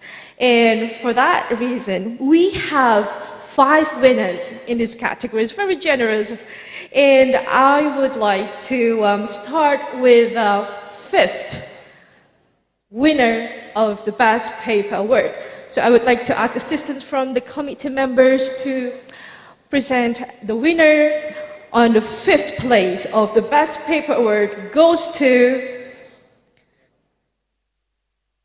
Ardiani Fadila, Tatang Ari Gumanti, Julia Safitri, and Eka Hardani. Let's give a big round of applause to the 5th Best Paper winner.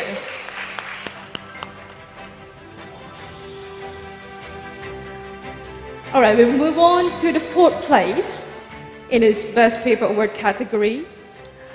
The 4th winner goes to Diodata Lila, Trigunarsi, Nurwaning, Elisa Kusrini, and Shukri M. Nur. Let's make a big round of applause for these paper. All right, we're moving on to the 3rd winner now. Another group who takes the 3rd place on the Best Paper Award goes to Donatus Hendra Amijaya Nimade Ayu Krishna Cahyadi. Let's give a big round of applause.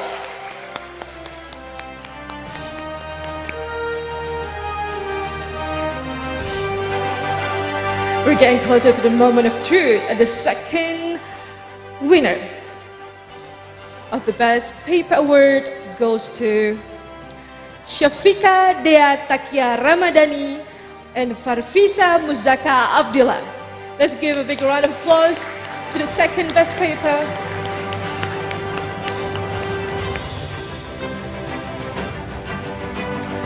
And the best of the best, the 1st winner of Best Paper Award goes to Li Fan Chang, Surachai Traiwanakich, and Sukon Adul Daicha. Let's give the biggest round of applause for all these 5 winners of the Best Paper Award.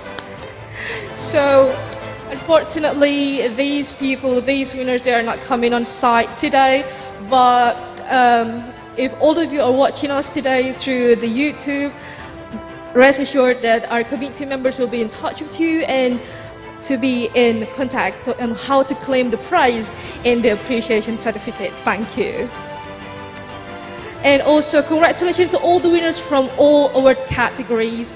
And ladies and gentlemen, as we're moving closer to the end of our program today, I would like to invite Dr. Merani Harsasi to come up to the stage to deliver her closing speech. To Dr. Merani, the stage and time is yours.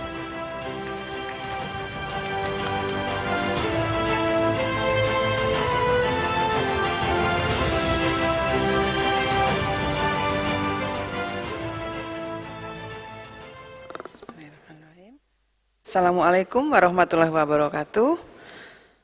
Good afternoon, everyone. To our respected guests, speakers, Masat Sugunemoto, PhD from Chungbuk National University, South Korea. Speaker Professor Ginta Ginting, Universitas Terbuka Indonesia. Our distinguished partners, Professor Nafsia Muhammad, Mr. Erno de Corte, Mr. Muhammad Mahsun, SA, MSc, AK, CA, CPA, Head of Association of Public Sector Accounting Educators, or APSAE, Dr. Tri Siwi Agustina, SA, MSc, Panel Judge of Kobisma, Vice Deans and Head of Study Program of the Faculty of Economics and Business, Chairman of ISBEST, Nihan Anindya Putra Lanisi, Committee of ISBEST, and to all presenters and participants of the 7th ISBEST 2024. Ladies and gentlemen, as we draw to a close on this insightful and inspiring 7th International Seminar on Business, Economics, Social Science and Technology, I stand before you as the Vice Rector for Research, Innovation, Cooperations and Business to deliver a few closing remarks and reflect on this special event. Today, we have had the privilege of delving deep into the critical theme of digital transformation strategies, navigating the future. We have witnessed an impressive exchange of ideas, experiences, and insight that have enriched our understanding of the digital transformation landscape. First and foremost, I would like to extend my heartfelt gratitude to each and every one of you. Your active participation, thoughtful contributions, and unwavering commitment to exploring the complexities of digital transformation have made this seminar a resounding success. Together, we have taken significant strides towards uncovering innovative strategies that can empower organizations and individuals to navigate the challenges and opportunities of the digital era. I must express my sincere appreciation to our keynote speaker, panel speakers, and paper presenters for their invaluable contributions. Your expertise and dedication to your respective field have been instrumental in shaping the discourse of this seminar. You have challenged our thinking, sparked new ideas, and inspired us to take bold steps toward embracing the future of digital transformation. I would also like to acknowledge the tireless efforts of the organizing committee. Thank you very much, without whom this event would not have been possible. Your meticulous planning, attention to detail, and dedication to the success of this seminar are truly commendable. To our sponsors and partners, your commitment to advancing digital transformation and education has been a cornerstone of this event. Your support and collaboration are vital, propelling us forward in our mission to build a digitally inclusive and future-ready world. Ladies and gentlemen, as we conclude this seminar, I urge all of us to carry forward the knowledge and inspiration gained here. Let us translate the insight we have acquired into action, implementing effective digital strategies, fostering innovations, and embracing the technological shift that define our future. It is through our collective effort that we can create a more dynamic, sustainable, and inclusive digital ecosystem. Once again, thank you for your unwavering dedication and presence at this seminar. As we part ways, let us carry the spirit of innovation, collaborations, and digital readiness with us, guiding our actions and decisions in the days, months, and years to come. Safe travels, everyone, to those returning home, and may your journey be filled with inspirations and promise for a digitally transformed future. Thank you and farewell. See you on 8th ISBEST 2025. Thank you very much, and wassalamualaikum warahmatullahi wabarakatuh. Waalaikumsalam warahmatullahi wabarakatuh. Thank you very much, Dr. Nani, for such warm closing speech. And ladies and gentlemen, nobody loves separation, but we've come to the end of our seminar today. And we would like to extend our heartfelt thank you to everyone's participation, including the amazing speakers, amazing participants who have been actively engaged in our seminar today. And also, not forgetting the ones who have made this event possible, the committee members of ISBEST 2024. Let's give a big round of applause for them. Thank you very much. And we wish you all bring something valuable from the knowledge and insights we have shared today. And on behalf of the organizing committee, we wish you success on your upcoming endeavors. And thank you so much for having me, and I'll see you on another occasion. Bye.